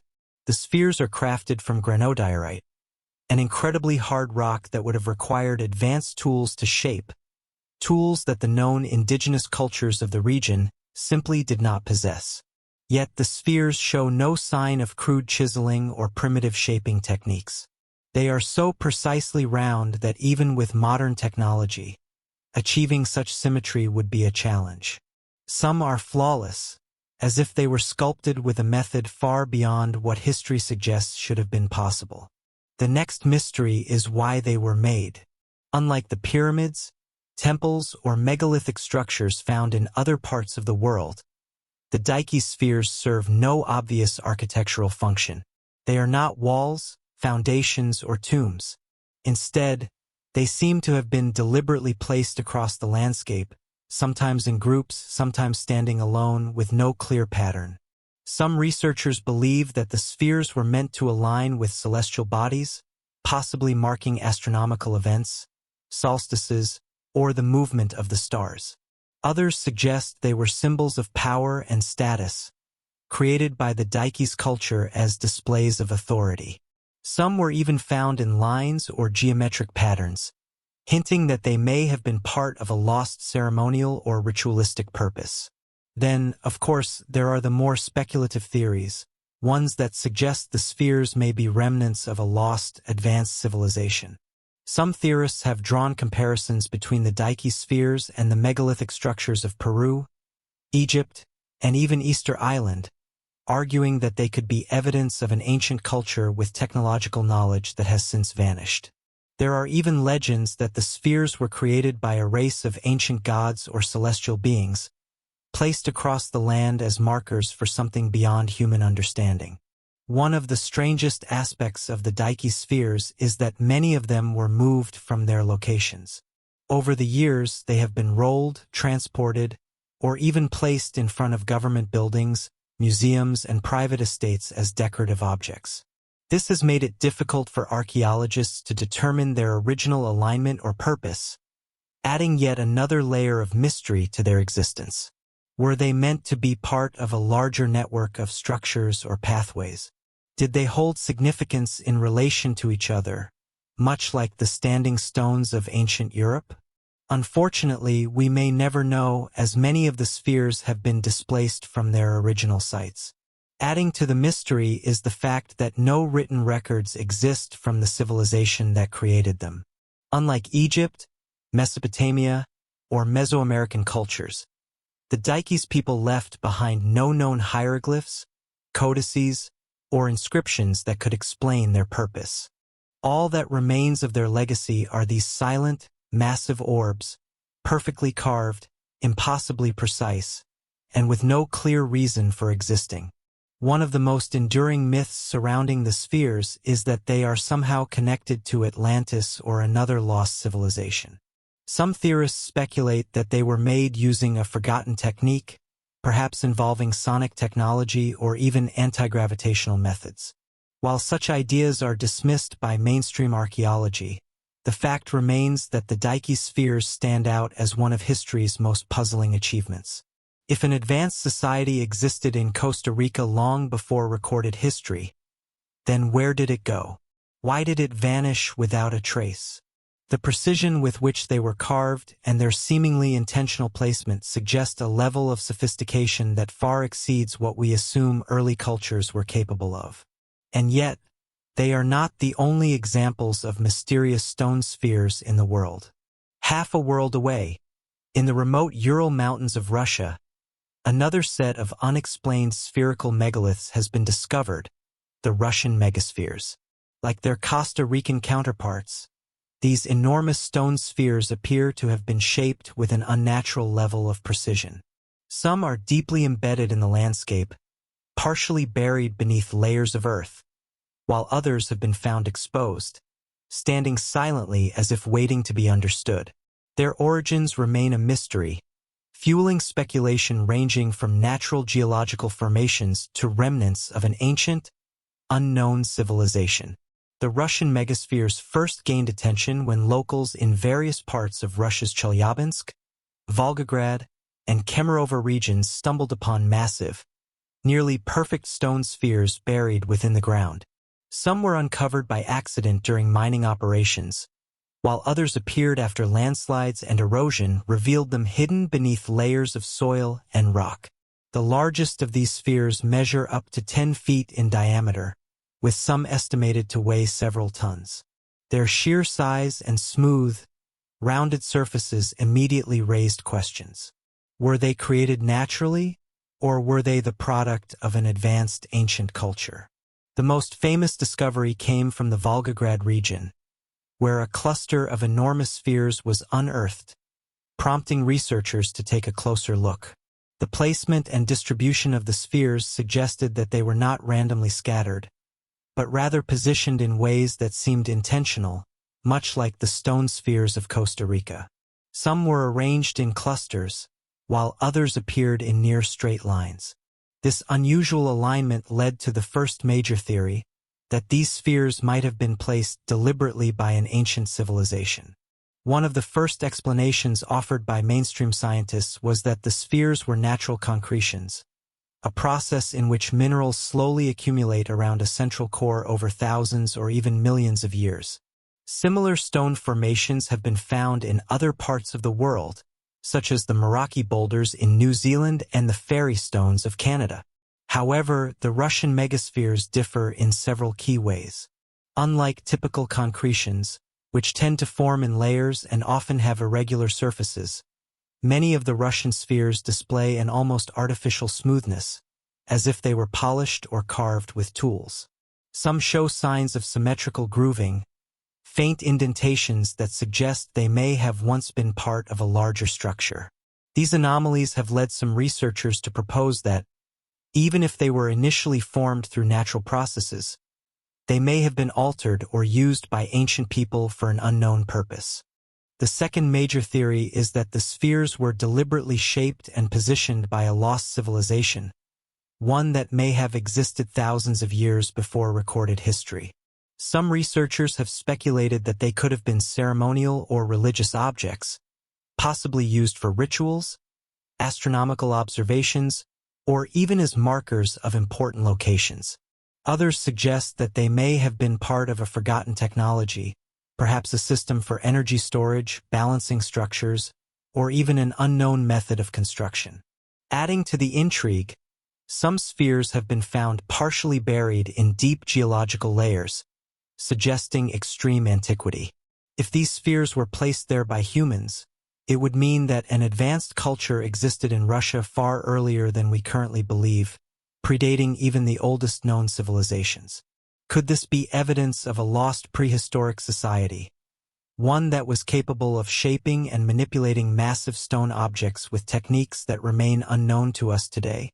Some alternative theorists have gone even further, proposing that the Russian megaspheres are not of human origin at all. They suggest that these massive orbs could be remnants of an ancient extraterrestrial presence on Earth, left behind as some sort of marker or artifact from a time when the planet was being observed, studied, or even influenced by non-human intelligence. While this idea is purely speculative, it is fueled by the undeniable mystery of the spheres themselves. If they were created naturally, why do they so closely resemble artificially crafted objects? There is also the possibility that the spheres were once part of a much larger structure that has since eroded or been destroyed. Some researchers have suggested that they could have been supporting elements of a megalithic site, similar to how massive stone blocks were used in the construction of ancient temples, pyramids, and fortresses.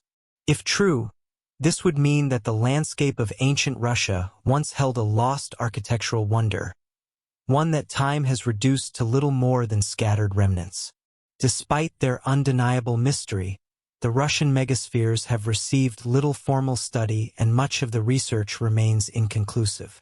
Some spheres have been moved from their original locations, either taken to museums or placed in public spaces, which makes it difficult to determine whether their original positioning held any significance. Others remain buried, waiting to be uncovered, but funding for further excavations has been limited. The Russian megaspheres stand as silent sentinels of a forgotten past. Whether natural or man-made, their near-perfect symmetry and sheer size defy easy explanation. Are they remnants of an ancient civilization, lost markers of an unknown culture, or simply a natural phenomenon that mimics the precision of human craftsmanship? Until further studies are conducted, they will remain one of Russia's most enigmatic archaeological puzzles, scattered across the landscape like echoes of a story we no longer understand. But while some mysteries take shape in stone, others are hidden within the pages of history, written records that seem too advanced for their time, describing knowledge that should not have existed. Among these lost texts is one of the most perplexing manuscripts ever discovered, the Sibiu Manuscript. Unlike the Russian megaspheres, which raise questions about physical artifacts, the Sibiu Manuscript presents a different kind of mystery, one of knowledge, science, and impossible foresight. This ancient document, dating back to the 16th century, appears to contain detailed descriptions of multistage rockets and early spaceflight concepts, ideas that were centuries ahead of their time. But how could someone in the 1500s have understood principles that would not be officially explored until the modern era? The Sibiu manuscript was discovered in 1961 in the archives of Sibiu, Romania. It is a 450-page document, written in Latin, filled with technical diagrams, calculations, and descriptions of engineering projects. What makes it truly extraordinary is that among its contents are detailed descriptions of rocket propulsion systems, including multistage rockets, liquid fuel propulsion, and even suggestions for space exploration.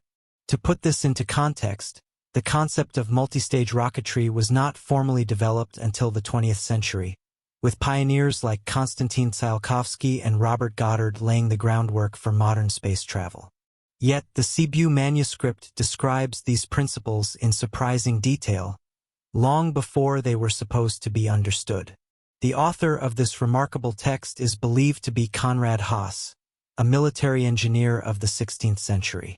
Haas worked in Transylvania under the rule of the Holy Roman Empire, specializing in military technology and weapons design. His writings in the Sibiu manuscript suggest that he was not only an expert in existing weaponry, but also an innovator who envisioned advancements that would not come to fruition for hundreds of years. Among the most astonishing passages in the manuscript are diagrams and explanations of rocket propulsion systems that appear to use multiple stages, separating sections, and fuel compartments, concepts that form the basis of modern rocketry. Haas describes how a rocket could be built with a primary stage that ignites and then detaches, allowing a secondary stage to take over, thereby increasing the efficiency of thrust and distance traveled. This is precisely the principle used in today's space exploration programs, yet Haas was writing about it nearly 4 centuries earlier. Even more intriguing, the manuscript suggests the use of liquid fuel propulsion, a system that would not become a reality until the early 20th century, when rocket engineers finally moved beyond solid fuel designs. The fact that Haas was even considering such possibilities is nothing short of extraordinary. But this raises an uncomfortable question. Where did Haas get these ideas? There is no record of anyone before him developing these concepts.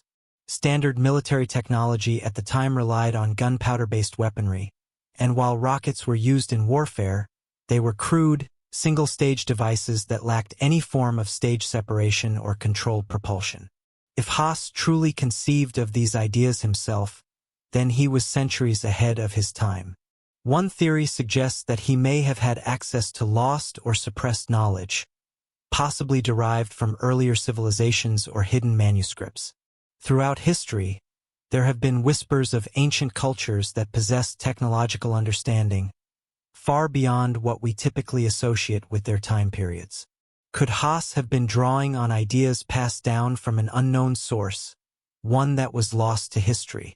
Another theory is that Haas was simply a brilliant visionary, someone who had the foresight to imagine what future generations might eventually achieve. But even if this were the case, how could he have arrived at such accurate and scientifically sound conclusions without the necessary experiments, materials, or technological advancements to test his theories? Mainstream historians generally dismiss the more extreme interpretations of the Sibiu manuscript, arguing that while Haas was undoubtedly an inventive mind, his ideas were more theoretical than practical. They suggest that his writings were exploratory musings rather than functional designs, meaning he may have been conceptualizing the possibilities of rocketry without fully understanding how they could be realized. However, this explanation does not fully account for the remarkable accuracy of his descriptions. Many of the concepts found in the manuscript, especially multistage rocketry, are highly specific and mechanically plausible, not just vague speculation. This has led some to argue that the manuscript represents something far more significant than a collection of theoretical ideas. It may be evidence that knowledge of advanced propulsion technology existed long before modern history acknowledges it. Adding to the mystery is the fact that the Sibiu manuscript was largely forgotten for centuries, only resurfacing in the 20th century, at a time when modern rocketry was just beginning to take shape. Had it been discovered earlier, could it have accelerated the development of space exploration? Could it have provided a blueprint for advancements that would take centuries to unfold? The Sibiu manuscript raises larger questions about the nature of human innovation and the possibility of lost knowledge. If an engineer in the 1500s was capable of conceiving multi-stage rockets, what other technological breakthroughs might have been conceived and then lost throughout history? How many other forgotten manuscripts, hidden in archives, or dismissed as unimportant, might contain clues to innovations far ahead of their time? The Sibiu manuscript is a reminder that history may hold secrets we have yet to fully understand, ideas that emerged centuries before they should have, only to be lost in time, waiting to be rediscovered. If an engineer in the 1500s could describe multi-stage rockets, what other knowledge has been overlooked, dismissed, or forgotten? How many other artifacts, texts, or relics remain hidden in archives or buried beneath the earth, containing glimpses of knowledge that should not exist in their respective time periods? Some of these mysteries take the form of books, while others are found carved into stone, objects that defy historical timelines, appearing to hold information that should have been impossible for ancient civilizations to know. One such mystery is that of the Fistos Disc. Beneath the sun-baked ruins of ancient Crete lies a puzzle that continues to defy every attempt at explanation. Discovered over a century ago, it's small enough to fit in your hands, but strange enough to leave some of the world's brightest minds at a loss. It's one of archaeology's most enduring riddles, not because of what it reveals, but because of what it refuses to say.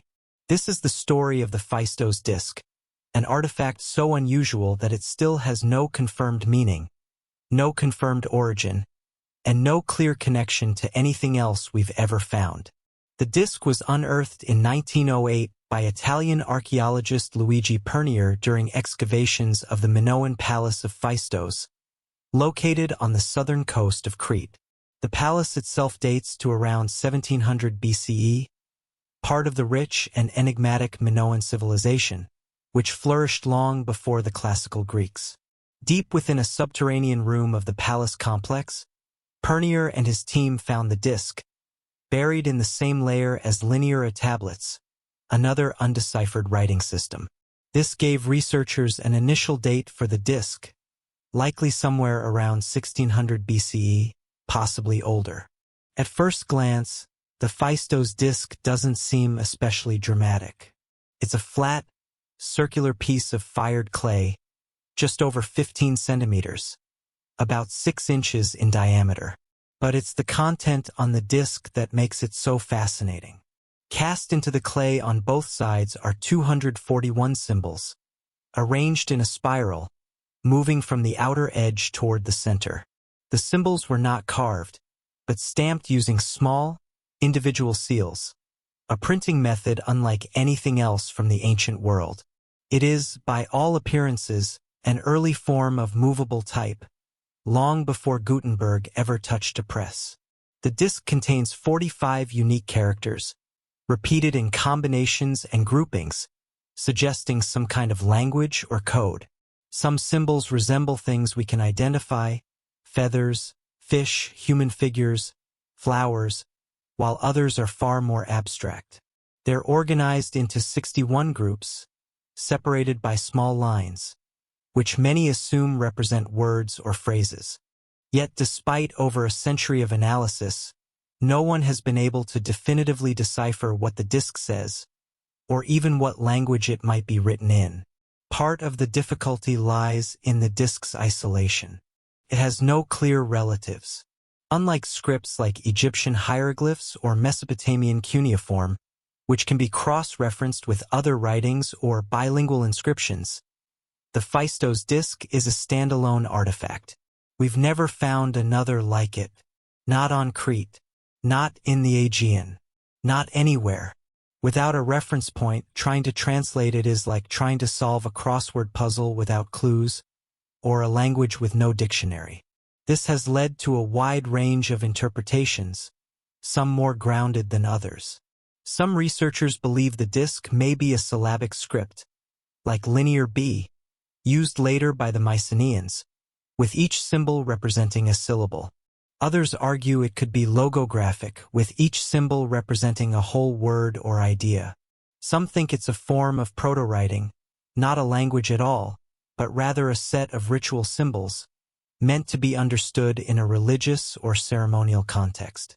And then there are the more speculative theories.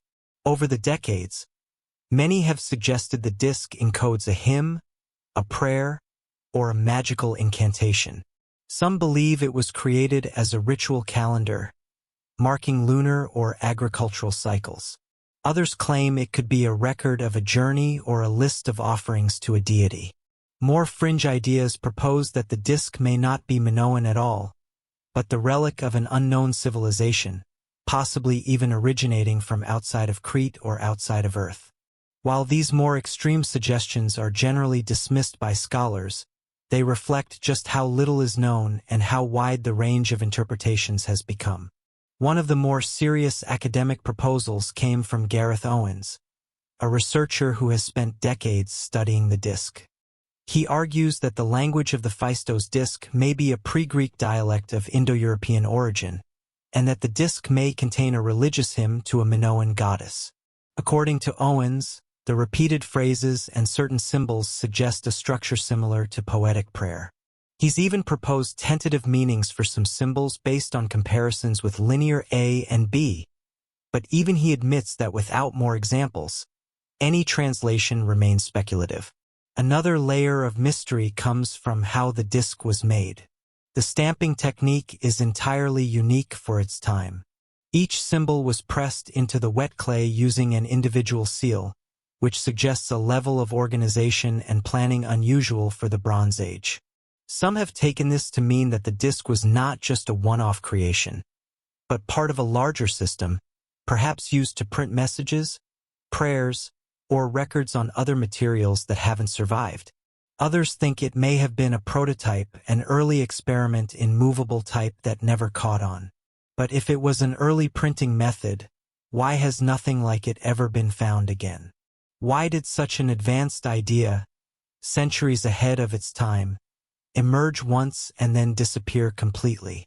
Some scholars have pointed out that the room where the disk was found also contained linear tablets, another mysterious script that remains undeciphered. While the two writing systems appear different, it's possible they represent different functions or languages within the same society, or perhaps they were used by different groups living on Crete at the same time, suggesting a more complex cultural landscape than we usually assume for the Bronze Age Aegean. Still, the disk's uniqueness remains its most compelling quality. It is one of the only known examples of a completely undeciphered writing system that exists solely on a single artifact. Every known language or code that we've managed to crack has required multiple texts, ideally with some overlap or bilingual reference.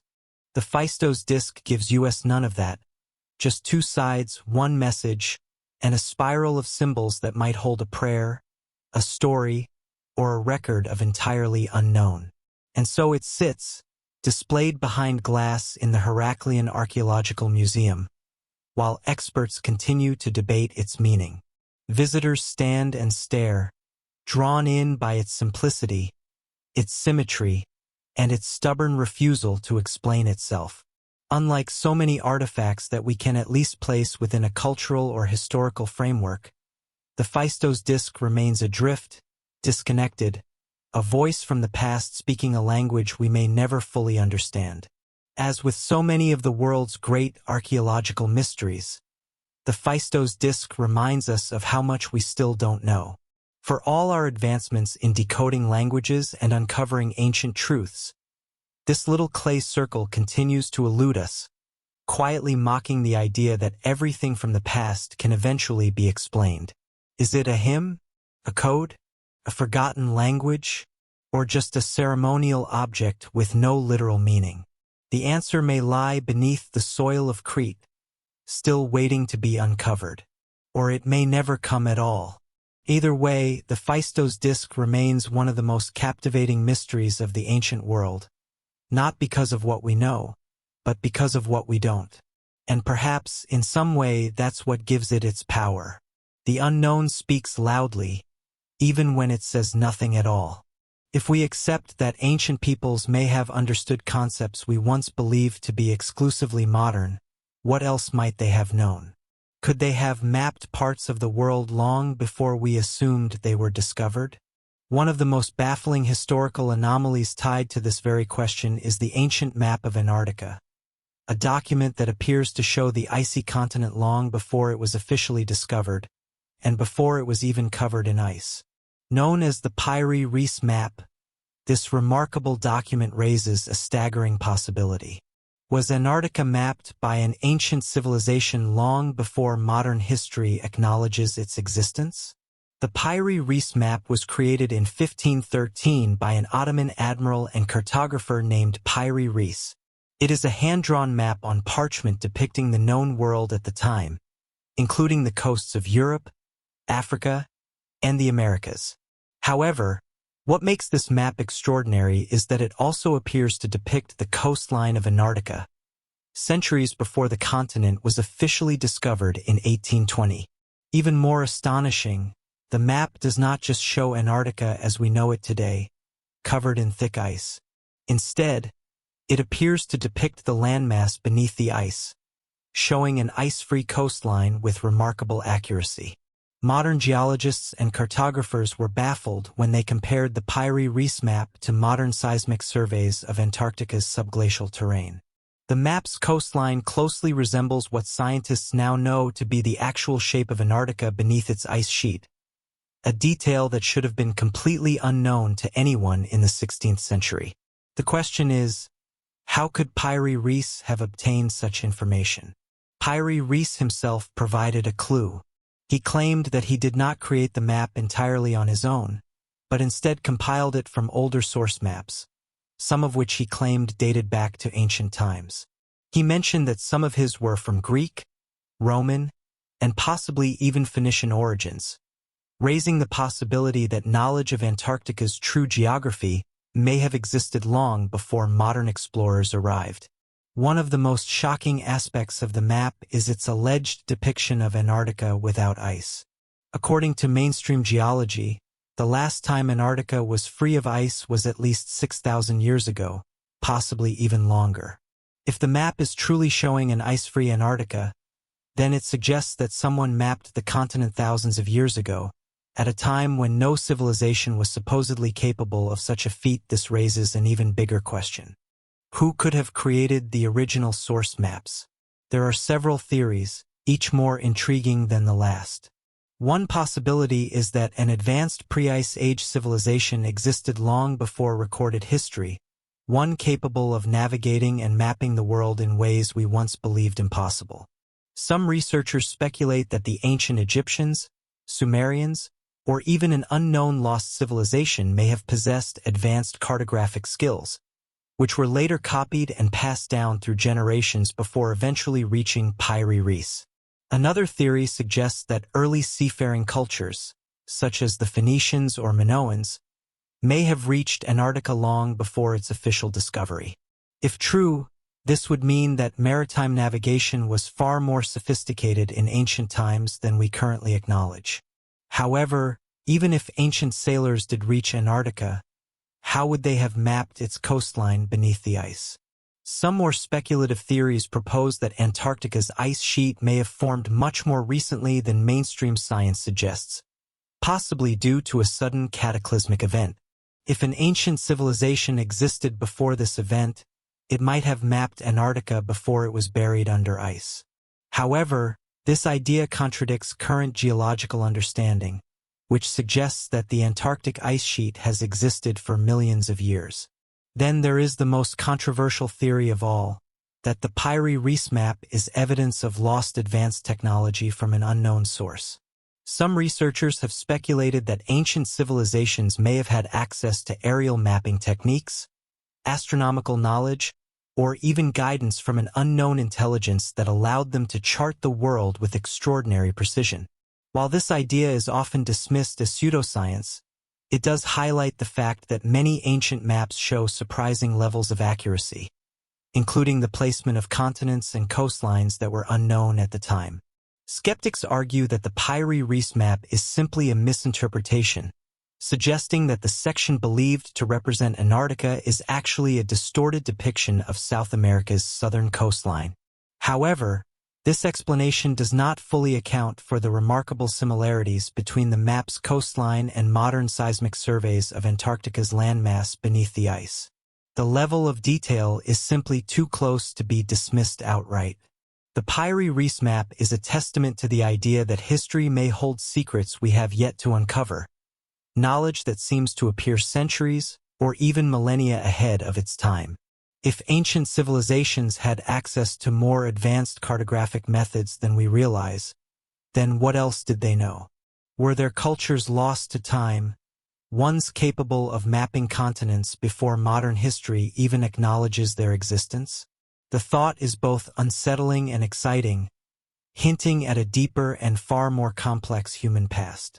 But sometimes the secrets of the past are not buried beneath ice or hidden within ancient texts. Sometimes they are painted onto rock faces, preserved in plain sight for thousands of years, yet their meaning remains just as elusive.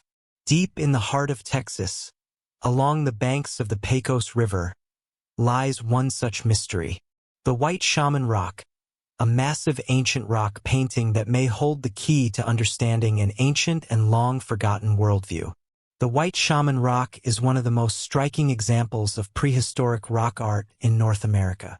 Located in Seminole Canyon, this intricate pictograph spans over 26 feet in length, filled with haunting otherworldly figures painted in shades of red, black, yellow, and white. It is believed to have been created by the indigenous people of the lower Pecos region, who lived in what is now Texas over 4,000 years ago.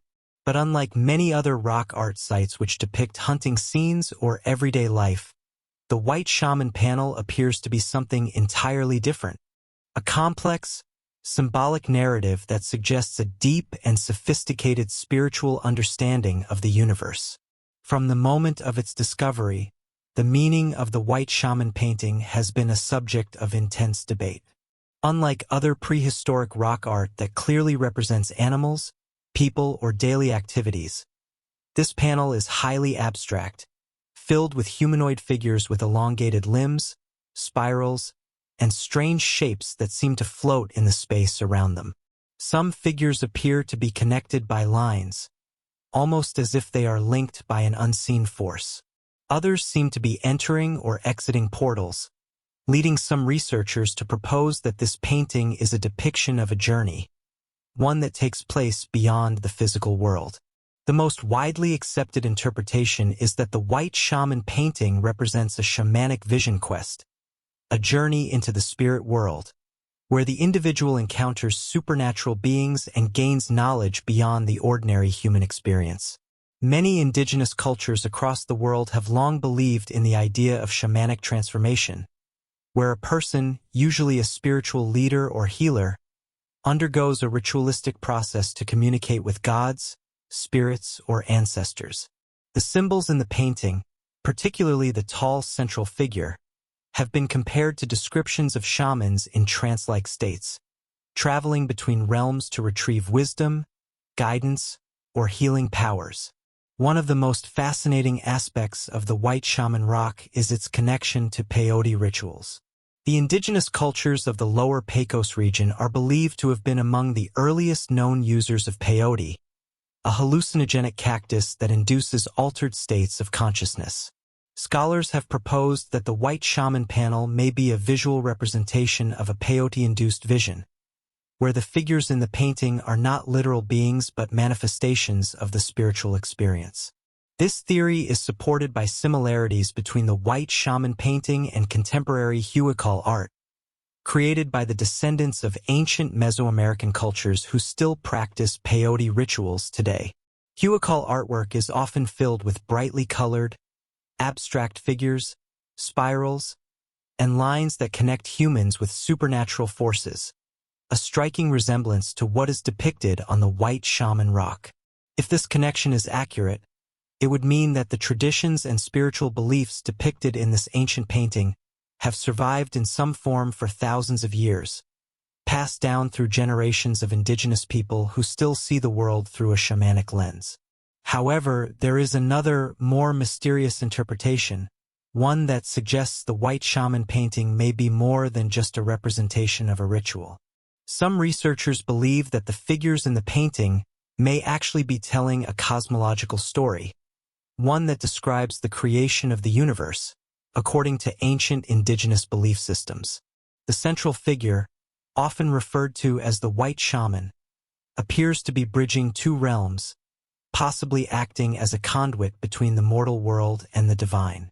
Other figures surrounding it seem to be in motion, possibly engaged in a sacred act of creation or transformation. This interpretation suggests that the white shaman rock may be a kind of prehistoric codex, a visual record of a complex mythological system that predates written history. Some researchers have drawn parallels between the symbols on the white shaman panel and Mesoamerican creation myths, particularly those of the Aztecs and Maya, which describe a universe where gods and spirits interact with humans through sacred portals. Could the white shaman panel be one of the oldest representations of this belief system long before these civilizations emerged in the historical record? Adding to the mystery is the remarkable location of the painting itself. The site where the white shaman rock is found is part of a vast network of prehistoric rock shelters, many of which contain similar abstract pictographs. This suggests that the area was a major ceremonial center, a place where people gathered for sacred rituals, storytelling, and possibly even initiation rites. Given the complexity of the artwork, it is unlikely that this was merely decorative. It seems to have been created with a specific purpose in mind, one that may have been deeply tied to the spiritual and cosmological beliefs of its creators. Like many ancient mysteries, the true meaning of the white shaman rock remains elusive. Some archaeologists argue that we may never fully understand what it represents, as we are viewing it through a modern lens, disconnected from the culture that created it. Others believe that continued study of indigenous traditions may eventually provide the key to deciphering its symbolism. What is certain, however, is that the white shaman rock is more than just a painting. It is a reminder that the past is not just about what we can see and touch, but also about the ideas, beliefs, and spiritual worlds that shaped ancient civilizations.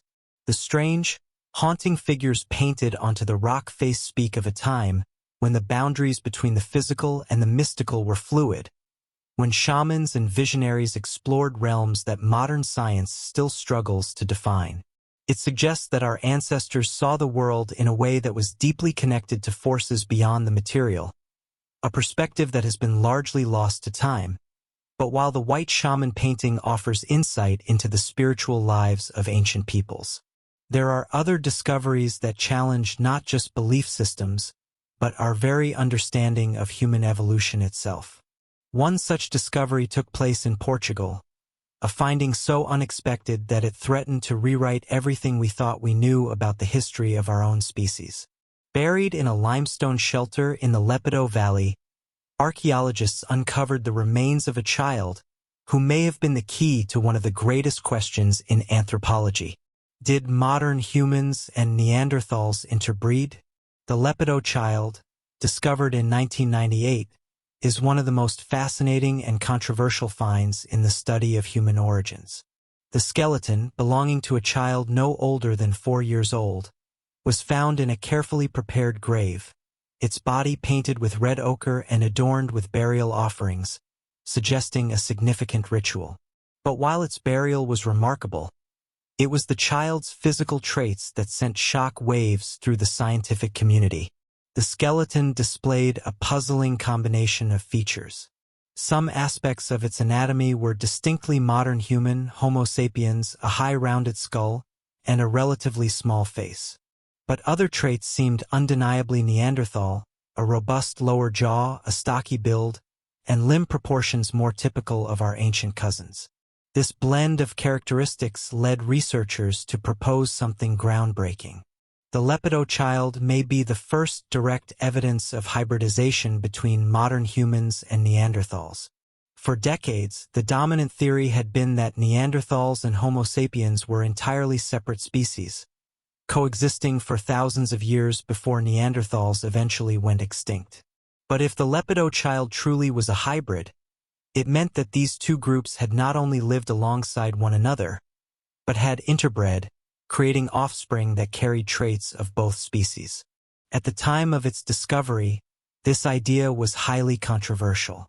Many anthropologists resisted the notion that Neanderthals had contributed to the modern human gene pool, arguing that they had died out without leaving descendants. But in the years that followed, genetic research confirmed what the Lapedo Child's bones had already suggested. Neanderthals and Homo sapiens had indeed interbred, and their DNA still exists in many of us today. Recent studies of Neanderthal genetics have shown that all non-African humans carry small amounts of Neanderthal DNA, meaning that interbreeding must have occurred at some point in our shared history. This discovery has radically changed how we see Neanderthals, not as a failed offshoot of humanity, but as a group that directly contributed to the genetic makeup of modern humans. But the Lapedo Child raises even more intriguing questions. If hybridization between Neanderthals and Homo sapiens was not just possible but relatively common, how often did it happen? Did these two groups merge in some areas, forming mixed populations, before Neanderthals disappeared from the fossil record? Could there have been whole generations of hybrids living in Europe and beyond, blending the traits of two species that were once thought to be entirely separate? The child's burial adds yet another layer of mystery. The use of red ochre, pigment often associated with ritualistic practices, suggests that the people who buried the child placed cultural or spiritual significance on the act.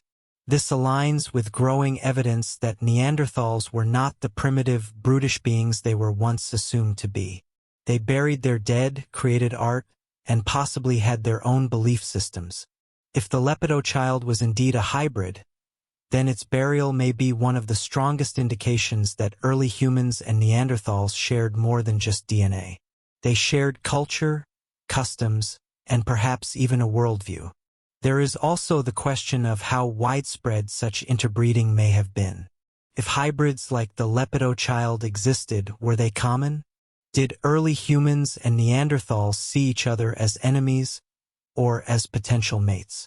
Some researchers speculate that in certain regions, rather than a clear-cut replacement of Neanderthals by modern humans, there may have been a gradual blending of populations, where Neanderthal traits slowly faded as Homo sapiens became the dominant group.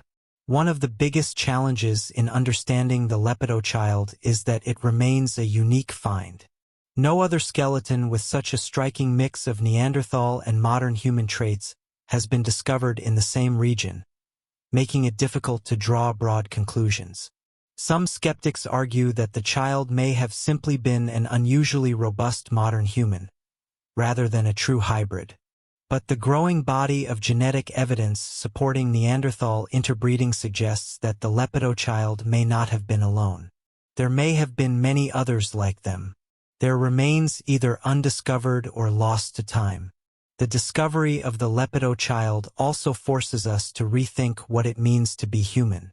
If Neanderthals were not so different from us, if they could produce offspring with modern humans, share customs, and leave a genetic legacy that still exists in billions of people today, then perhaps they were never truly a separate species at all. Perhaps the story of human evolution is not one of one group replacing another, but of a complex and intertwined lineage where different human populations met, merged, and influenced one another in ways we are only now beginning to understand. The Lapedo Child is a reminder that history is not as simple as we once believed. For centuries, the idea that modern humans and Neanderthals were entirely separate species dominated our understanding of evolution. Yet as we uncover more evidence, we realize that the story of our past is far more intertwined, complex, and mysterious. The existence of hybrid individuals like the Lapedo Child suggests that early humans and Neanderthals did more than coexist. They merged, shared cultures, and left a genetic legacy that continues to shape us today. But while some ancient mysteries lie in the bones of those who came before us, others are etched into the very rock beneath our feet. Structures that appear too perfect, too patterned, to be entirely natural. One such anomaly, found in West Virginia, has left geologists, historians, and curious minds alike questioning its origins. This is the enigma of Waffle Rock, a massive geological formation that looks as if it was carefully engineered by human or perhaps even non-human hands. Nestled near the town of Petersburg, Waffle Rock is a massive stone slab with an intricate grid-like pattern covering its surface. The formation resembles a perfectly symmetrical waffle with a network of deep grooves that in a precise geometric pattern. Unlike natural cracks or random erosion marks, the lines are evenly spaced and consistent, giving the impression that they were deliberately carved into the rock rather than formed by natural forces. The first question that arises is the most obvious. How did this pattern form? The explanations range from the conventional to the extraordinary. Many geologists believe that Waffle Rock is an example of natural weathering and geological fracturing, caused by a process known as differential erosion. According to this theory, the unique pattern was created over millions of years as pressure, temperature changes, and erosion shaped the rock into its unusual form. The grooves, they argue, were formed by mineral deposits filling in cracks, which later wore away at different rates, leaving behind the intricate grid we see today. But while this explanation satisfies some, others remain unconvinced. The precision of the lines, their mathematical uniformity, and the fact that such formations are incredibly rare have led to alternative theories, ones that suggest Waffle Rock may not be entirely natural at all. One of the more controversial theories is that Waffle Rock is a remnant of an ancient, advanced civilization, one that possessed knowledge of geometric construction far beyond what we typically associate with prehistoric cultures. Some researchers believe that the formation could have been part of a massive, engineered structure, a fragment of an unknown technology that was later buried and eroded over time. This theory draws parallels to other megalithic sites around the world, where stones appear to have been shaped with a level of precision that modern tools would struggle to replicate. Further fueling speculation is the fact that Waffle Rock was almost lost entirely. The massive slab was originally located in an area that was flooded during the construction of the Jennings-Randolph Lake in the 1980s, leading to the displacement of many local features. Only a portion of Waffle Rock was saved and relocated to a public viewing area, meaning that whatever deeper secrets it may have held are now lost beneath the waters. Adding to the mystery, some local legends tell of Waffle Rock being a site of strange occurrences, with stories of compasses behaving erratically and people experiencing unusual sensations while near it. While these claims remain anecdotal, they contribute to the air of intrigue surrounding the formation. Another theory that has gained traction among alternative researchers is that Waffle Rock is not the work of human hands at all, but evidence of extraterrestrial influence. Some claim that the pattern resembles a form of ancient technology, possibly even the remnants of a spacecraft or an artificial structure left behind by unknown beings.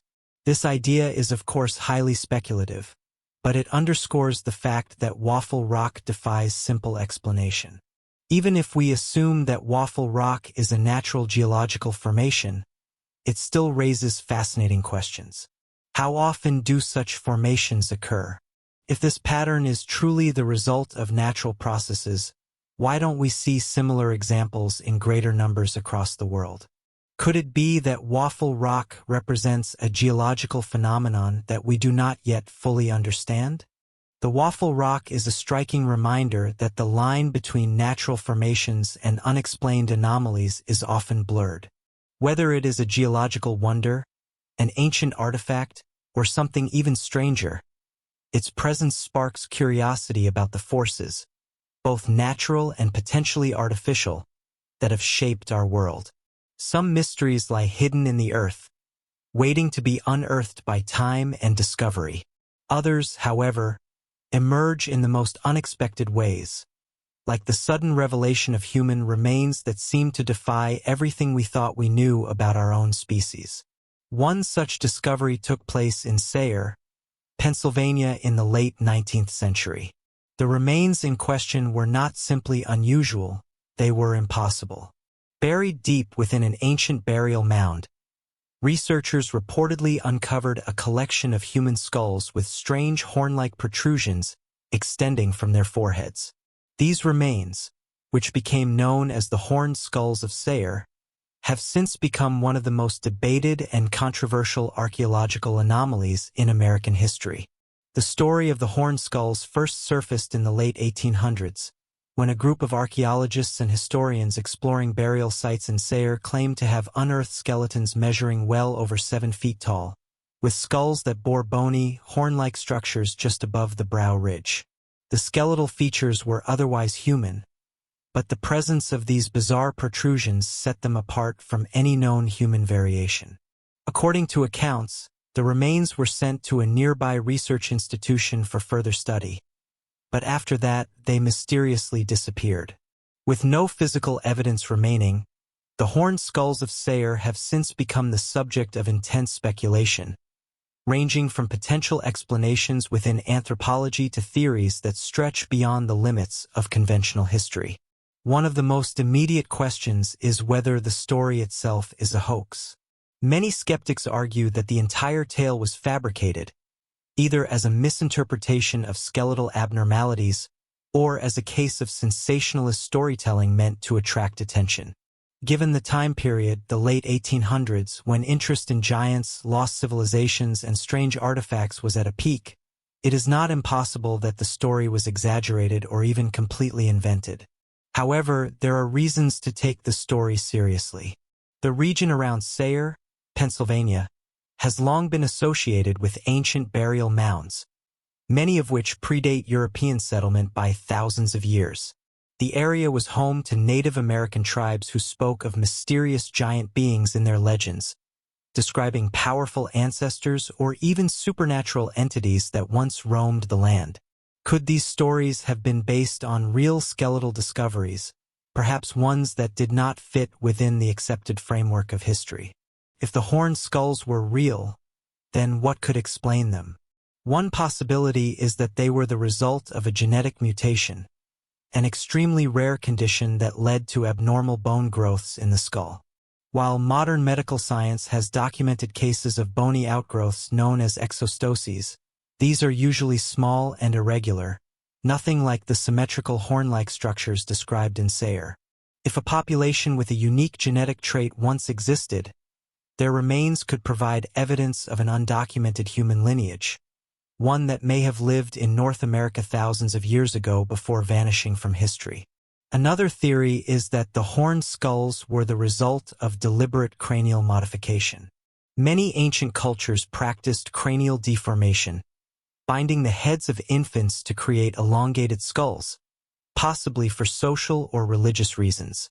Some researchers have speculated that a similar practice could have existed among an unknown group in the Americas, though there is no concrete evidence that any ancient civilization engaged in horn-like modifications of the skull. The most controversial theories propose that the horned skulls are evidence of non-human entities, either a hybrid species or something entirely outside our understanding.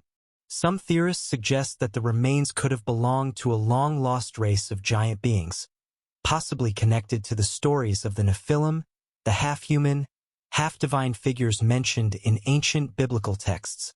Others even go so far as to propose that the horned skulls could be evidence of extraterrestrial intervention, suggesting that certain ancient groups may have had contact with beings whose physical forms were radically different from our own. But perhaps the biggest mystery surrounding the horned skulls of Sayre is not just what they were, but what happened to them. If they were real, then where are they now? Why have they vanished from official records? According to historical accounts, the remains were initially sent to a local institution for further study, but after that they were never seen again. Some believe they were quietly removed, either destroyed or hidden away, because they did not fit within the accepted scientific narrative of human history. Others argue that they may still exist somewhere in a private collection, or locked away in a museum archive, waiting to be rediscovered. Without physical evidence, the horned skulls remain one of the most tantalizing and frustrating mysteries in archaeology. Were they an elaborate hoax, a misunderstood medical condition, or evidence of something far more extraordinary? History is filled with riddles, some etched into stone, some buried in forgotten tombs, and others lost in time, waiting to be rediscovered. The stories we've explored today are just a fraction of the unexplained, the mysterious, and the anomalies that challenge everything we think we know about the past. But with every answer comes more questions, and the deeper we search, the stranger the truth seems to become. If you enjoyed this journey through the unknown, be sure to subscribe and check out our other videos for more forgotten secrets and unsolved mysteries waiting to be explored. Thanks for watching, and as always, until next time, stay safe.